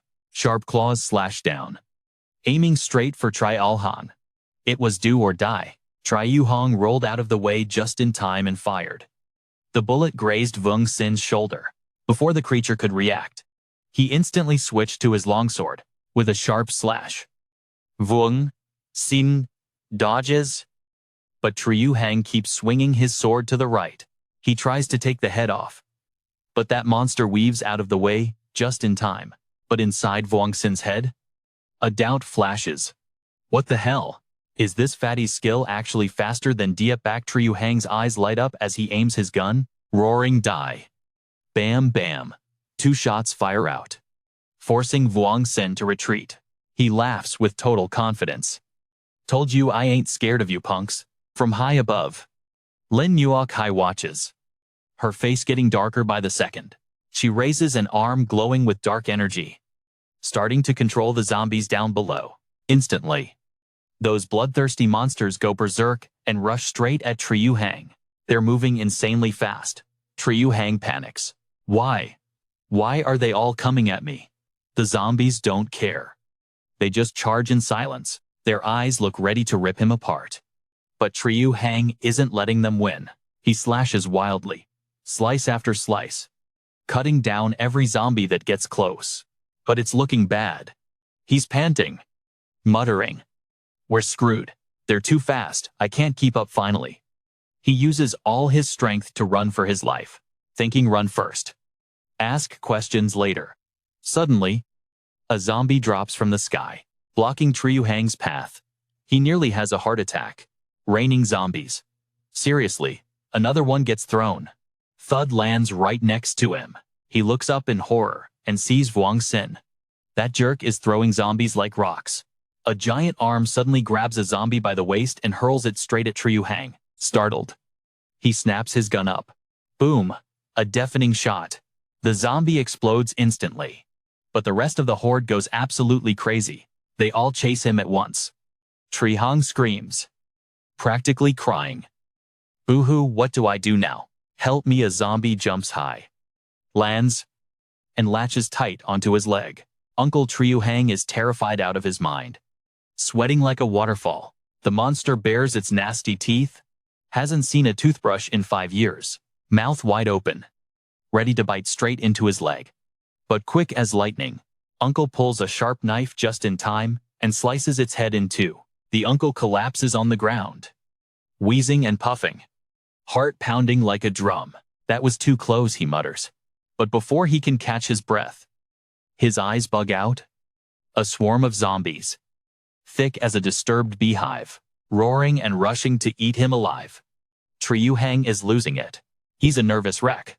If I shoot at this range, I'll blow myself up too, he thinks.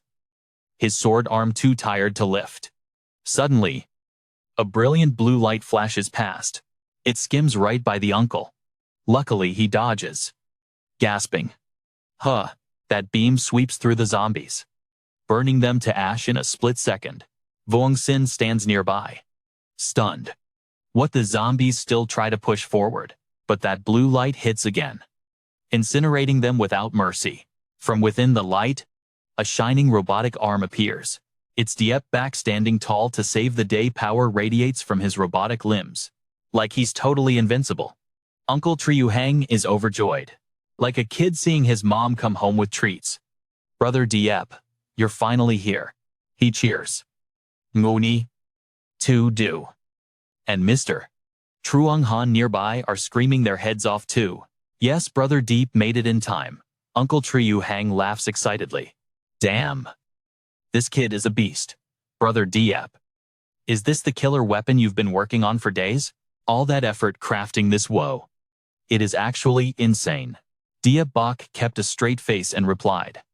Stay sharp. The enemy is still lurking nearby. His voice hardened as he continued. If you've still got energy, go deal with that horde on the left. I'll handle the right side.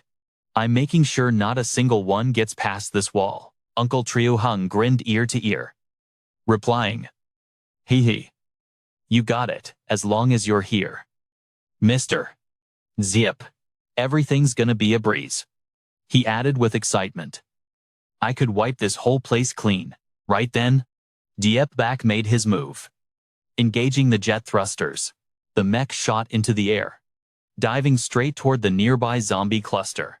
Massive energy began gathering in the robotic arm, glowing brighter and brighter. Ready to burst.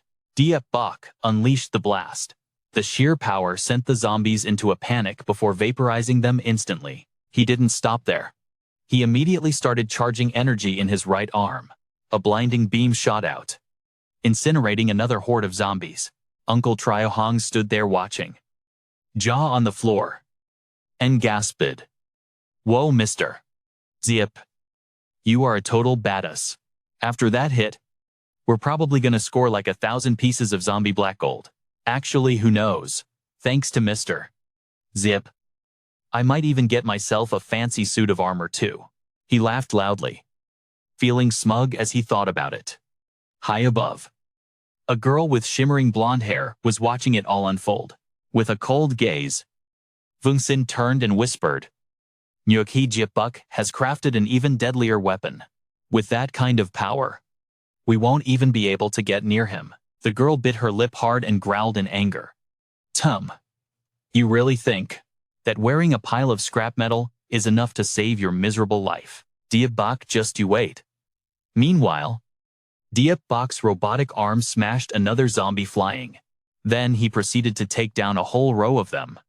Both mechanical arms began charging up massive energy. He fired straight into the army of the undead, blowing them to smithereens. Old Man Truong Han and the little girl standing nearby witnessed the whole thing. The old man marveled.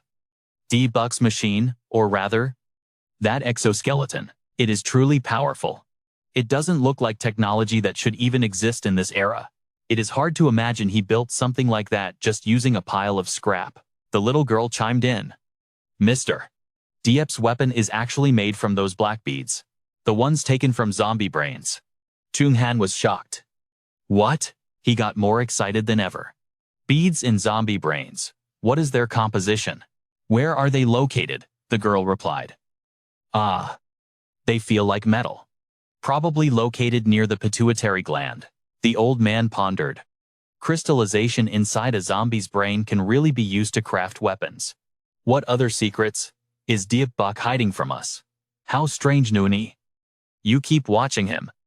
Okay. I am heading back to the lab to study that corpse Li Heng brought back. The little girl nodded. Yes, sir. Back on the battlefield, the zombies were swarming in again, rushing toward Diep Bok like a colony of ants. Niu Kai channeled her dark power and screamed, "Hurry up, all of you! Charge!" The undead army seemed to gain a power boost, charging forward madly like arrows released from a bow. Uncle Trio Hung looked worried. "Here comes another massive wave of zombies. Feels like an earthquake," Diep Bak calmly replied. "If there are many, we kill many. Don't overthink it." But as soon as the words left his mouth, he flinched. A group of zombies had closed in, leaping up to maul him. Suddenly, Niu Kai shouted, "Diep Bak, blow to pieces." Instantly, a zombie exploded right in his face. Diep Bak was stunned. What the? The other zombies started detonating one by one, leaving him completely dumbfounded. Since when do zombies know how to self-destruct right then? The army of the undead transformed into living bombs. They blew up violently, painting the sky purple with blood. Diep Bak stood there watching in shock and uttered, "Oh, it looks like a war of gods over there. But we're totally useless. Can't do a thing." Wang Sheng, looking super anxious, said, "Ruoxi." She swallowed 7 black pearls, just to turn into this monstrosity. Her body kept tearing apart and stitching back together for days. No normal person could handle that kind of agony. You can tell how intense her hatred for Ye Bei is. Zhou Bei frowned and lowered his voice. She swallowed 7 black pearls and didn't turn into a monster. But her power is insanely higher than ours. Does eating more black pearls make you stronger? Wang Sheng shook his head. I don't know how the rules work, but I don't want to go through that torture. She might not even be herself anymore. Right then, Ruoxi, eyes burning with pure hate, was controlling dark energy. Zombies rushed at Ye Bei like moths to a flame, exploding everywhere. Boom, he muttered suspiciously. Someone is controlling them. Ye Bei braced himself against the massive wave of zombie attacks. His robotic arm powered up, gathering intense energy. He blasted a beam of light right at a nearby high-voltage pole. Ruoxi had crazy reflexes and dodged just in time. Wang Sheng's eyes popped out. Ruoxi, she fell straight to the ground. What a pathetic pose, but she instantly used her power to land safely. Not a scratch on her. Suddenly, she flinched, looking panicked. Turns out Ye Bei was already standing there, waiting for her. He activated his robot arm. A massive burst of energy flared up, bright as the sun. Ruoxi frantically ordered the zombie army to charge. The energy beam shot out from Ye Bei, wiping out the entire zombie squad in a split second. Ruoxi used the monsters as shields to survive, but she realized something terrifying. Ye Bei rushed her, fast as lightning. He threw a heavy punch, but Ruoxi dodged it. He immediately prepped another blue laser shot. Ruoxi didn't flinch. She summoned dark power to create a glowing shield against the incoming laser. She raised her hand to block, but the power was too insane. She couldn't hold it back. Suddenly, Ye Bei's robot arm slammed her into the ground. Ruoxi screamed in total agony. Ye Bei pinned her down tight. He said coldly, "Li Ruoxi, that bullet that day didn't kill you." "Huh. Talk, how many beads did you eat?" Ruoxi gritted her teeth in rage. She channeled all her dark power into her hand to fight back. But Ye Bei was faster. He stomped his robotic foot down hard. Crack! Her hand was crushed. Blood splattered everywhere. She screamed in pure torture. Ye Bei repeated, voice ice cold, "In the past life, you cost me an arm. Today, you pay with blood." Suddenly, he noticed something. Eyes flashing with alert, Wang Sheng rushed in from a distance to save Ruoxi, yelling, "Let her go." Ye Bei didn't answer. He just silently charged up green energy in his robot arm. Beams of light shot at Wang Sheng continuously, but he dodged them all like a pro. Wang Sheng jumped high, lunging straight at Ye Bei. In a split second, Ye Bei grabbed Ruoxi, using her body as a weapon to smash right into Wang Sheng's face. Ye Bei fired another brilliant blast of energy at Wang Sheng. He got hit midair, body spinning out of control like a broken kite. Zhou Bei watched in horror and gasped, "Wang Sheng is dead." Even Li Ruoxi got captured. That armor is terrifying, he muttered, eyes glinting slyly. Running is the best strategy. I gotta get the hell out of here. With that, he bolted, running for his life without even looking back. Meanwhile, Ruoxi was trapped in the robotic arm's grip, groaning in agony. Bei looked at her coldly, his voice sharp as a knife. Li Ruoxi, you swallowed the black core and still kept your human form. Are you seriously the chosen one? But your existence is way too dangerous. I have to eliminate you right now.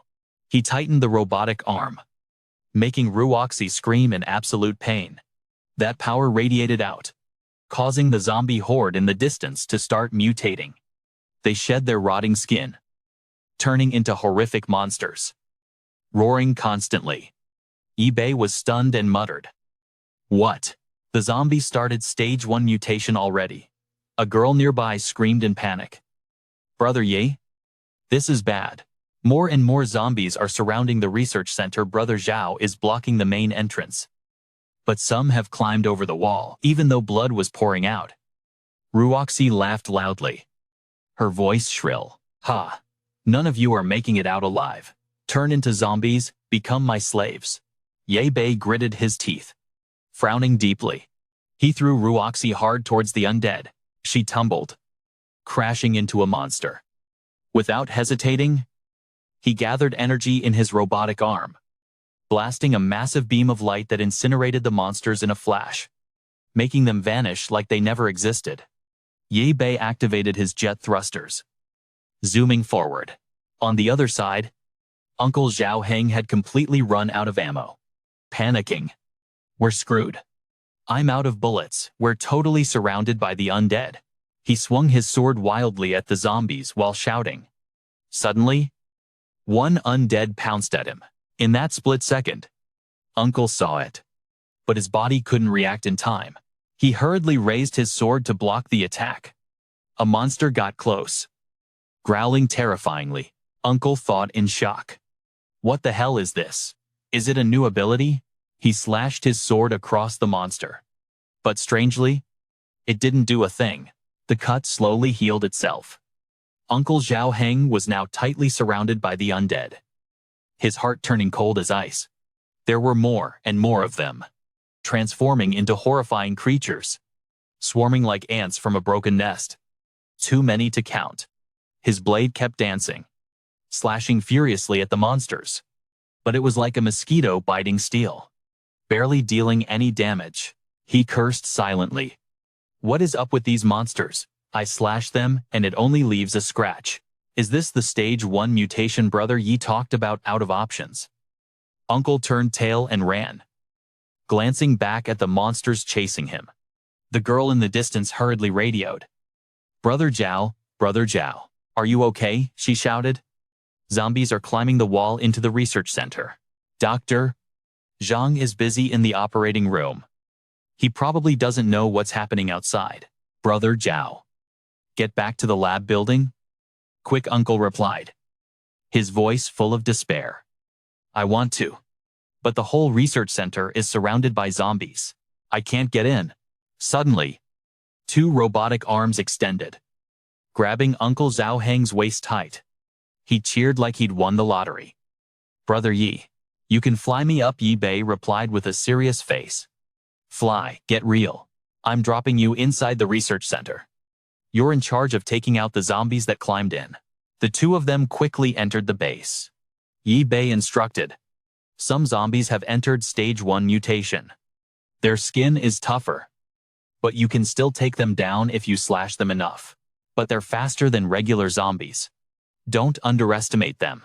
Uncle Zhang Heng panted, wiping his sweat. "Phew. I'm dead tired. Finally got a second to breathe. I'll leave the zombies outside to you." Saying that, Bei hurriedly activated his jet thrusters, zooming back out.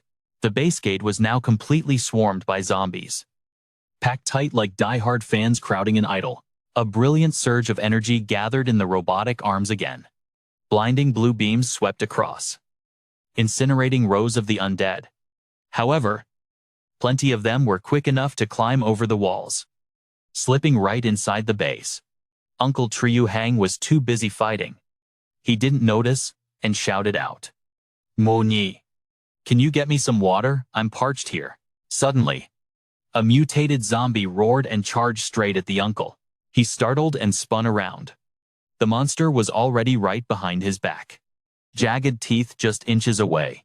His reflexes were lightning fast. The uncle pulled out his weapon and plunged a sharp blade straight into the monster's chest. It shrieked in pain. But the uncle didn't stop. He pinned it to the ground, slicing clean through, splitting its grotesque body in two.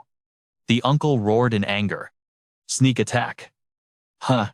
Dare to disturb my rest. Let's see how many chops it takes to mince your head." He swung his blade wildly, hacking at the zombie's head over and over until it stopped moving. Young Nigu Ni rushed over, holding a water bottle. "Brother Triu, I brought your water," she asked anxiously. "Brother Triu, are you okay?" The uncle wiped the sweat, pouring off his forehead, exhaling. "Lucky to be alive." The girl pointed at the zombie, her voice trembling. "I saw this one on the camera. It's different from the others." The uncle nodded, eyes lighting up as he rummaged inside the monster's head. Suddenly, he cheered. "Got it? It's real. And it's red too." A blazing red gem lay in the middle of the zombie's brain, sparkling strangely. But in the lab, Mr. Truong Han was just as excited. He shouted loud. "Found it? The black pearl? Can't see through it, but it flashes green light. Is this the black metal that turns humans into zombies, or does it form after they turn?" He held the gem, eyes glowing as he muttered. "Black metal.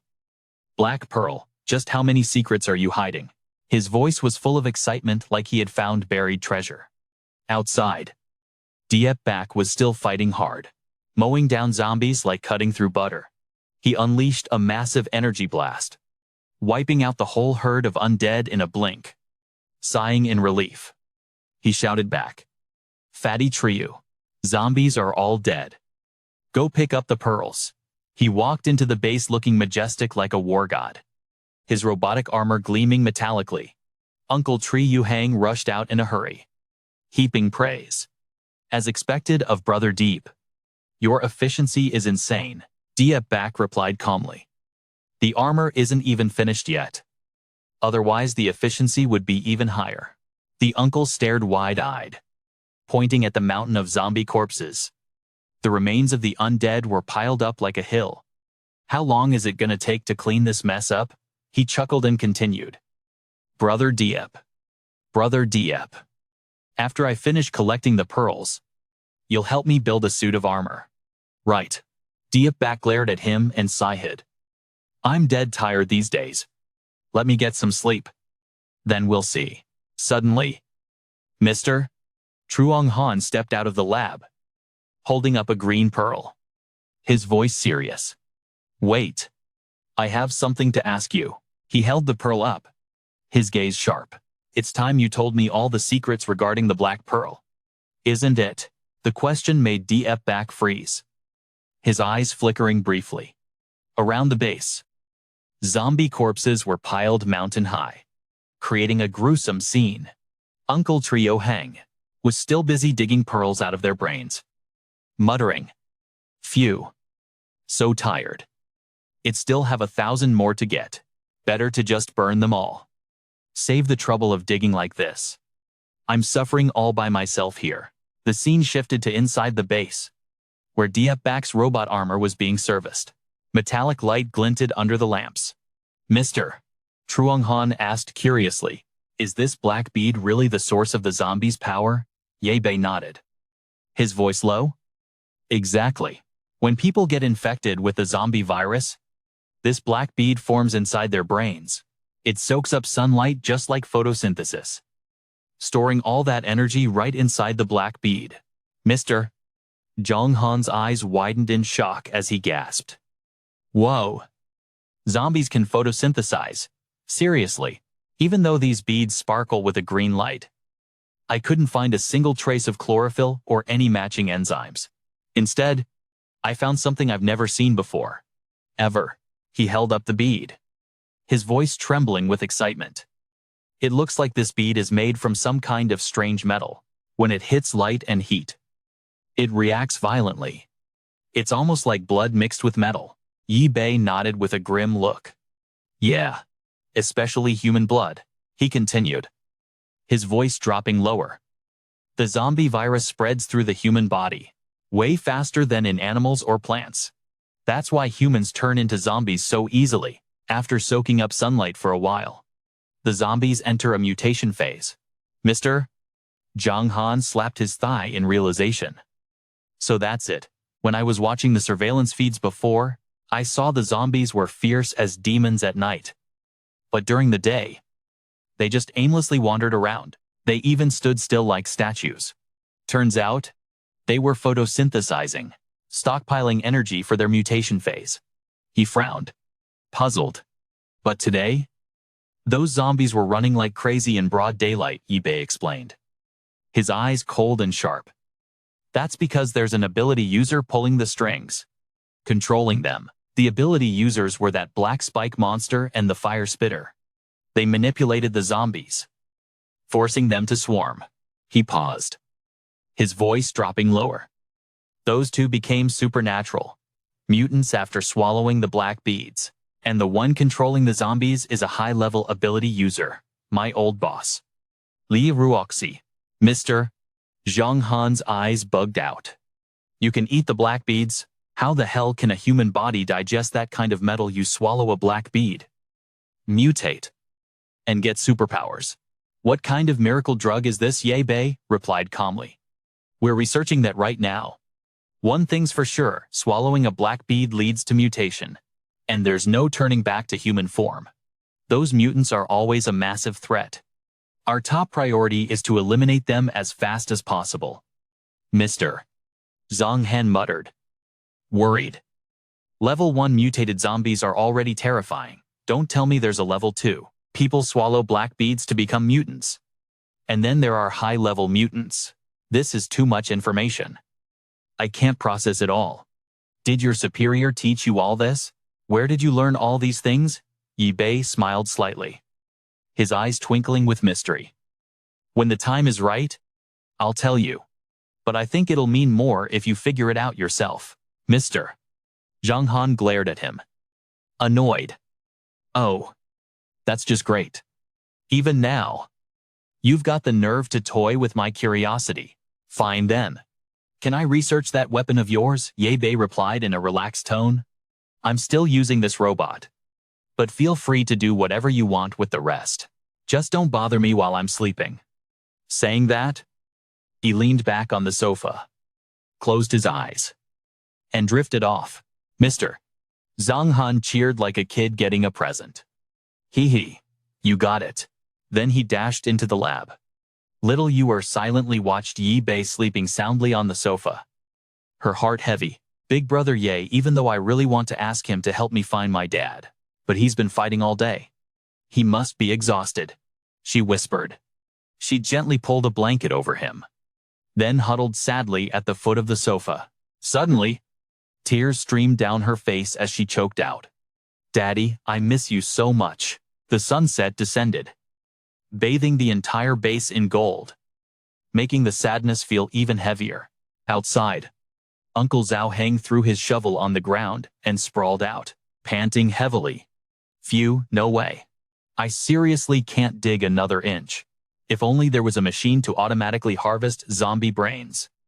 That'd be awesome. The old man's eyes lit up as he daydreamed. But then, thinking about piloting that mech Diep is gonna build for me, I get totally hyped. Gotta keep grinding. No giving up. In the distance, Chao Bak watched the old man. He looked pathetic.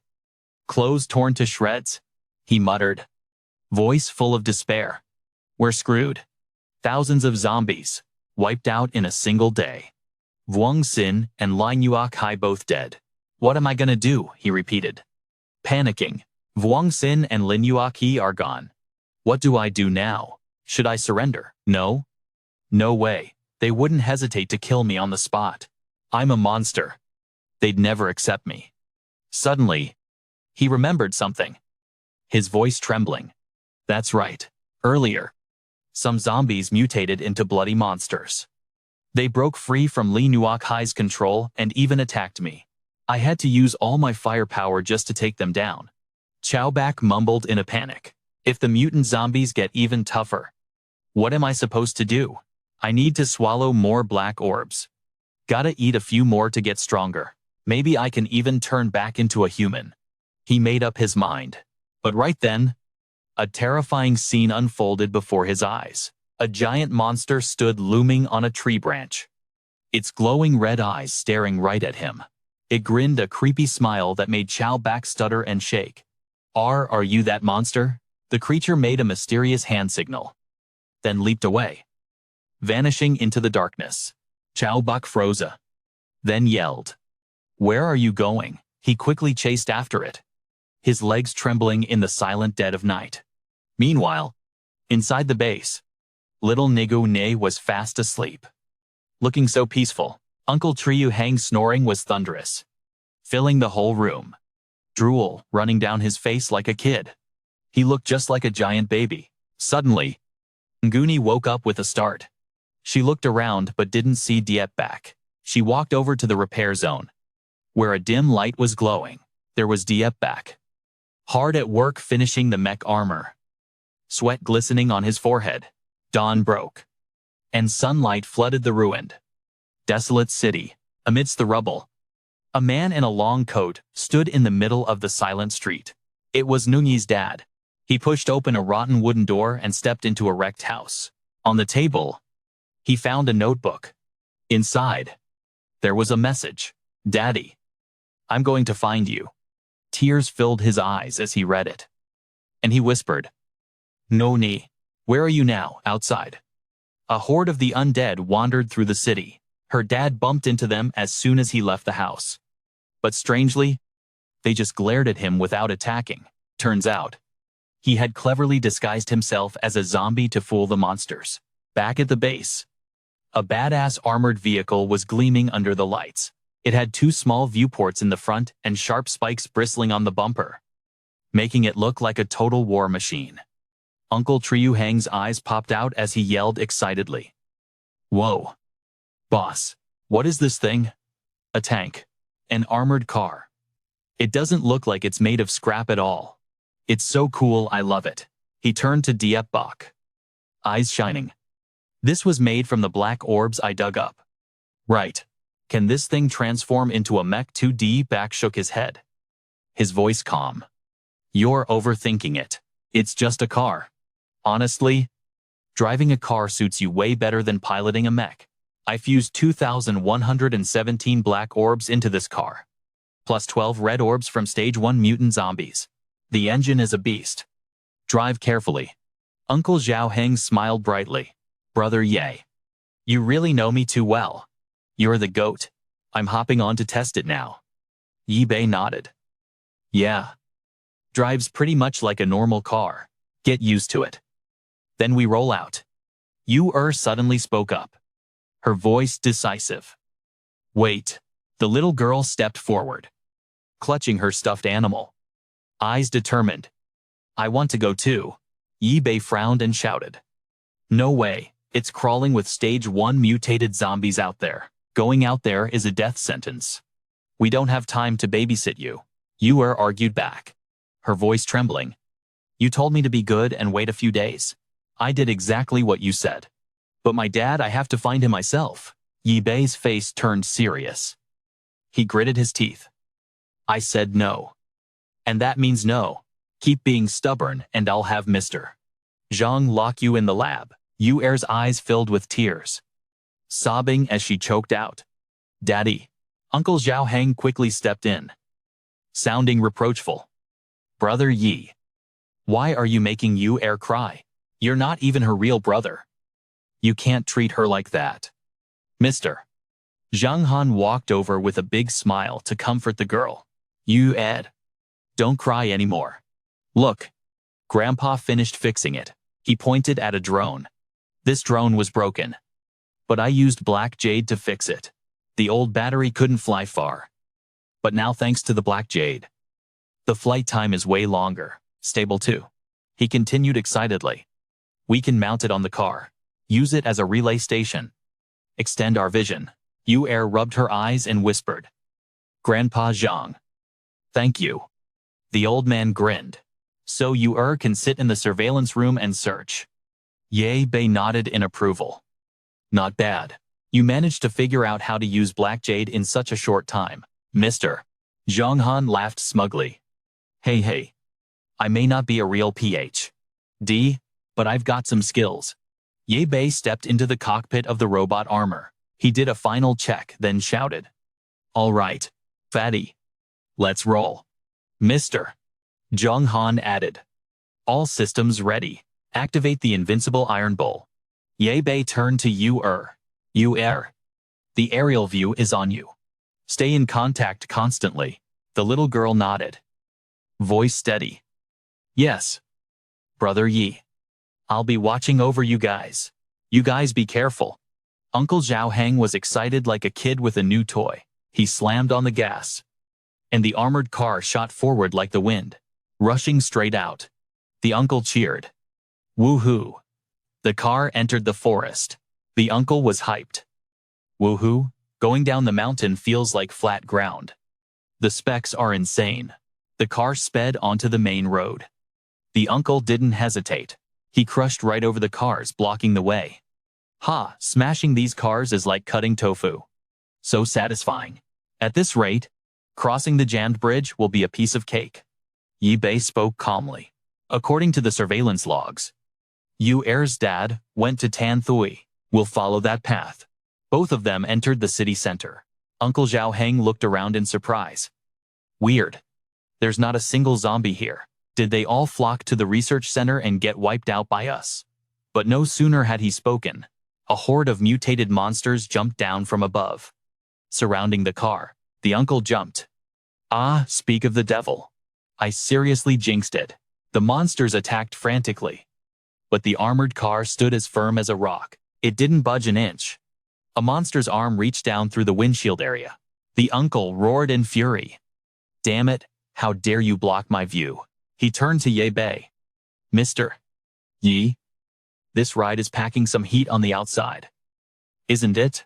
Ye Bei gave a soft chuckle. Traditional gunpowder. That stuff is obsolete. It's useless against the zombies out there now. But chill. I've got something way better. He hit a button. And bam, a massive surge of electricity erupted. Wrapping around the entire vehicle, it fried those monsters instantly. But in the blink of an eye, the zombies seemed to sense an invisible threat. Suddenly, a gigantic arc of lightning blasted from the armored car, reducing them to piles of ash. Uncle Zhang Heng's eyes popped out of his head. Whoa, they all turned to dust. Just like that.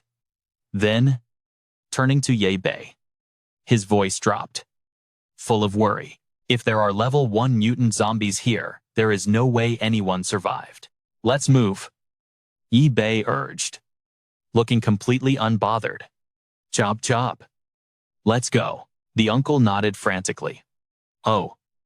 You got it. The armored vehicle tore down the desolate road, kicking up clouds of dust. High above on a skyscraper, a mysterious man watched them. Pitch black sunglasses, black hat, black coat, black shoes. He was dripped out in all black, but his golden hair shone like the sun. He chuckled darkly to himself. Heh. Interesting. Very interesting. The car screeched to a halt on a silent, empty street. Not a soul in sight. Uncle Zhang Heng looked around. His voice low. This is exactly where Yu Er saw her dad. It's quiet. Too quiet. Ye Bei nodded and gave the order. All right. Deploy the drones. From the control room, Yu Er responded. On it, 3 drones zoomed into the sky. They circled the city, weaving between the skyscrapers. Her voice came over the radio. The high-rises show signs that people used to live there, but now they're empty. I remember Dad heading this way, but I don't know if he stopped here. Uncle Zhang Heng turned to Ye Bei. Mr. Yi. What's the plan? Ye Bei let out a long yawn. His eyes droopy. If you've got time, go search the ground floors yourself. I'm beat. Haven't slept in days. I need a nap. The uncle chuckled and nodded. Staying in the car is definitely safer. Wait, we can drive and honk the horn. If yours dad hears it, he'll run out. No sooner said than done. He slammed on the horn. The piercing sound echoed through the streets. And that move grabbed attention immediately. Yelled over the radio. Panic in her voice. Mister. Ye Uncle Zhao, I see zombies heading your way. The chubby uncle's eyes went wide. Huh, there are still undead here, no way. His face twisted as he muttered to himself. Talk about shooting myself in the foot. I really screwed us over this time. But then, a sudden bloodlust took over the chubby uncle. His eyes lit up. Actually, that works too. Let's test out all the toys on this bad boy. He smashed a button on the control panel. Let's see what this does instantly. Razor-sharp blades sprang out from the four wheels, gleaming with cold steel. The uncle roared with delight. Ha ha ha, come get some. Bring it on. The car plowed straight into the horde of the undead. Some were sliced in half, while others were crushed under the tires. The uncle laughed like a maniac. Haha, keep 'em coming more. The engine's roar mixed with the zombies' screams, creating a chaotic symphony of battle. Uncle Zhang Heng's eyes were blazing. He hit another button on the panel. Boom! 2 brilliant laser beams shot out, aiming straight at the swarming zombies.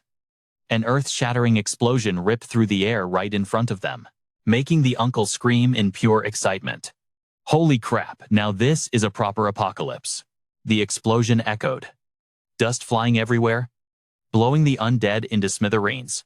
But from the control room, Yu's worried voice cut through the radio. Mr. Rapid. Yee. Be careful. Please don't destroy the building. My dad might be inside. Hearing that, the chubby uncle slapped his forehead. Ah. Right. Right. Gotta chill. Can't get too carried away. He switched the car to meat grinder mode, grinning like a maniac. Oh. This ride is sick. Immediately, the machine roared, crushing the undead mob like ground beef. The uncle gleefully compared it to the sugarcane press at the alley entrance. Just like how sugarcane gets crushed, the zombies were getting juiced the exact same way. Blood splattering everywhere.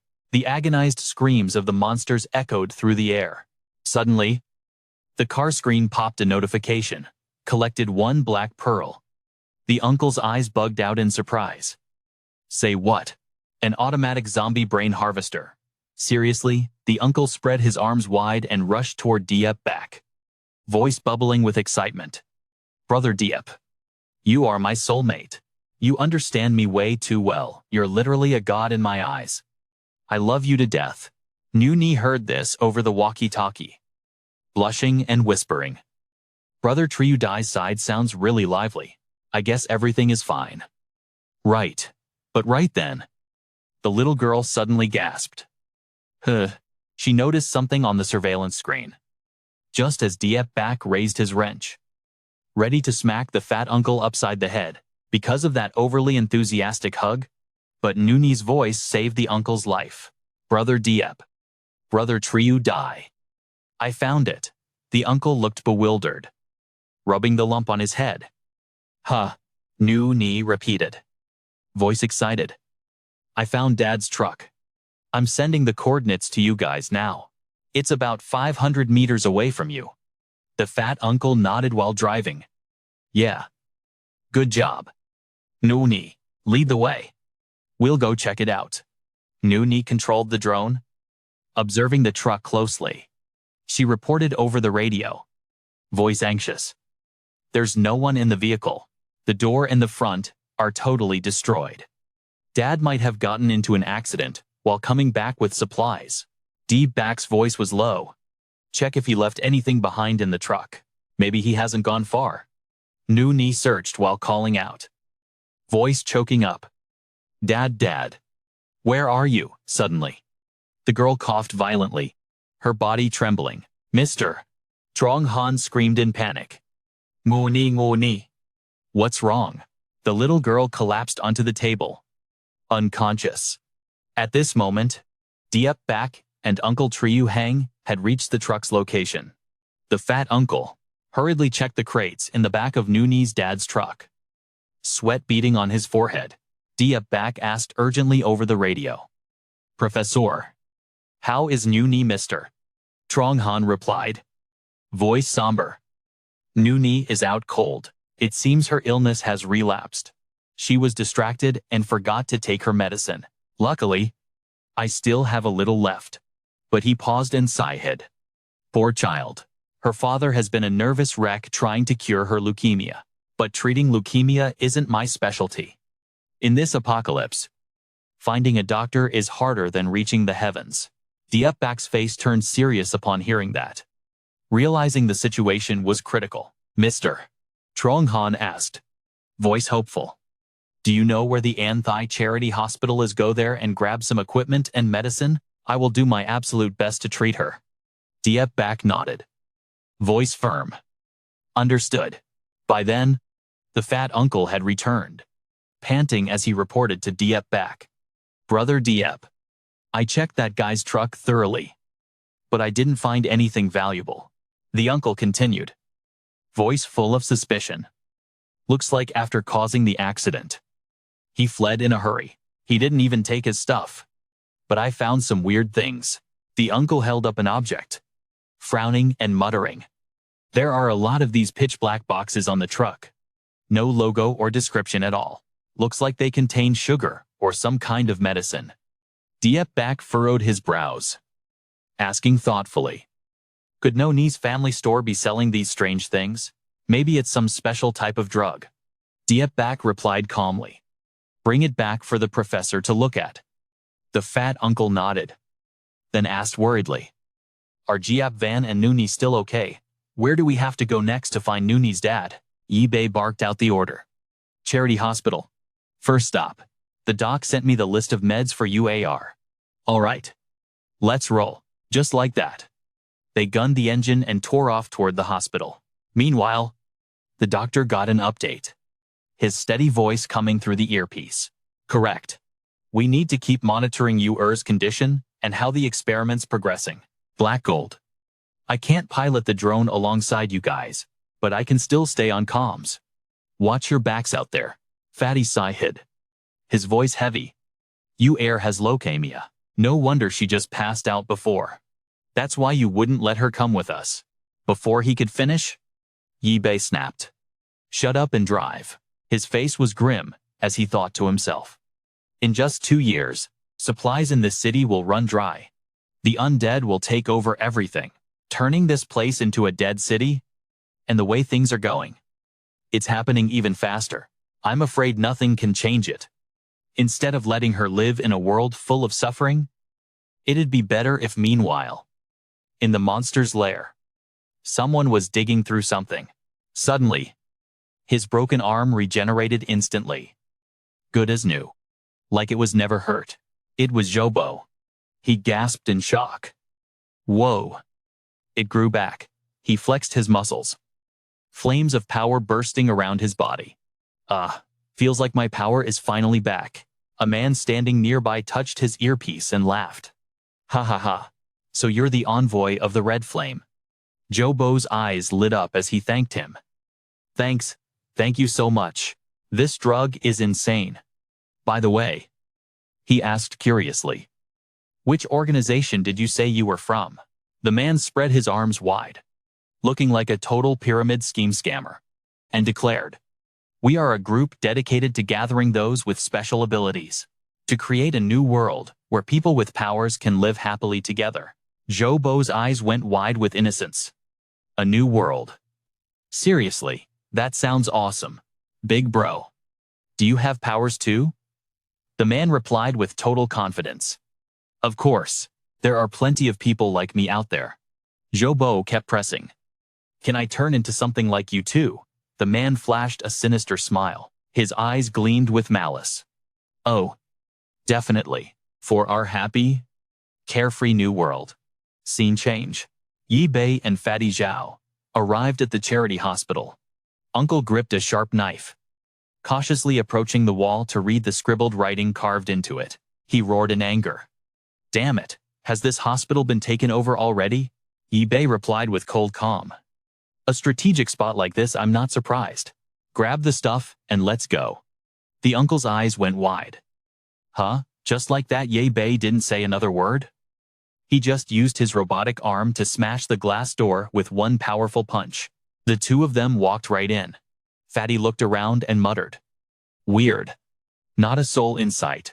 It's dead silent in here. Even the zombies are gone. He continued. Suspicious? Did everyone run away? Or are they hiding? Could be a trap. Ye Bei ordered sharply. We split up. You find the meds. I'll get the therapy equipment. Anything happens, call me on the headset. Fine. Uncle nodded and hesitantly walked down the hallway, whining as he went. Hospitals are the second thing I hate most in this world. This disinfectant smell makes me want to puke. Suddenly, he froze and sniffed the air. That's weird. That's not disinfectant. Smells sweet like fruit. As he said it, his vision started to blur. He stumbled and hit the deck hard. Out cold in an instant. At the same time, Ye Bei yelled into his headset, sounding frantic. Fatty, hey.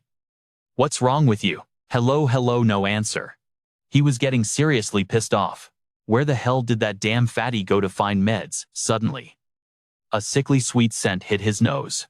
This smell, don't tell me. Without wasting a second, Ye Bei slapped on his gas mask, powering up his mech arm. He unleashed a massive punch, smashing the ventilation duct to pieces. A stream of purple toxic gas drifted out from the wreckage. He muttered. I knew it. He screamed into his headset. Fatty, the hospital's rigged. It's a trap. Get out of there. Now. But right then, he sensed something was off. Ye Bei spun around. He swung his mech arm, aiming a punch straight at a pink-haired nurse walking toward him. But he stopped just in time. The girl reached out and touched his armor. Her eyes sparkled like stars as she said, Whoa. This armor looks insane. If I had to guess, this bad boy is made from those black pearls found inside monster brains. Am I right? If you let me meet the genius who built this, I'd be super grateful. She put on a mesmerizing expression as she spoke. Enough to make anyone's heart skip a beat. Ye Bei narrowed his eyes, asking, Who are you? He realized she was an ability user too, but her aura felt different. She smiled, striking a cute pose. Oops, forgot to introduce myself. I'm Tang Tang, the sweet genius doctor. Ye Bei questioned her, his voice cold as ice. You released that poison gas in the hospital. Didn't you? And you ate those black pearls? Right. She didn't even flinch. Yep. I released the gas. It keeps the zombies away and knocks out any intruders. But wait, can you actually eat the black pearls from zombie brains? Ye Bei shook his head. No, never mind. He stared at her, sizing her up. The girl gave him a cheeky grin, teasing him. That's right. It's just me, the princess. All alone in this fortress of freedom. Hee hee. Are you here to kidnap me like a demon king? Ye Bei gave her a terrifying smile to scare her. Aren't you afraid to die? The girl's smile turned twisted. Her eyes sparkled like candy in a sweet shop. For me, death is just as tempting as a sweet piece of candy. Dying for what I love, I have zero regrets. Ye Bei thought to himself, full of suspicion. Is she crazy? He lowered his voice. You said you were a medical doctor. What's your specialty? Viruses. Obviously. She answered with total confidence. Ye Bei felt an indescribable weirdness about her. He kept pressing her. How did you figure out there were pearls inside zombie brains? Did you use the black pearls to make that poison gas? The girl held her head and ran in circles, screaming, Oh my God, you are so annoying. Then she pointed straight at his face, snapping at him. You just keep asking question after question. You haven't even answered what I asked you, so tell me, can I meet the person who built this armor or not? Ye Bei thought for a moment, then answered cautiously. Our research lab is by the riverbank. If you really want to go, I can take you. Hearing that, the girl jumped up in excitement. Yes, awesome. But then, immediately after, she turned back to him with a sweet, Meaningful look. But I have one more tiny little request. You have to say yes. Okay. The scene shifted to a deserted road. A dark green military truck was parked on the side. Inside, Uncle Zhang Heng was frantically talking on the phone. Hello, Ah-kun. Are you there yet? The person on the other end laughed heartily. Of course I am. The uncle asked. Is Xiao Qi there too? A girl with pastel pink hair and a flashy street style answered over the phone. Ha ha, did you think? This lady is the type to ghost people. The guy with glasses? Ah-kun laughed loudly while driving. Ah, old Xiao said. This is our last job. Once it's done, I can finally go home and get married. The pink-haired girl blushed and squealed. Oh my God. I'm dying of embarrassment. Uncle Zhang Heng burst out laughing. Heh. Flirting at a time like this. You two are seriously a match made in heaven, he continued. Voice full of hype. Ah. Almost forgot I see them. You guys actually showed up. The timing matches exactly what old Xiao said. Let's stick to the plan. All three answered in unison. You got it. Wait for the guests to arrive. As soon as old Xiao gives the signal, we rush him. Suddenly, the fat uncle noticed something wrong. He shouted into the phone. Hello, Xiao Qi. Old Xiao hasn't signaled yet. Why are they starting? Then he saw Xiao Qi get smashed away by a truck. It was chasing A-kun, making him scream as he ran. Brother Heng, something's not right. Run. Uncle Heng only had time to scream. A-kun. But right then, another vehicle slammed straight into where he was parked. Uncle roared in fury. Damn it, IT, how did we get exposed? That car was right on his tail. Suddenly, Uncle jerked awake, covered in cold sweat. It was just a dream. Standing in front of him now were Ye Bei and that doctor girl from before. They were staring right at him. Ye Bei mocked. Had a nice nap. Now get up and get to work. Uncle looked confused. Huh, where am I? The girl giggled, holding a syringe and speaking in a teasing tone. You got hit with my homemade poison gas. If you don't get the antibody within 3 hours, you're gonna turn into a puddle of pus. Okay. The fat uncle trembled and screamed. Ah, what the hell? Who even are you? Ye Bei snapped. Stop screaming. Help me move these jars to the car. Now. The fat uncle mumbled. Hey, brother Ye. You gotta explain this to me. Right. The girl suddenly switched her tone, acting all pitiful. Please, Mr. Fatty. Those specimens are super important to me. Just help me move them. Okay. The fat uncle sighed. Why does everyone love making my life difficult? The girl's expression flipped instantly as she threatened him. If you break a single jar, I'll dump the whole pile on you. Terrified, the uncle stammered. Demon, and resigned himself to hauling the jars outside. The girl stood to the side, clapping enthusiastically. Oh. Such hard work for two fine gentlemen. Serves him right for being a simp. Ye Bei thought, his eyes cold. Who exactly is she? That sweet-smelling poison gas she made, it's very familiar. In the apocalypse, gang leaders often use this deadly gas to fight against zombies and attack their rivals. This is the honey cloud gas that made people both curious and terrified. Could the creator really be this little girl? If she's anything like Dr. Zhang, the mechanic's genius, I have to protect her at all costs. I absolutely can't let her fall into the hands of people like General Yu Long. By now, the fat uncle had finished moving the jars. He sighed in relief. Phew, finally done. The girl looked at the armored vehicle and squealed. Oh, is this car made with black pearl too? It's so cute. She mumbled to herself, examining every inch of the vehicle. It's totally worthy of being this princess's royal carriage. The fat uncle whispered in Ye Bei's ear. Brother Yi, are you sure you want to bring her along? I get the feeling this girl has issues, he replied calmly. We already found the medicine and equipment. With this doctor, Yuer will be much better taken care of.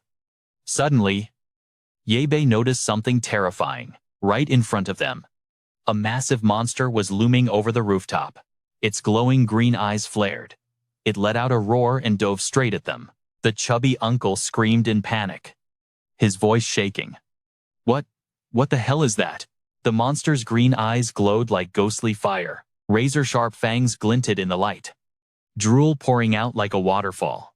It let out an earth-shattering roar. Its fierce gaze locked tight on the three of them. The chubby uncle stuttered, sweating buckets. Is that a bear dog, or some new kind of mutant? Diep back shouted with icy calm. Why are you guys just standing there? Get in the car now. Just as he spoke, the monster launched itself off the roof. It rushed at them like a hurricane. Diep back instantly activated his mech armor and fired a blinding laser beam at the beast. The brilliant light sliced through the air, hitting it dead on.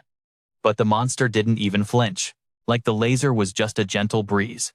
It growled, eyes flashing with malice, then suddenly lunged at Diep Bak, the girl, and the chubby uncle. Luckily, the girl and the uncle made it into the car just in time. The chubby uncle let out a breath, dripping with sweat. Phew, thank God we're fast. He poked his head out and shouted, Brother Diep. You, okay? Diep Bak didn't flinch, replying, You take the doc back first, I gotta deal with this bastard. With that, he threw a thunderous punch right at the monster's face, while firing the laser one more time. Meanwhile, the chubby uncle drove and mumbled, his voice full of doubt. What the hell is that thing? It's huge. The nurse in the back seat replied calmly. It's a giant dog. It's been lurking around the hospital for days. No one dared to go outside because of it. The chubby uncle's eyes went wide. You knew there was a monster out there, and didn't say anything. The girl replied with an innocent look. Huh. You guys came from the outside. Didn't you know? Then her voice turned firm. I saw your gear. It's all top-notch, so it shouldn't be a problem. Right. You guys are the Doomsday Rescue Squad. Humanity's last hope. Aren't you? The chubby uncle frowned and shook his head. This isn't the time for jokes. The girl smiled and continued. I'm not joking. I've studied the zombie virus extensively. It's spread all over the world. The fact that we've survived this long, doesn't that make us the chosen ones? The chubby uncle stared in shock, but back outside, Diep Bak was still in a fierce battle with the monster. It lunged forward, throwing a punch like a sledgehammer. Diep Bak thought to himself, eyes sharp. Another mutant beast that doesn't belong in this era. This isn't a normal animal or a wild beast infected with the zombie virus. It's a product of advanced technology, fused with the virus to create a monster far ahead of its time. Suddenly, the monster fired a bolt of lightning at him. Diep Bak grinned with delight, like he'd just cracked a code. So that's it. I get it now. He raised his robotic arm and fired a brilliant beam of energy in return. The monster dodged nimbly and even deflected his energy beam. It roared furiously, shaking the very air around them. Diep Bak frowned, thinking, just as I thought, it can deflect attacks. Enraged, the monster charged, slashing with its razor-sharp claws. Luckily, he dodged just in time, quick as a flash. He grabbed the silk band wrapped around the beast's neck. Damn it.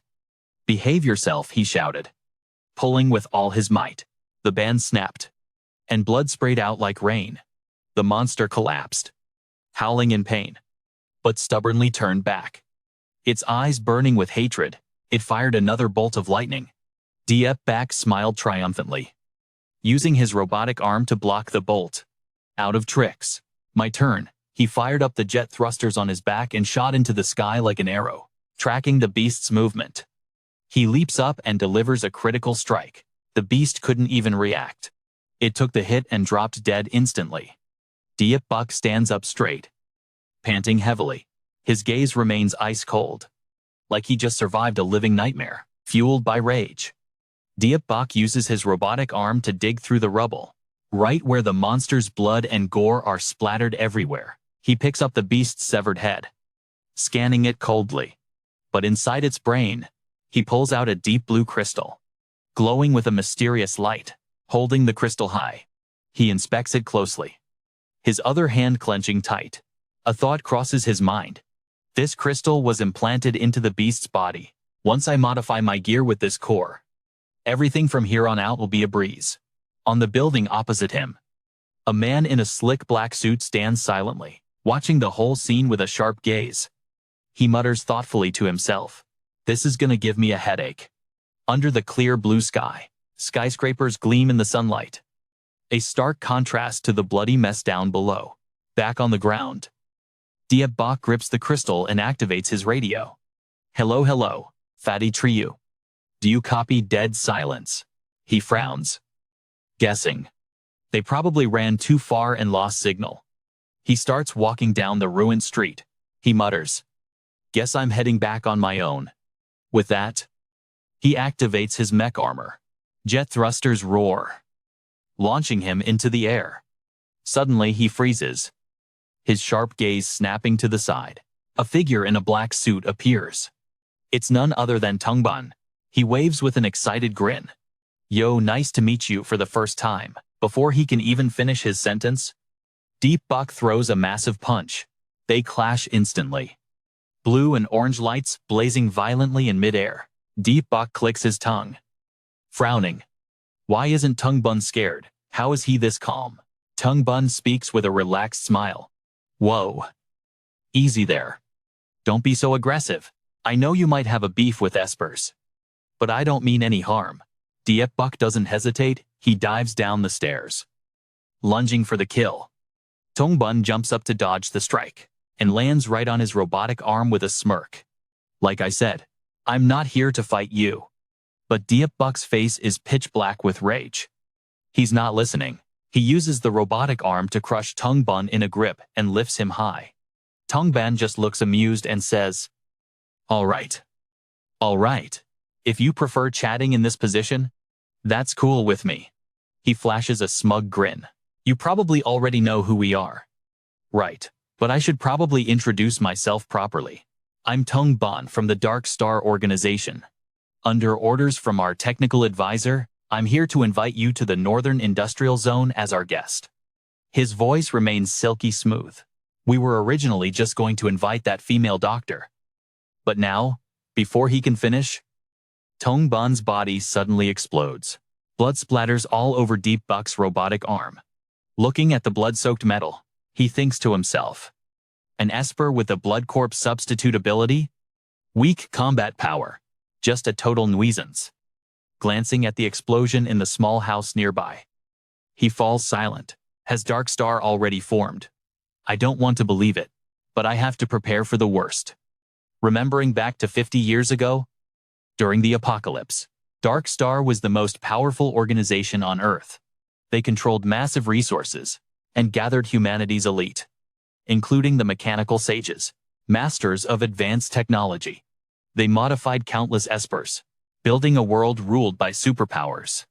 Diep Bok stands atop the building, gazing down thoughtfully at the desolate wasteland. Whispering to himself, that mutant beast back there was definitely Dark Star's creation. They've been watching us for a long time, he pondered, his eyes cold. The zombie virus just broke out. Yet Dark Star is already established. There's only one explanation: someone in Dark Star is a time traveler from the future. Far in the distance, a desolate, abandoned compound appeared. A tank sat silently in the middle of the road. Diep Bok face-palmed, looking around with total disappointment. This is your research center. Seriously, it looks so basic. You guys built your cars and armor in this dump? Trio Hung asked, his eyes wide with curiosity. Bro, Diep didn't tell you anything. Yet you still followed us all the way here. That's kinda creepy. Doong waved with a beaming smile. Hey, my judge of character is always spot on. She turned to Trio Hung. Do me a favor and lug that jar out for me. Would you? Thanks a bunch.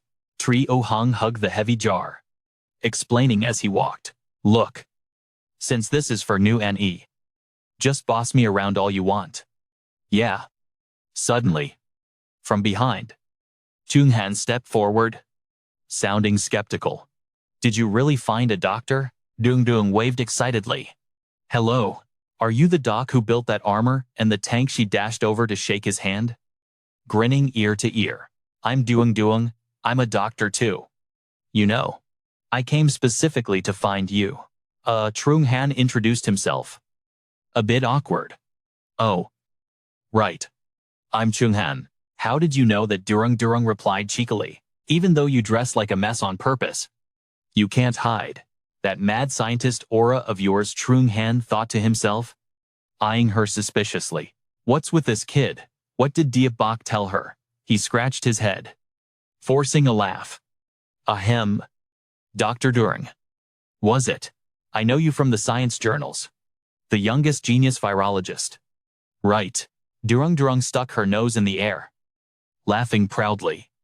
Oh, stop. I'm blushing. But yes, it's an honor. Zhang Heng quietly sized her up. She looks like an energetic little doll. How could she possibly survive out there? Then Dung's voice turned serious. Let's cut the small talk. I'll get straight to the point. I want to research the black pearls found inside zombie brains with you. Her eyes sparkled as she continued. You used those black pearls to create such god-tier armor. Surely you must know a lot about them. Right. Zhang Heng flinched. His eyes lit up. Oh, so they're called black pearls. Did you come up with that name? Dung asked curiously. Zhang Heng scratched his head, embarrassed. Well, he weighed his options. What do I do? Should I admit, I'm not actually a scientist. This kid doesn't seem to know much about the black pearls.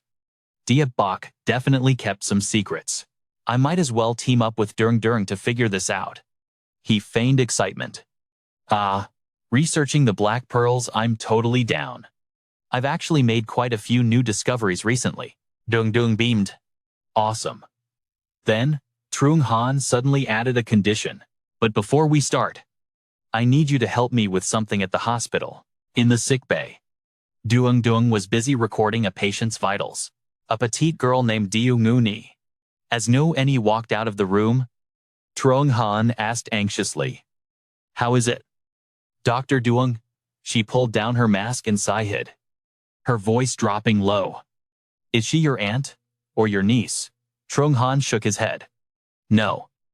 But she's like a niece to me. Dung held up 3 fingers. Her eyes grave. Sweat poured down Zhang Heng's face as he stammered. Does that mean she's okay? She snapped back. Frustrated. Of course not. You've already guessed it. Haven't you? Is it only 3 years or 3 months? Zhang Heng's face went pale. Dung continued, her voice pained. Her body is too weak. She can't handle the treatment dosage anymore. Affected by the mutant virus again, but regular meds totally useless against that tumor.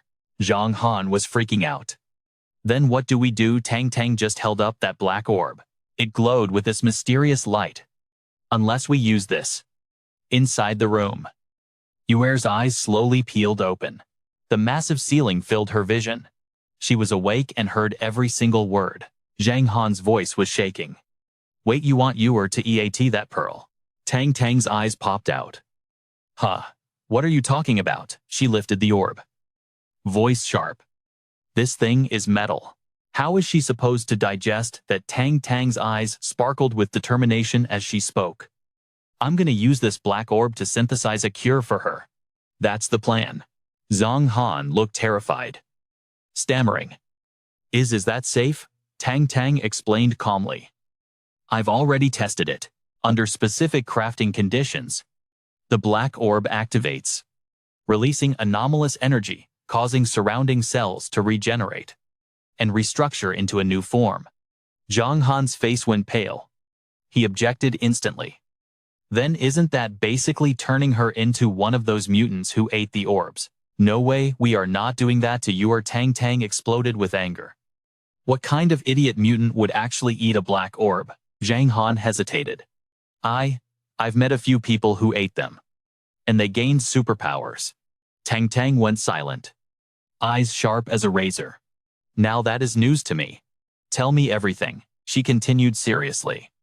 Trusting something without testing it first will destabilize the body.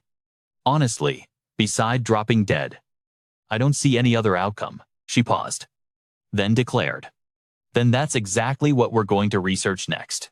All right. I'll synthesize the cure as fast as I can. But while I'm doing that, I'm gonna need your help. Doctor?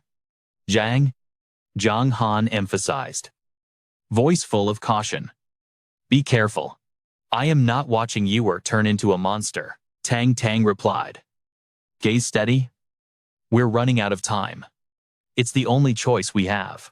Meanwhile, Zhang Heng placed the model box on the shelf, wiping sweat from his forehead. Woo, finally done cleaning that up. He turned, looking puzzled. What's so valuable about a pile of chopped up zombie bones anyway? Tang stepped up from behind, beaming. Good work, Fatty, thanks to you guys. I finally met Dr.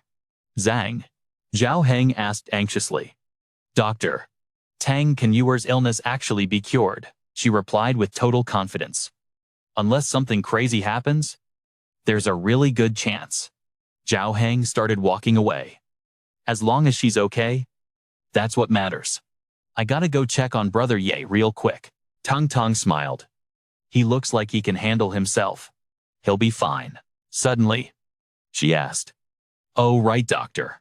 Zhang mentioned something. You guys went out there to find that little girl's father. Right, Zhang Heng turned and nodded. Yeah. Tang's voice turned serious. If you can please bring him back safely, that would really help with her treatment. Under the blazing sun, against a clear blue sky, Yi Bei piloted his mech. Gliding across the rooftops of the high-rises, he sighed, voice dripping with irritation. Damn it, the heat is killing me, he grumbled. Been gone for ages and that damn fatty still hasn't brought the car back. Done waiting. He engaged his armor. The engine roared to life. Gotta find something to drink. Suddenly, he spotted a building in the distance. His eyes lighting up. Oh, looks like there's a supermarket over there. He smashed right through the glass, sending glittering shards flying everywhere. Deep Bok touches down.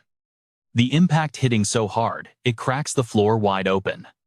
He scans his surroundings. A look of disappointment flashes across his eyes. Why did it have to be a swimming pool, even though I'm dying for a drink? Looking at the desolate ruins, he sees monster carcasses floating aimlessly on the water, suddenly hearing a strange noise. He spins around. He whispers.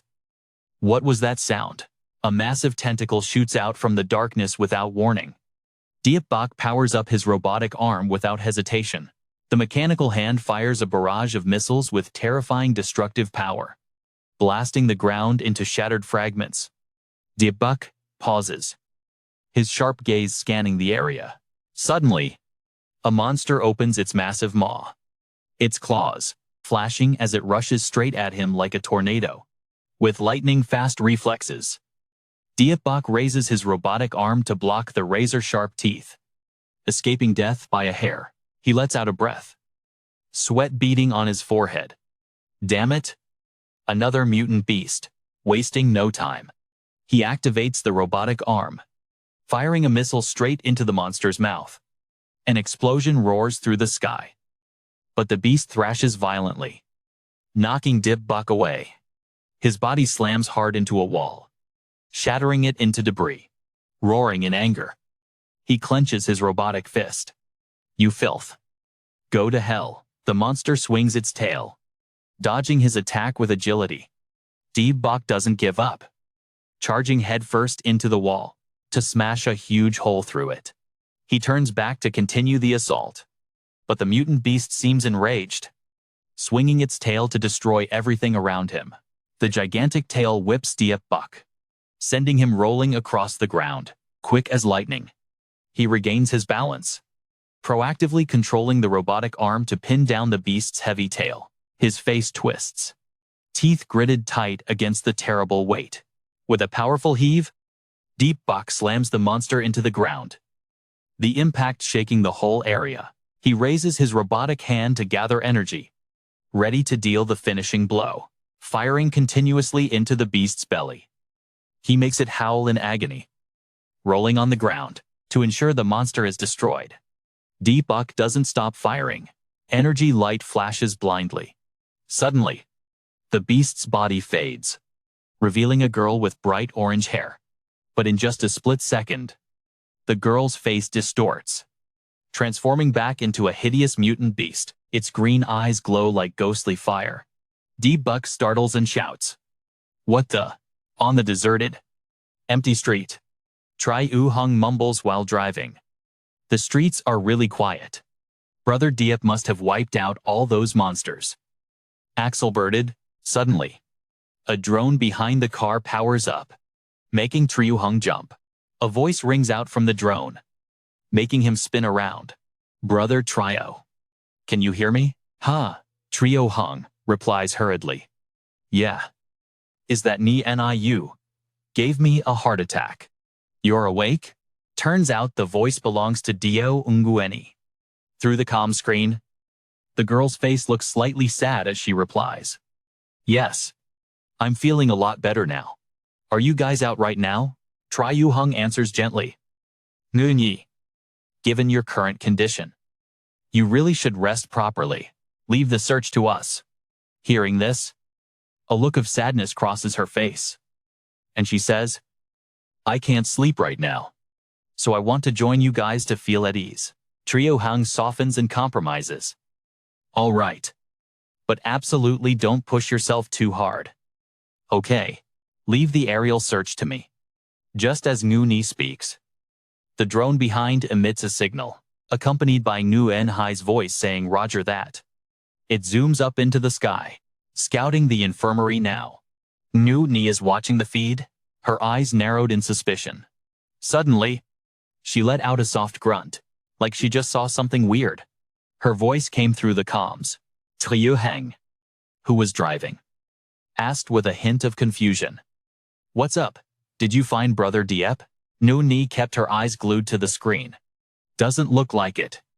I see a horde of zombies swarming the construction site."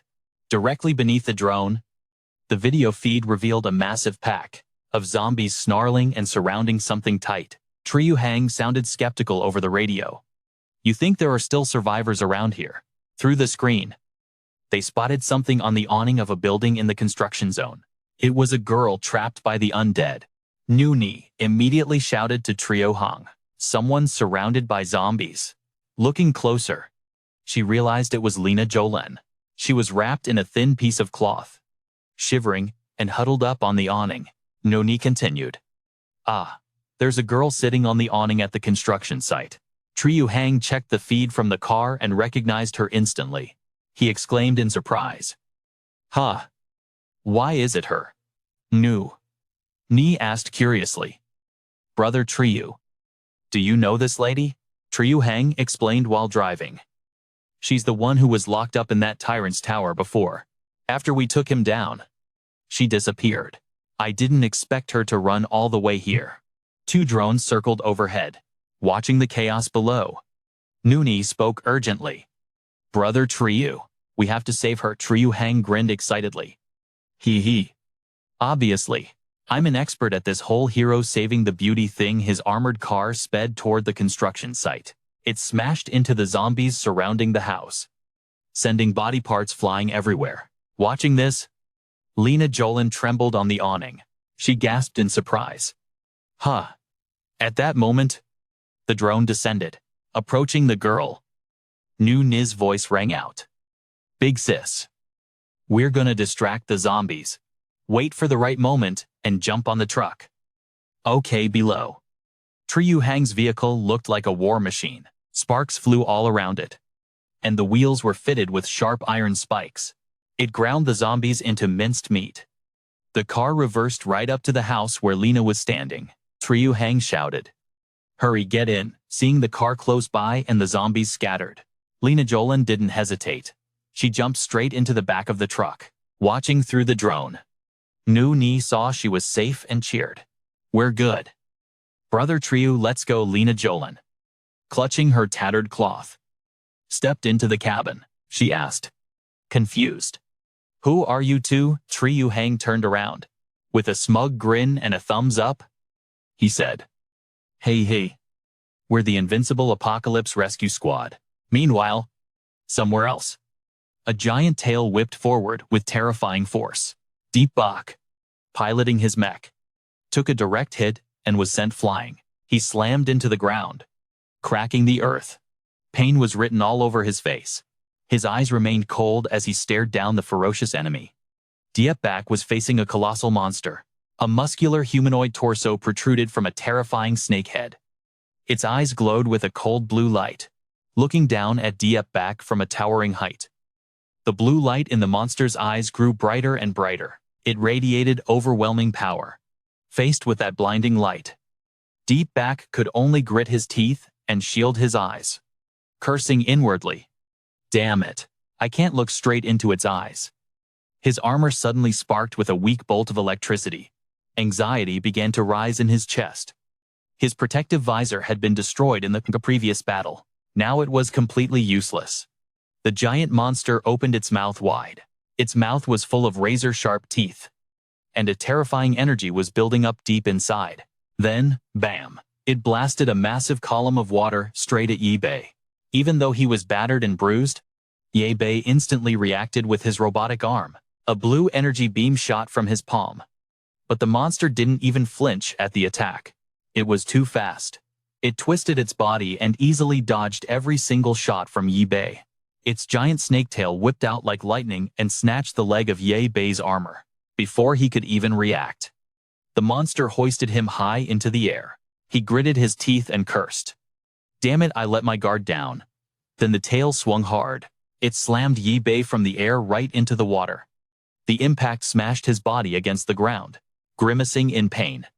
He let out a low groan, his face turning pale as a sheet. The monster's eyes kept glowing with that blinding blue light.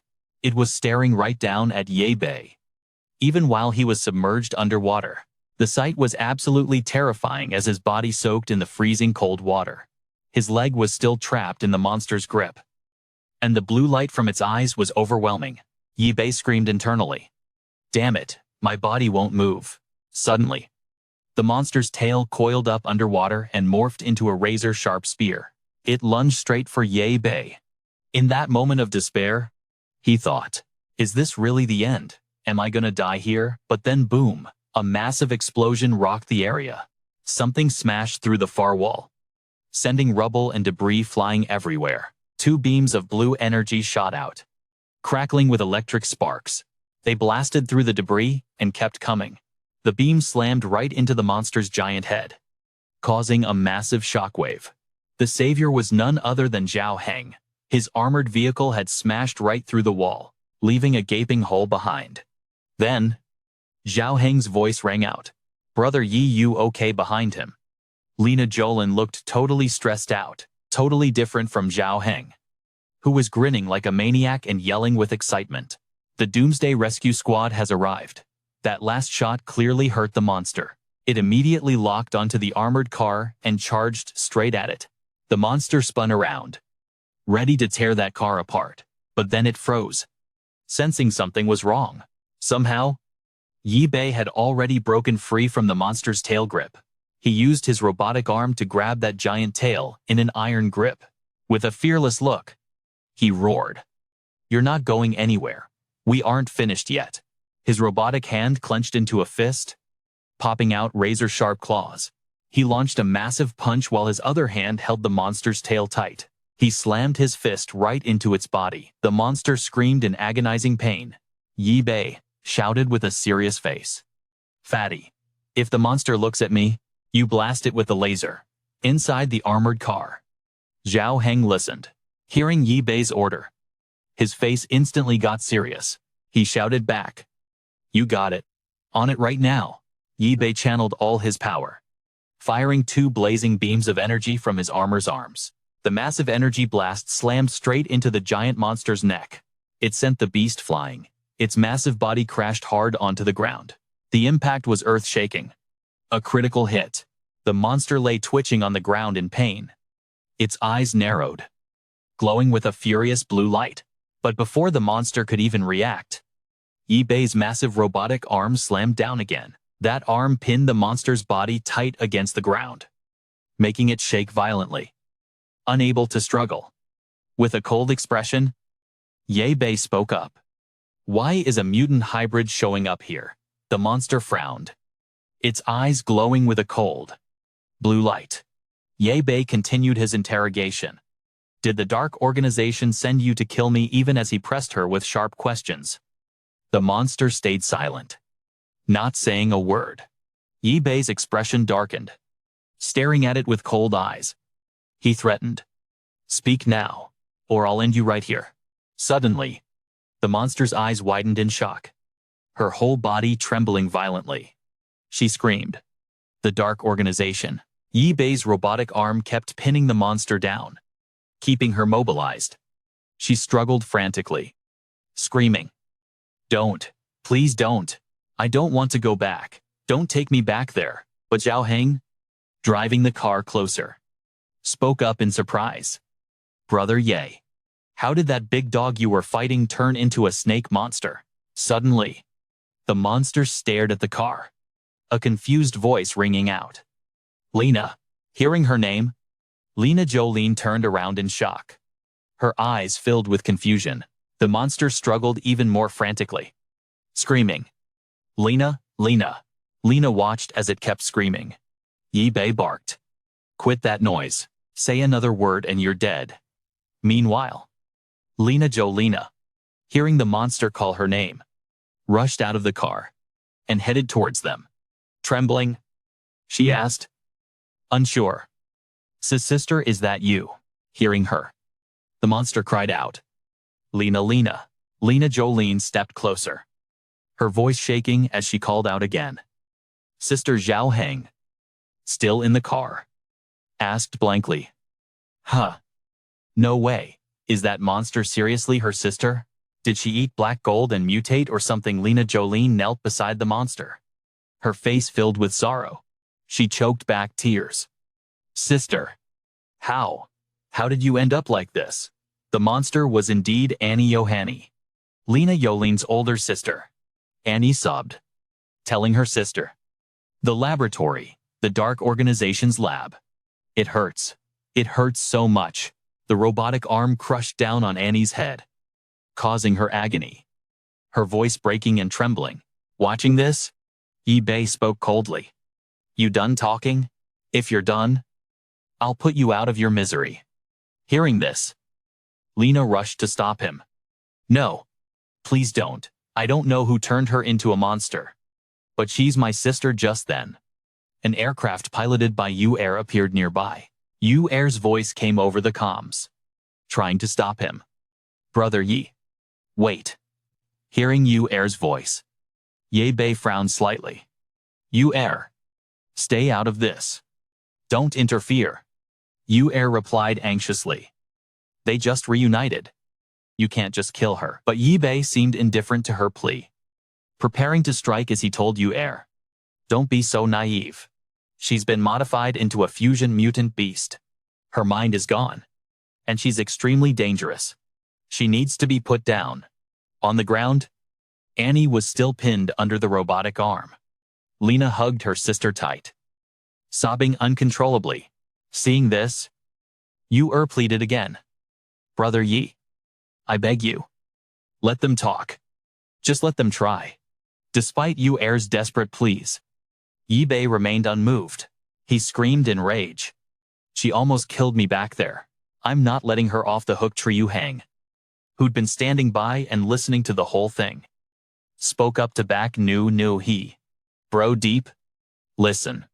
Nu Ni was the one who saw that monster drag you underwater.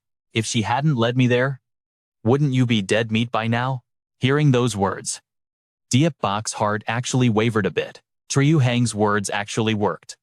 Diep Bak slowly controlled his robotic arm to let go of Annie. He turned his back and walked away, giving the sisters some space. Diep Bak grumbled, "Bunch of idiots."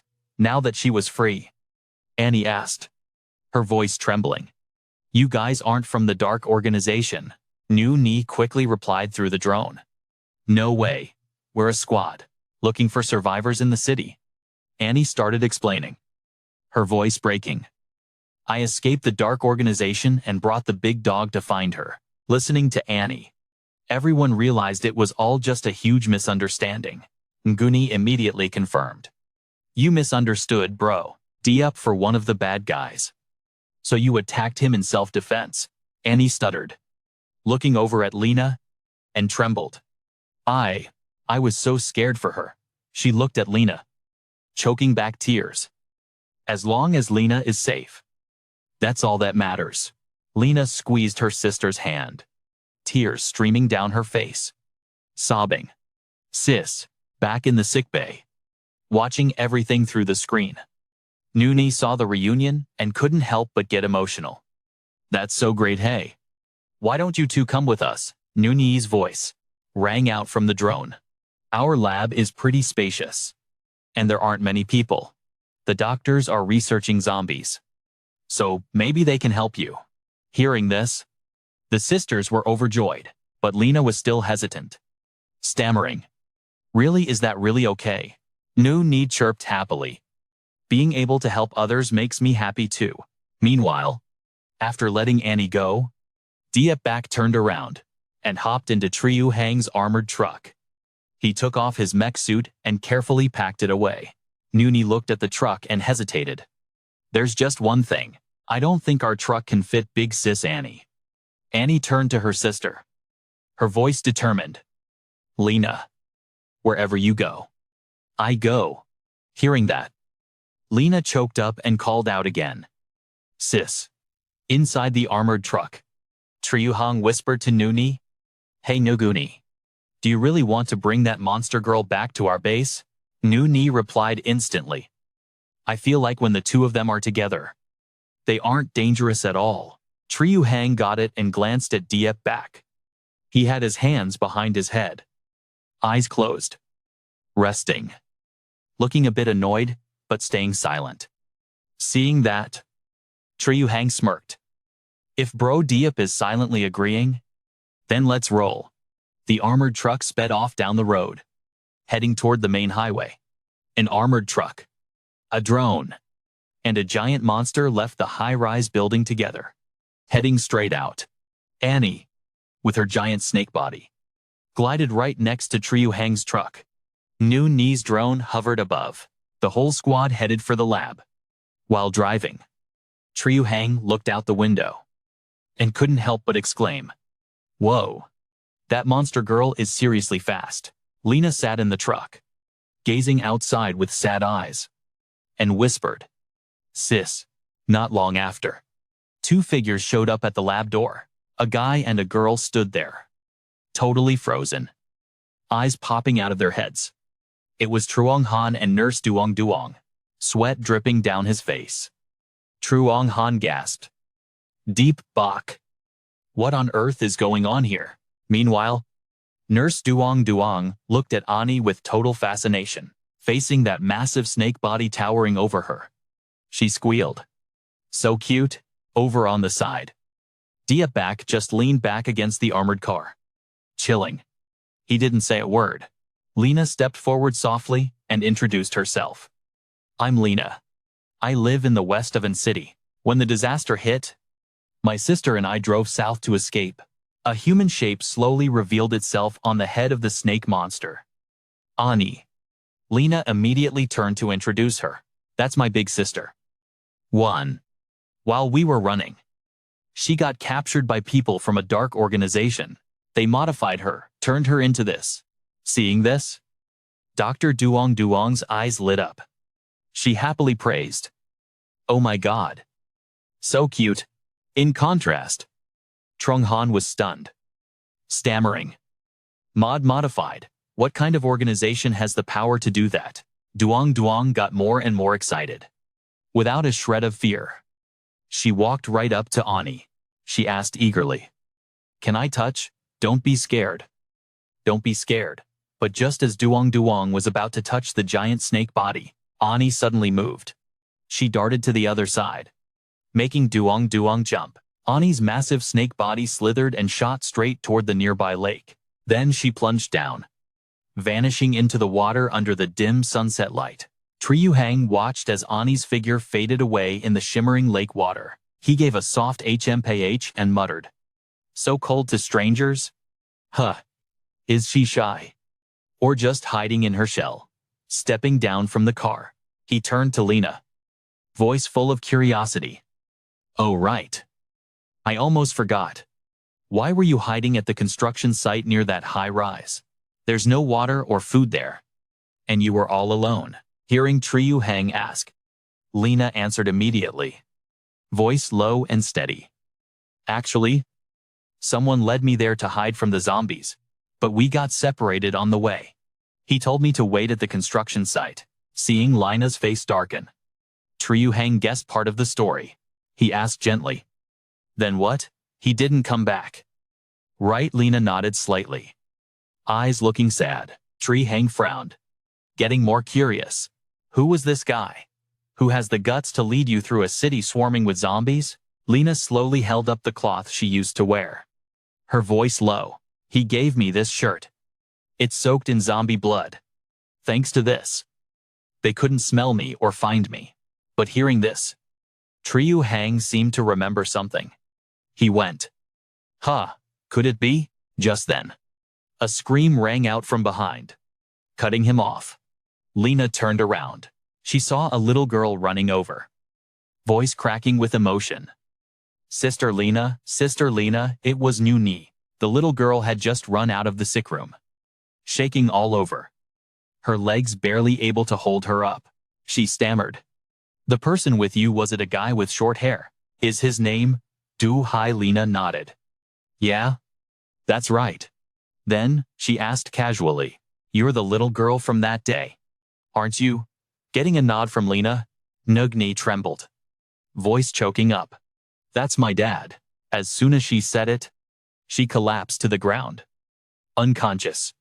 Everyone around panicked and ran over, shouting, "Mu Ni, Nu Ni!" Dr. Duang Duang quickly helped her up, sighing with a hint of scolding in her voice. "Silly girl. Why did you leave the room like this?" Truong Han stood nearby, asking anxiously, "Are you okay?" Meanwhile, Triyu Heng turned to Deep Back, voice firm, "Brother Diep, how about we keep looking for Nguni's dad?" Diep Back had been standing silently on the side the whole time, seemingly deep in thought. After a long while, he finally spoke, his voice low. "It's getting dark. The situation outside is getting way more dangerous, and the armor needs repairs as soon as possible. And the defenses around the research institute need to be reinforced too." Zhang Han stepped forward, frowning at Ye Bei, his voice dripping with suspicion. "Ye Bei, you need to explain everything to us. You know exactly what's going on, don't you? I don't know why you're hiding secrets. And I don't get what you're actually fighting against. I don't want to pry, but I've got a really bad feeling about this." Zhao Heng, standing nearby, chimed in, sounding frustrated. "Yeah, if you get into trouble next time and we can't help, we're totally screwed." But Yi Bei just kept a cold expression, silent for a long time. Finally, he let out a breath. His face got serious. "Actually, I think it's time I came clean with you guys." He paused, looking at the armor being repaired, then went on, "I'm a time traveler. I came back from 50 years in the future." As soon as he said it, the whole room went dead silent. Zhao Heng frowned and mumbled, Time travel? No wonder. I knew you weren't normal." Zhang Han's eyes went wide and his jaw dropped, almost screaming, "Time travel? That technology actually exists. How does it work? Is it physical or just consciousness?" Dr. Tang Tang couldn't hide her shock either. "Humanity survives for another 50 years. That's a miracle." Ye Bei held up a small object that looked like a marble, his voice low and steady. "It all starts with black gold." He held it up to the light and continued, "This is the source of the entire catastrophe, but it's also the key to the scientific breakthroughs at the Research Institute. We used it to fight the zombie virus. The greatest achievement was the time machine. It allows consciousness to be transmitted across space and time, within the energy radiation range of the black gold." Zhang Han was still skeptical. frowning as he asked, "Okay. But so what?" Under the dim light of the room, Yi Bei sat down on a chair. His deep voice resonated. "Well, even though we can go back to the past, we can't stop the zombie virus from breaking out. We can only transmit our consciousness to a point close to when the virus appeared." He paused, as if digging through distant memories. Then went on. "The professor analyzed the composition of black gold. It's not like any element on the periodic table. Because of the lack of data, we theorized that it's most likely extraterrestrial matter." Hearing that, Zhang Heng, sitting opposite him, couldn't help but shout out, "No way. Are aliens actually invading us?" By now, Yu Er had been moved back to the hospital bed. She was wearing an oxygen mask. Lena was right by her side, watching over her closely, but she was still listening to every word Ye Bei said. She replied softly, her voice sad, "Maybe. But if that's true, the aliens have definitely taken total control. In just a few years, the virus devastated the entire Earth.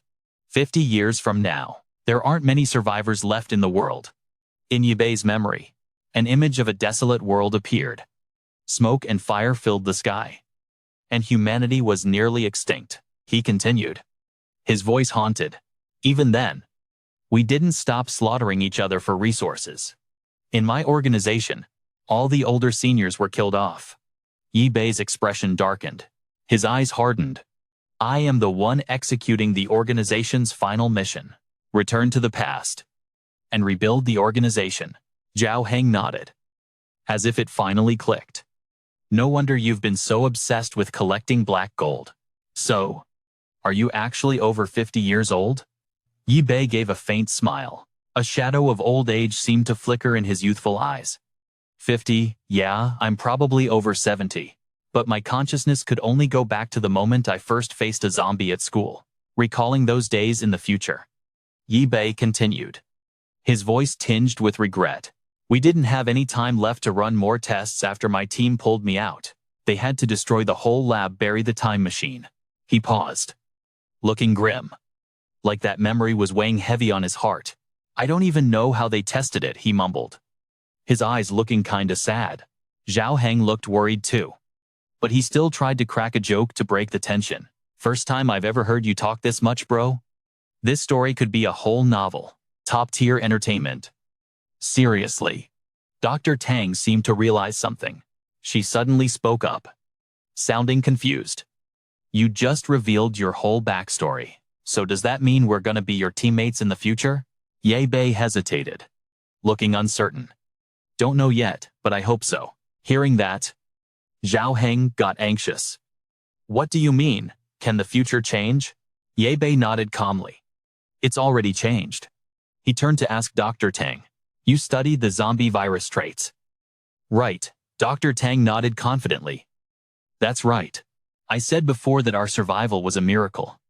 The zombie virus, it doesn't just spread through bites." She paused, speaking slowly. "Actually, it's airborne." That made Zhang Heng and Zhang Han freak out. They both screamed at the same time. "What?" But Dr. Tang stayed calm, even smiling. "That's why I said we're the chosen ones. Our bodies have antibodies that fight the airborne virus. Pretty magical." "Right." Her words kinda calmed everyone down, but then she got serious again. "However, there's no guarantee that if we get bitten, that we won't mutate." Zhang Heng went pale, stammering, That's terrifying." Yi Bei nodded. "Dr. Tang is right. We've all been infected for a long time, even without a bite. Sooner or later we'll turn. We're only immune to the airborne strain, but it's not totally safe." Zhang Heng was shaking. "That is so scary. No wonder you kept it a secret." Yi Bei fell silent, his eyes cold. "I only suspected it before, but today proved my theory." He stopped, his voice firm. "Someone is intentionally speeding up the virus spread and mutation." The other three gasped. Hu Ye Bei dropped a familiar, haunting name. The Dark Organization. The scene cuts to somewhere dark and cold. A skinny hand was shaking non-stop, surrounded by weird yellow lights. The light faded, revealing a guy with long hair and two freakish horns on his head. he mumbled. Shaking. I turned back. The horns and claws on his body slowly vanished. He looked down at his body, stuttering, sounding shocked and panicked. It worked. My body, it's actually back to normal. Song Bin stood in the corner watching everything with a cold smile, his voice dripping with sarcasm. Bravo, bravo, bravo. You're officially a member of the Dark Organization now. The long-haired guy was so happy he couldn't hold it back. He shouted at Song Bin. Yes, finally, this is great. Thank you guys so much. The white-haired girl standing quietly in the corner turned her head slightly, watching them with cold eyes. Outside, zombies were lurking everywhere, each one growling terrifyingly, making creepy noises in the dark. Back at the research lab, Yi Bei stood up, looking down at the scene below, in a low voice. Before, even with the airborne virus, only a small fraction of people got infected and mutated. Most turned because of bites.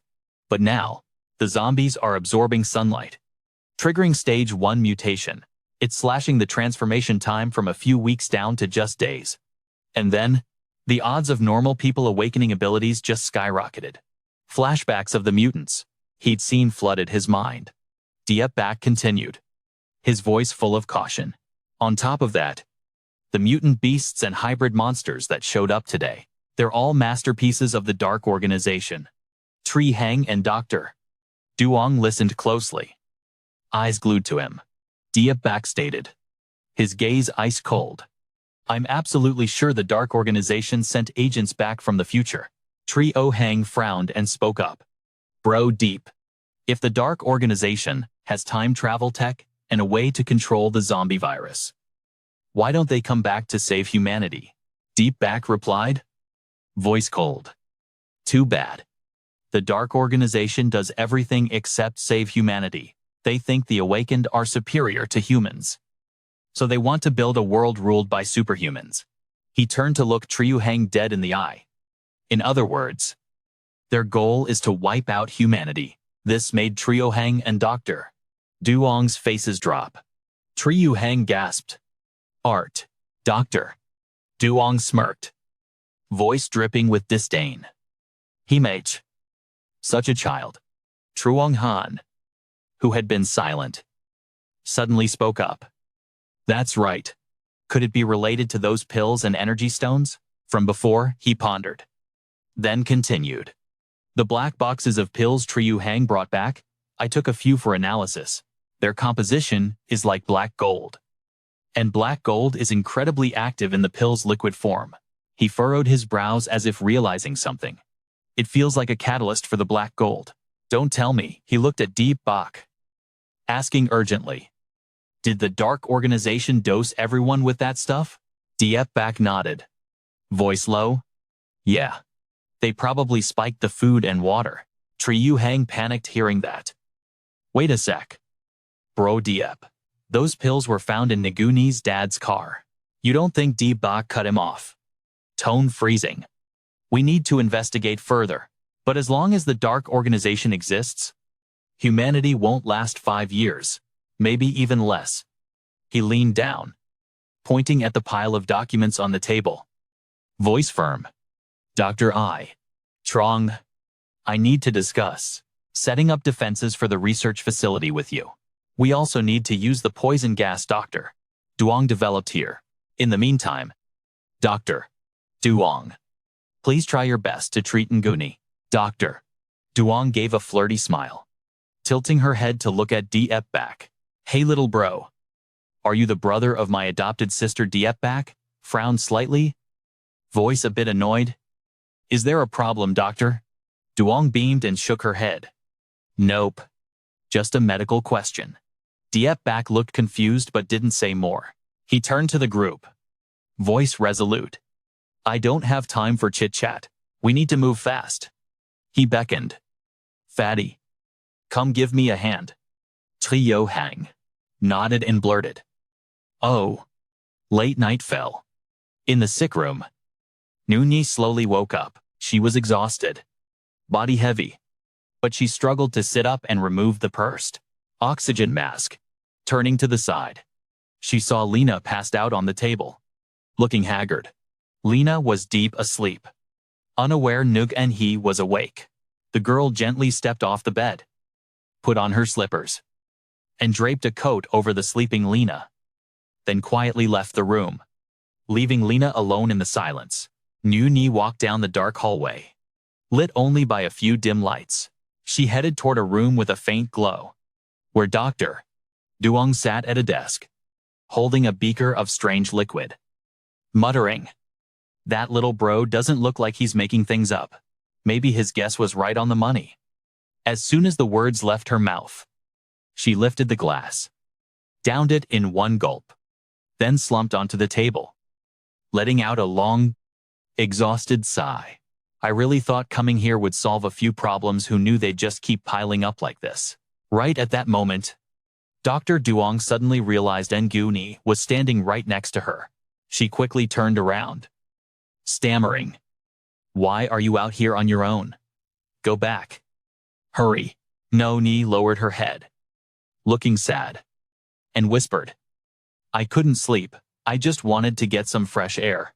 Dr. Duong was only wearing a thin coat, revealing her alluring figure. Sighing, her voice turned gentle but stern. "I know you miss your dad, but you can't neglect your health like this. Dr. Trong and the others are already resting. Go find them tomorrow." And Ziyu, when he looked up at Dr. Duong, surprised, she asked, "I heard you talking to someone just now. Who was it? I thought everyone was still here." Dr. Duong burst out laughing, sounding cheerful. So you caught me. Huh." She reached out and touched a jar filled with liquid. Inside was a terrifying zombie head. Then she said, "Actually, it's him." Seeing this, Ngu Ni gasped in horror. Zombie. But Dr. Duong showed no fear. Her eyes were filled with sadness as she looked at the head. "This guy was my childhood sweetheart, a total idiot." Her words made Nu Ni even more curious and confused. Dr. Duong kept caressing the jar, her eyes full of lingering affection as she recounted. "He was a good guy. Kind of goofy and clumsy. He was weak, but always tried to act tough. He clearly didn't want to be a doctor, yet he forced himself to take the exams anyway. I rejected him so many times, but he kept sticking around, trying to butter me up." She paused, her voice dropping as she sank into the memory. "But he was the only one who dared to stand up and fight for me when those people at the hospital tried to steal my research." The image of her friend being torn apart by the zombie horde flashed through her mind, making her voice tremble. "Even when disaster struck, he never abandoned me." Negu and he seemed to understand a little. Her face fell, looking a bit sad. Dr. Duong's voice rang out, full of gloom. "Truly an annoying guy." She looked at the head in the jar, her voice sorrowful. "During the poison gas experiments, he got surrounded by zombies because he wanted to help me. After he got infected, he kept fighting them until he was torn into 100 pieces." She glanced at the jar next to it, holding a severed hand, her voice dripping with longing. Looking at the scattered fragments on the ground, I couldn't even distinguish which parts were him. With an obsessive look in her eyes, she gazed at the jars and told Nu Ni, "I always wonder if I piece him back together. Will he come back to life?" Her words left Anju and he stunned. The little girl stared at Dr. Duong, eyes filled with shock and pity. In the room heavy with the smell of alcohol, transparent jars sat on the table, containing a human hand and other body parts lurking in the dim light. Suddenly, a crisp laugh rang out. Dr. Duong, wearing only a thin shirt over her sleepwear, and spoke up. "Sorry. Just kidding. It wouldn't be any fun if a zombie came back to life." Nu Ni looked sad and whispered. Dr. Duong quickly covered her mouth, but her smile was still radiant, voice mixed with shyness. "Oops. I was careless and said too much to you. How embarrassing." Nu Ni hesitated, her voice soft. "Actually, you really liked him, didn't you?" Dr. Duong sighed, her gaze drifting over the transparent jars, holding the pieces of a human body. She mumbled, "It was a cursed love. Whenever I saw him acting like a fool, I couldn't help myself. She stopped, her voice softening. All right. You should go back and get some rest. I gotta dive down and find big sister and need to play later. Ngu and he nodded obediently, turned around, and walked away. Once she got outside, Ngu Ni stood before the lake. Dead silence. Darkness swallowed everything. She looked down at the water's surface. Terrifying markings were visible beneath the water. Suddenly, a giant monster burst out from the depths. Ngu Ni gasped. Big sister and Ni turns out. That monster was actually an Eni. She spoke, her voice deep and low. Little gentle sister. Ngu and he replied. I'm Diu Ngu Ni. You okay? Ani? And Nai answered. I have to hide. Can't let them find me. Ngu Ni stepped closer, touching the monster's body. Her voice was sad. That dark organization did such cruel things to you. Being transformed like this must be super uncomfortable. Does it hurt? And Ni replied, voice full of sorrow. Just remembering it scares me, but it doesn't hurt anymore. Ngu Ni was surprised. Really? And Ni continued. Little sister, it hurts. Ngu Ni was stunned. Huh, you've been in pain the whole time. Right, the monster nodded. Yeah. I thought if I just sucked it up, I'd get used to it. But you could feel it. Huh. And why? Ngu Ni sighed. No matter what. In the end, we're still human. Saying that, she wobbled and collapsed, curling up right inside the circle of the monster's tail. Dr. During saw it from afar and screamed in horror. Little sister, she rushed to Ngu Ni. Voice frantic. How did you do that? I told you to go back to your room. Why did you run out here? She sat down, placing a hand on Ngu Ni's head. Worried sick. If this keeps up, I won't be able to save you. Ngu Ni woke up, hesitating. Sorry. Dr. Duong. I have a request, she continued, voice trembling. Please help me finish the surgery. Meanwhile, in a nearby garage, two men were busy fixing machines. Diep Bok turned around, staring into the darkness covering the area, where dead bodies lay scattered. A voice rang out. Young Miss Dio Hai Bung gasped, looking worried. Where did she go? How could she get attacked by zombies? He approached a house, hiding in a corner. He muttered. Logically, as long as there's no blood, zombies won't spot her. Dio Hai Bung stepped onto the main road, looking at the messy tire tracks on the ground, telling himself, these tire tracks are massive. Who the hell came here? Suddenly, he felt danger behind him. A giant monster appeared, soaring through the sky.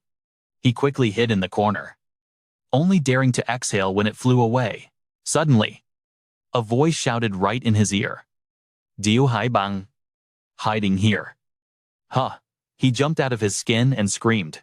In a deserted building, Dio Ngu Ni lay in a glass pod, deep in a coma. Dr. Duong stood by, monitoring closely. Outside, Diep Bok and Trung Han watched.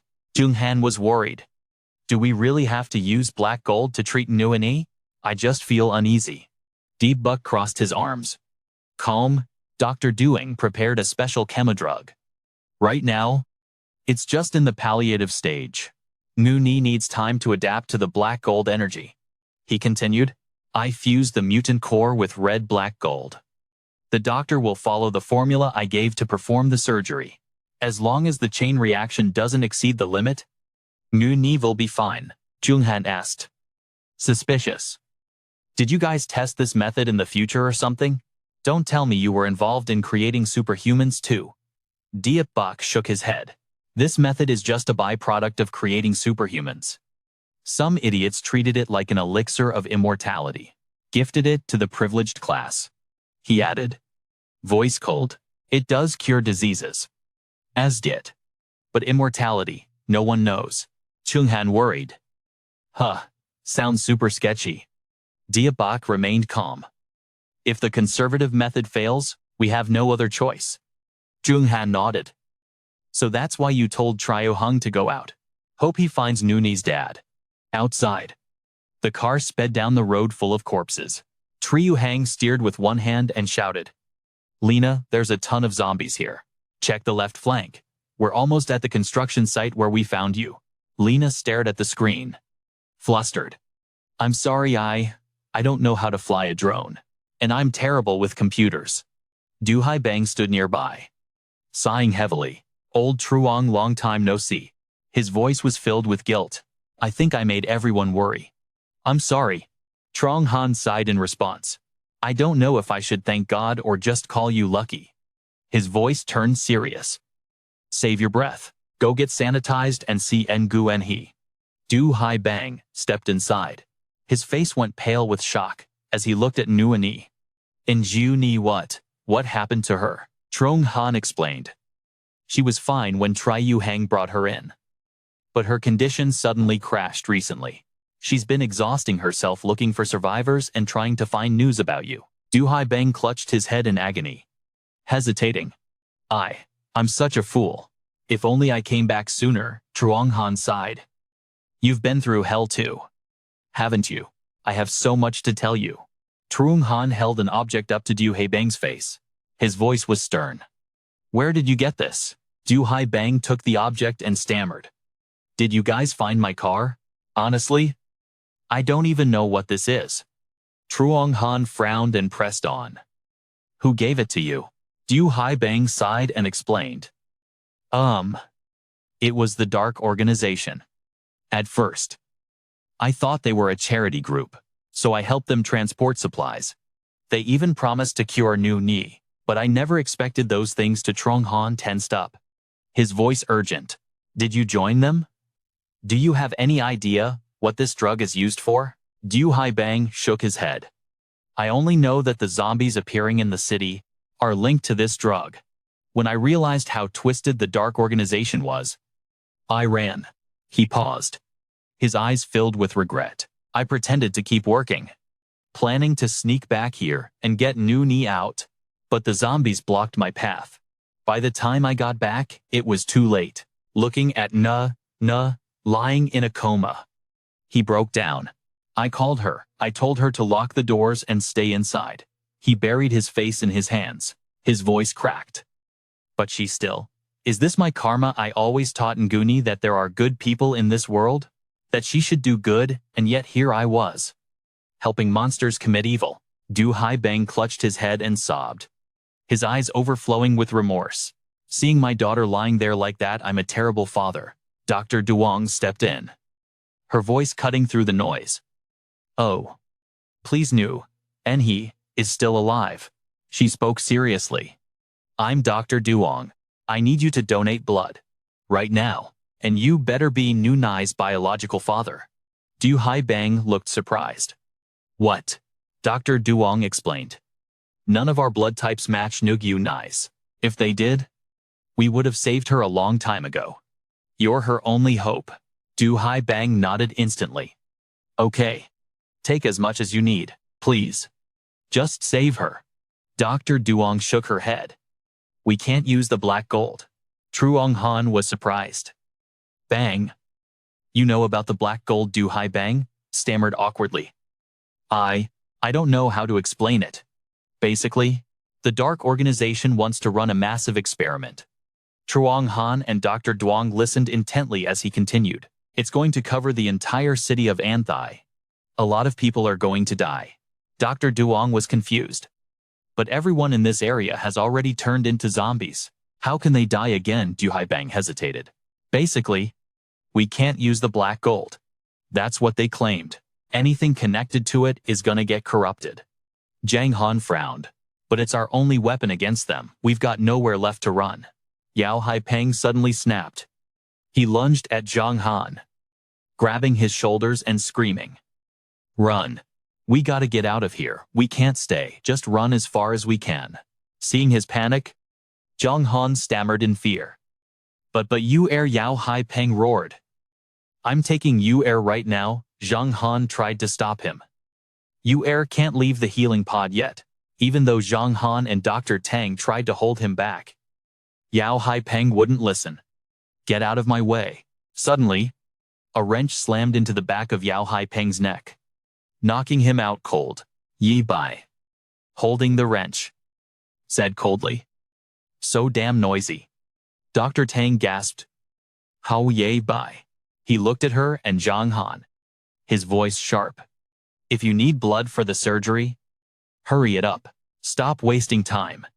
Outside, the rain poured down, darkness swallowing everything. Inside a small tea shop, a few men sat around a table. The long-haired guy from the dark organization spoke up. So, how did you guys end up joining? Old Xiao, the bearded man wiping a glass, replied. Because my entire squad is dead. I'm the only one left. Yu Feng, the blonde guy holding a dart, said. Because I want to protect the only teammate I have left. The long-haired guy nodded. Oh. Got it? He grinned. Well, we can be teammates now. That works. Though I'm guessing a lot more people will show up. Old Xiao grinned. Obviously. We gotta spread out across the world. Everyone's busy recruiting right now. The long-haired guy looked surprised. Oh. Yu Feng kept his eyes on the target, dart in hand. I'm curious though. What kind of society will we mutants build? He continued. We don't need to eat or drink. And we can shift our battle forms at will. We aren't even scared of zombies. But honestly, I don't see us uniting very easily. Old Xiao laughed loudly. Good point, that's exactly what our advisor is figuring out. For now, just listening to her is enough. Yu Feng turned his head. His voice was full of doubt. Is it really safe to trust someone from the future? Old Xiao smirked. Someone from the future is the most trustworthy, he continued, eyes gleaming. Your name is Yu Feng. Right. I remember the advisor mentioning you. In the future, you're a big shot. A real survivor. Only the elite become mutants. Yu Feng frowned. That Ye Bei guy, is he from the future too? Why didn't you turn him into a mutant? Old Xiao gave a sinister laugh. Because he wasn't good enough. You two were classmates. Weren't you? He was weak, useless, and jealous of anyone better than him. That's why he used a time machine to change his fate. Yu Feng nodded slowly. When I met him earlier, he really was different from how he used to be. Old Xiao nodded. Exactly. That's why anyone who ever crossed him is paying the price now. The long-haired guy chimed in. So the advisor came back from the future, just to deal with that thorn. Ye Bai. Right. To help mutants rule the world faster. A slow clap echoed through the room, followed by a cold voice. Bravo. A man dressed in black from head to toe walked in. It was Song Bin. He spoke. The world Yi Bei wants is different from ours. That's why he needs to be eliminated. Song Bin stepped forward, his voice full of calculation. But for now, we need to convert him. He's trapped by old-fashioned thinking. We have to help him accept the new order. He stood before the group. His eyes were sharp and cold. We were born from the black gold. The black gold is the very meaning of our existence. We cast aside our old bodies to begin a new life. The group listened intently as Song Bin continued. We gotta mine black gold to enhance ourselves and become the strongest race in the universe. The four of them shouted in unison. Long live the Dark Organization. Meanwhile, at a rundown building, Triu Hang yawned deeply in the massive garage. Surrounded by shelves stacked high with machinery, he turned to Diep back. Hey brother Diep. You mentioned before that you had teammates in the future? So where are they now? He asked curiously. I bet they're still pretty young. Right. If we find them and they don't recognize you, won't that be super awkward? Diep back replied with a straight face. I told you. The present and the future have changed. I don't know if they're alive or dead. And I'm not sure if I can find them where we met before. Oh crime. Triu Hang looked confused. So what do we do? How are you gonna rebuild the organization? Diep back answered firmly. My teammates aren't necessarily specific people, but rather anyone who worships the same ideal. Triu Hang was surprised. What ideal? Diep back gazed into the distance. To wipe out every single mutant and all the black gold in the world. To reset society back to its original order. Zhang Heng was stunned. Sounds simple. But why does it feel so impossible? Dia back stood firm. That is why my organization has very few members. No matter how dangerous it gets, people in the future still rely on black gold. He continued explaining. To get black gold, humans constantly send convicts, rebels, and deserters into zombie concentration camps. Even under brutal rule, they accept it just to survive. And fewer people dare to fight back. Zhang Heng fell silent, then blurted out. Huh, you want to destroy black gold? But you use black gold weapons like a pro. Dia back nodded. To destroy it, we must understand it. Once the enemy is wiped out, we will destroy all black gold weapons. Zhang Heng said in admiration. You guys are persistent. That ideal is seriously impressive. Deep Bach pondered. Actually, I'm not as persistent as my teammates. If it weren't for them, I would have given up long ago. He thought of Nuni. His voice dropped low. If they hadn't saved me, to me, they were just a bunch of stubborn idiots beyond saving. But outside, darkness still loomed. A gloomy atmosphere clung to the place. Inside the room, Hai Bang quietly looked outside. His heart was heavy with thoughts. He turned to Trong Han. It's been so gloomy these past few days. Trong Han kept his eyes glued to the handheld computer and replied. It's fine. At least the rain stopped. Hai Bang looked sad. Can't we escape? Trong Han sighed. Deep back already said it. The Dark Organization's test subject is the entire world. Running away is useless. He continued. Even so, Noni never thought about running. Hai Bang hesitated as he sat by the hospital bed. That girl, he lowered his head. Voice filled with pain. She is too innocent. She doesn't understand the evil out there. And that's because of how I raised her. Trong Han comforted him. I think she knows. After everything, she noticed it all and has her own thoughts. He remembered Nuni and went on. Maybe Enju Enyi is tougher than we think. After all, she begged Dr. Duong to operate on her. Hai Bang ruffled his hair, his voice full of worry. But I still can't rest easy. Trong Han understood his feelings and comforted him. Yeah, as a father, I get it. He sighed, eyes sad, as he recalled the past. Back then, I was also so worried about my kid that I was too strict. And in the end, it drove us apart. He clutched his chest. Heart aching. It's a pity that by the time he was gone, we still hadn't forgiven each other. Hai Bang asked hesitantly. Old Truong. Has the boy not come back yet? Trong Han shook his head. I don't know. Even if he did, he probably wouldn't want to see me. He changed the subject firmly. Let's not talk about the past. We should unite to get through this disaster first. Outside, the air remained as silent as ever. Inside the repair bay, Ye Bai sat in the cockpit of a massive mecha. Zhang Heng stood there. Jaw dropped. No way, is this the full mecha body? It looks insane. Ye Bai spoke coldly. The Dark Organization's advisor wants a meeting, so I'm gonna give him exactly what he wants. His eyes sharpened. It would be rude not to flatten their base. The mecha's engine roared to life. The giant mechanical hand moved.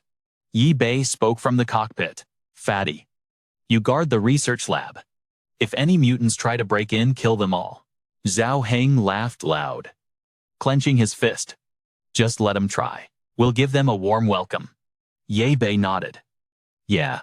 Watch over you. Zhao Heng obeyed. You got it. Instantly, Ye Bei powered up the mecha, blasting out glowing blue energy. It shot into the sky. Zhao Heng watched from below in awe. That is so badass. In the blink of an eye, the mecha vanished. At the Dark Organization, Song Bin stood on the ground, hands behind his back. Looking up. Oh. Is that Ye Bei? He built a mecha that fast. He's really something else. He smirked. The advisor was right about him.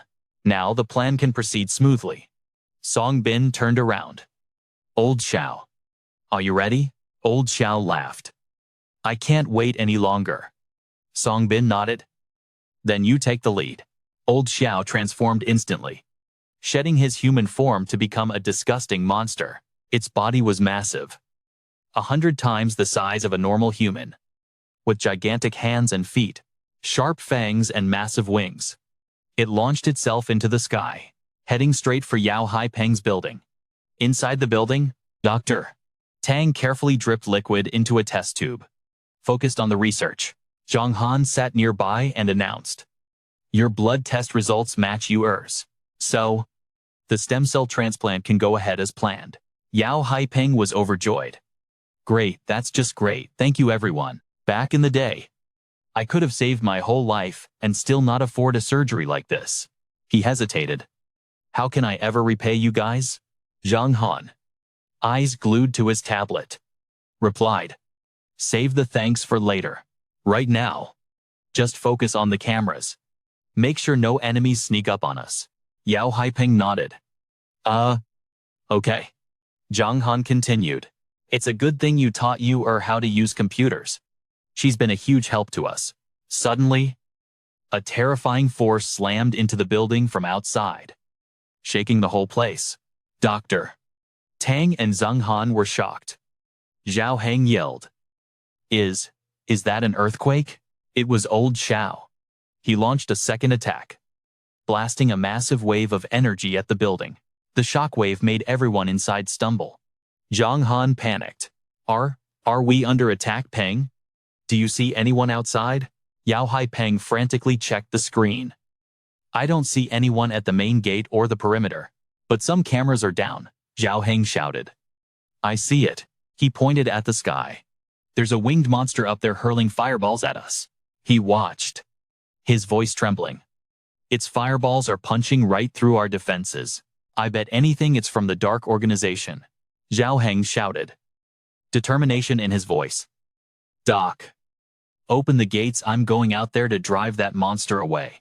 Keep the electric grid and poison gas active, Zhang Heng replied quickly. All right. Be careful. Outside the research center, the electric grid buzzed.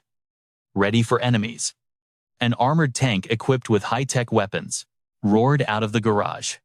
With Zhao Heng in the cockpit, he roared out, You dare attack my turf? Taste the power of my black gold ghost cannon. Barely finishing his sentence, he blasted a terrifying wave of power straight at old Zhao. But old Zhao was fast as lightning, dodging the attack, not giving up. Zhao Heng kept spamming massive energy blasts, but old Xiao dodged everything with insane agility. On the other side, Yi Bei streaked across the sky, charging straight at the enemy. Sensing his team's signal get cut off, he muttered. The research lab lost contact. Did I enter the Dark Organization's territory? He worried as he flew, hoping the research lab was still okay. I've done my best. Suddenly, a terrifying force came rushing at him. Ye Bei quickly dodged, glaring down coldly. He saw a giant robot from the Dark Organization holding a gun, aiming right at him. Yi Bei went on high alert. A Dark Organization machine, as expected. It's a time travel machine. He immediately counterattacked, but the enemy popped a light shield, blocking the hit. Surprised, Yi Bei muttered. They have light shields too. That's a high-spec drone. Without hesitating, he rushed in and delivered a powerful kick to the robot's head. It raised a hand to block, but Ye Bei didn't stop, unleashing a barrage of critical hits, kicking and punching nonstop. Finally, the enemy robot exploded, but before he could catch his breath, a swarm of Dark Organization robots appeared, charging fast toward him. Yi Bei gritted his teeth. This many, just how long before me did the Dark Organization get here? Not resting for a second, he flew up, firing continuously. The enemy machines blew apart one by one in midair. But back at the research lab, Zhao Heng's battle was still raging intensely. The long-haired guy from the Dark Organization spoke up. Him fighting alone isn't a problem. Should we use this chance to sneak into the research lab? Song Bin nodded. Exactly. The long-haired guy worried. But that electric grid, Song Bin replied. Yeah. There's also poison gas surrounding it. If we rush in now, we'll likely pass out and get fried to dust by the electricity. The long-haired guy asked fearfully. Then, what do we do? Song Bin smiled sinisterly. I've prepared a way in. Inside the building. Yao Haipeng asked anxiously. Old Zhang. Dr. Tang. Are you too? Okay. It looks like Zhang Heng has that Esper under control. He paused. His voice trembling. Is you are okay? Will the surgery be affected? As he spoke, he put a hand on his shoulder. His face twisted in pain. A huge wound on his shoulder suddenly burst open, spraying fresh blood everywhere. Yao Haipeng screamed in agony. Fresh blood gushed from the wound, soaking his clothes red. In just a moment, he collapsed to the ground. His eyes were filled with horror. From that very wound, Song Bin suddenly stepped out, a sinister smile on his lips. I spent a lot of effort carving that blood corpse onto your body. What a coincidence. You also know how to control the electric grid outside. Zhang Heng was still using all his strength to stop old Zhao, his voice full of rage. Damn monster. Hiding and dodging. I can't hit him, he roared. Taste my homing missiles. Immediately, he fired a barrage of missiles at the enemy. Old Zhao gasped in terror and hurriedly ran away, but realizing he couldn't escape, he turned back to block. Even so, the power of Zhang Heng's missiles was too terrifying. Old Zhao was shot down, falling to the ground. Zhang Heng laughed loudly. That rapid-fire move is pretty sick. Huh. Though down. Old Zhao used his remaining strength to unleash a terrifying wave of power, punching the ground hard, causing the earth to shatter. The surge of energy rushed forward, making Zhang Heng's tank wobble violently. Inside the vehicle, Zhang Heng screamed out. Old Zhao laughed triumphantly. You have such powerful weapons. You actually scared me. But that's all you've got. The tables turned. Old Zhao gained the upper hand, rushing over and jumping onto the roof of the vehicle. He grabs it tight and laughs loud.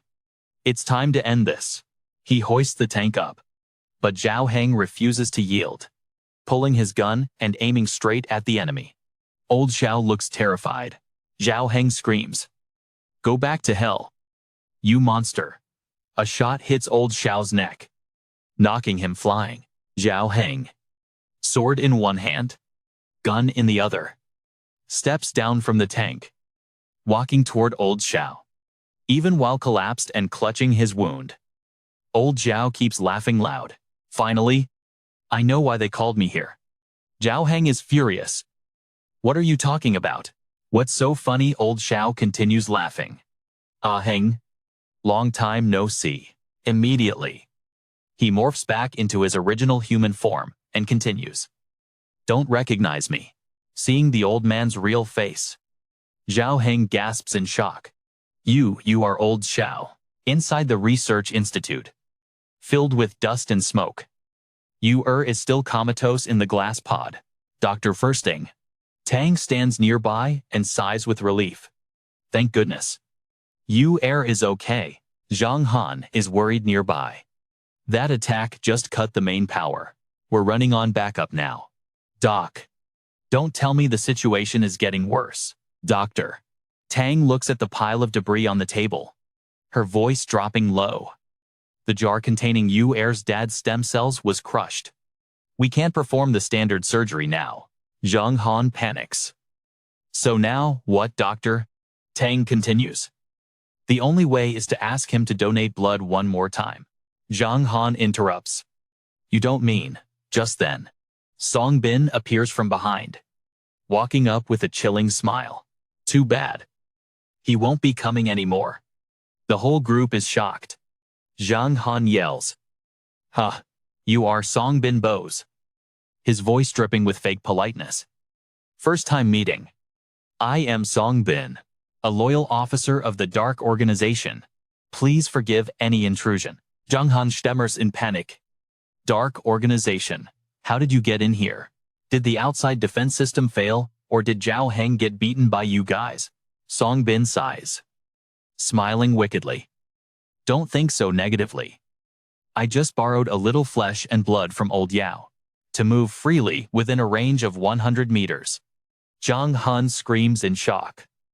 You killed Yao Haipeng. Songbin touches his hat. Voice cold as ice. If you're talking about him as a human, then yes, but very soon, he will turn into a zombie. Pretty great. Right, Zhang Han roars in anger. You guys are just a bunch of crazy murderers. Songbin laughs with delight. Relax. Relax? I won't lay a hand on you. And I won't touch Dr. Tang either. I know who you people are. Our advisor ordered us to protect you well. Zhang Han shouts. Get lost. I'm not helping you do anything. Song Bin's expression changes. Voice turning dark. Oh, looks like Yi Bei told you guys quite a lot. Huh, but is trusting him like that really okay? He continues. Eyes sharp and cold. He is the kind of person who would do absolutely anything, just to protect his own life. Outside, Yi Bei is going all out against the Dark Organization's robots. He takes down machine after machine, but as soon as one falls, another appears. He charges forward, creating a light shield to block the attacks. With precise counterattacks, he makes the robots drop one by one. Ye Bai mutters. These stupid AI robots. Strong firepower, but their build is too weak. Like they were retrofitted from scrap metal. From afar, a green light flashes brighter and brighter. A giant, hideous monster appears. Heading straight for Ye Bei, he smirks. I gotta say, the Dark Organization's aesthetics never disappoint me. The monster roars, raising sharp claws to strike. Yi Bei dodges fast, but it launches a second attack. Its glowing wings fire blasts of green energy right at him. Yi Bei dodges it easily. But right after that, a blinding yellow light bursts from the monster's eyes. Ye Bai mutters. This stagnation light again, he thinks to himself. Weird. This light slows down the black gold formation without even looking me in the eye. The monster charges up, firing a beam of purple energy from its mouth, aiming straight at Ye Bei. He roars, but the purple light covers him, fading his figure away. Only the monster and the white-haired advisor from the Dark Organization are left, watching silently from a distance. Over on Zhao Heng's side, the fight has paused. Zhao Heng freezes and screams. Old Xiao, you're still alive. Old Xiao lies on the ground, replying, I should be asking you that. Little Zhao. Zhao Heng grips his gun in rage, shouting, what the hell is going on? Why are you in the Dark Organization? Did you sell us out? Did you kill Kun and Xiao Qi? Old Zhao hesitates. I had my reasons, but I didn't do it on purpose. Xiao Heng gets angrier. Why? Why hurt us? We always trusted you. We saw you as our big brother. Old Xiao sighs, sounding sad. Fate plays tricks on us. Robbing the rich to feed the poor at the border got the officials' attention. We were set up on that last job, he continues. Luckily, the Dark Organization helped us escape, but when I went back for everyone, Kun and Xiao Qi were badly hurt, and you were gone. Zhao Heng is horrified. You put Kun and Xiao Qi in the Dark Organization? Are they still alive? Old Xiao rushes to say. Yeah. Now we found little Zhao too. Come back with us. Our Windscape gang will be together again. Zhao Heng screams. Are you kidding me? He grips his weapon, furious. Wiping out humanity, turning people into monsters. Is the Dark Organization even a place for humans? You didn't just turn yourself into a monster? You dragged Kun and Xiao Qi into this living hell. Old Xiao sighed. Little Zhao. What are you talking about? Think about it. Those days robbing the rich for the poor. Glorious. And sure. But we can't live like that forever. No identity. Hunted by enemies. But the Dark Organization is different. They can modify us into superhumans far beyond normal people.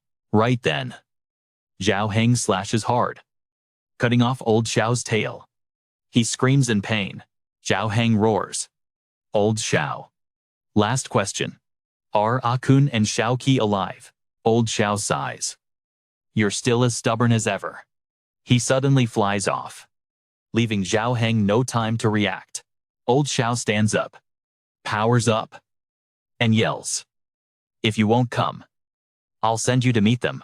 A boom rings out, shaking the whole area. Inside the lab, dust and smoke are everywhere. Zhang Han looks at Songbin. Voice firm. Ye Bei has his own reasons, but he risked his life to protect you. Everyone saw that. Don't try to stir up trouble here. Songbin strokes his chin, smiling evilly. Is that right? I know their past very well, but how should I explain this? He grinned. Isn't this just the standard Awakener transformation experiment? Oh, I get it now. He wants to create an obedient Awakener. So he's building an emotional bond first. He continued. You guys seriously didn't know. Ye Bei hides his mechanic identity pretty well. Huh. Zhang Han is surprised. What are you saying? Songbin steps to the computer, replying. They are all apocalypse mechanics. A bunch of madmen researching black gold with no morals. Especially black gold experiments on human bodies. Zhang Han shouts. What are you planning? Songbin laughs. It's fine. It's fine. I'm just giving him a hand to wrap things up. I might not be a mechanic, but I know a thing or two. He switched to a sinister tone. Just gotta tweak the config a bit, and I can turn this brat into a mutant for the dark organization. He tapped on the keyboard, continuing. One more mutant means one more weapon for our side. Zhang Han screamed in panic. You bastards, you're betraying all of humanity. He rushed forward, aiming his weapon at Songbin. Get the hell out. But a blast of power stopped him cold. A long-haired man from the dark organization appeared. Songbin laughed. Uncle Zhang, you really should be careful playing with fire in the lab. He rubbed his head, faking an apology. I'm just hyped to meet a new teammate. He walked up to Yu, whispering close. Besides, me and this kid have a bit of history. Songbin asked. Did you destroy all the defenses around the research center? The long-haired guy replied. I checked upstairs. A Feng checked downstairs. We're good. Suddenly, the long-haired guy burst into flames and yelled. Too bad, there's nothing here to burn. I've been holding back so long. I'm dying to torch someone. He pointed at Lena lying motionless on the ground. Captain, this girl's irrelevant. Right. Can I burn her? Songbin nodded. Sure. Just take it outside. The long-haired guy grinned viciously and approached Lena. Awesome. Make sure you scream loud when you burn. Okay, louder than before. Lena screamed in terror. He lunged at her. But suddenly, the ceiling cracked open. Annie, in her monster form, smashed through the wall and charged out, eyes glowing, blasting a beam of light at the dark agents, then whipping her tail to send them flying. Zhang Han cheered. Way to go. Annie, kick those scumbags out of the lab. Dr. Tang shouted. Quick. Adjust the data while we have the chance. But the black gold started reacting. The energy couldn't be reversed. Annie fired a beam of light towards Yu. Dr. Tang was shocked. Whoa. This light is miraculous. The black gold activity is weakening. She looked at Annie. Great. Keep it up a bit longer. It should slow down the mutation rate. She added. Ye Bei said if anything goes wrong, initiate the backup sequence. Suddenly, a burst of power appeared, and Annie got hit. A hand holding a sharp blade emerged. Yu Feng stepped in. Voice fierce. So you're the test subject the organization is hunting for. He laughed cruelly. Higher up said, if I can't bring you back, I should just kill you. He unleashed an attack. But Annie quickly dodged and counterattacked. Yu Feng dodged effortlessly, shattering the glass vials on the shelves. Body parts and severed hands scattered across the floor. Meanwhile, over by Ye Bei, purple and gold light filled the air. The giant monster was still facing him off, eyes blazing in the purple energy flow. Yi Bei sighed. I wasted way too much energy on that shield. He stood up, voice firm. Gotta end this fast. He launched a blast of fire at the monster. You want a firefight, I'm not gonna lose. The fire hit, making the beast roar in pain. It struck back, firing another blast of power. Yi Bei dodged continuously, firing smoke bombs at the enemy. The smoke covered everything, weakening the monster's vision. Seizing the chance, Yi Bei rushed in and punched it hard in the gut, blood spraying everywhere. The monster stumbled on death's door. Yi Bei jumped high, controlling the mech to stomp its foot right onto its face. The monster collapsed, officially dead. From a distance, the white-haired advisor of the Dark Organization watched.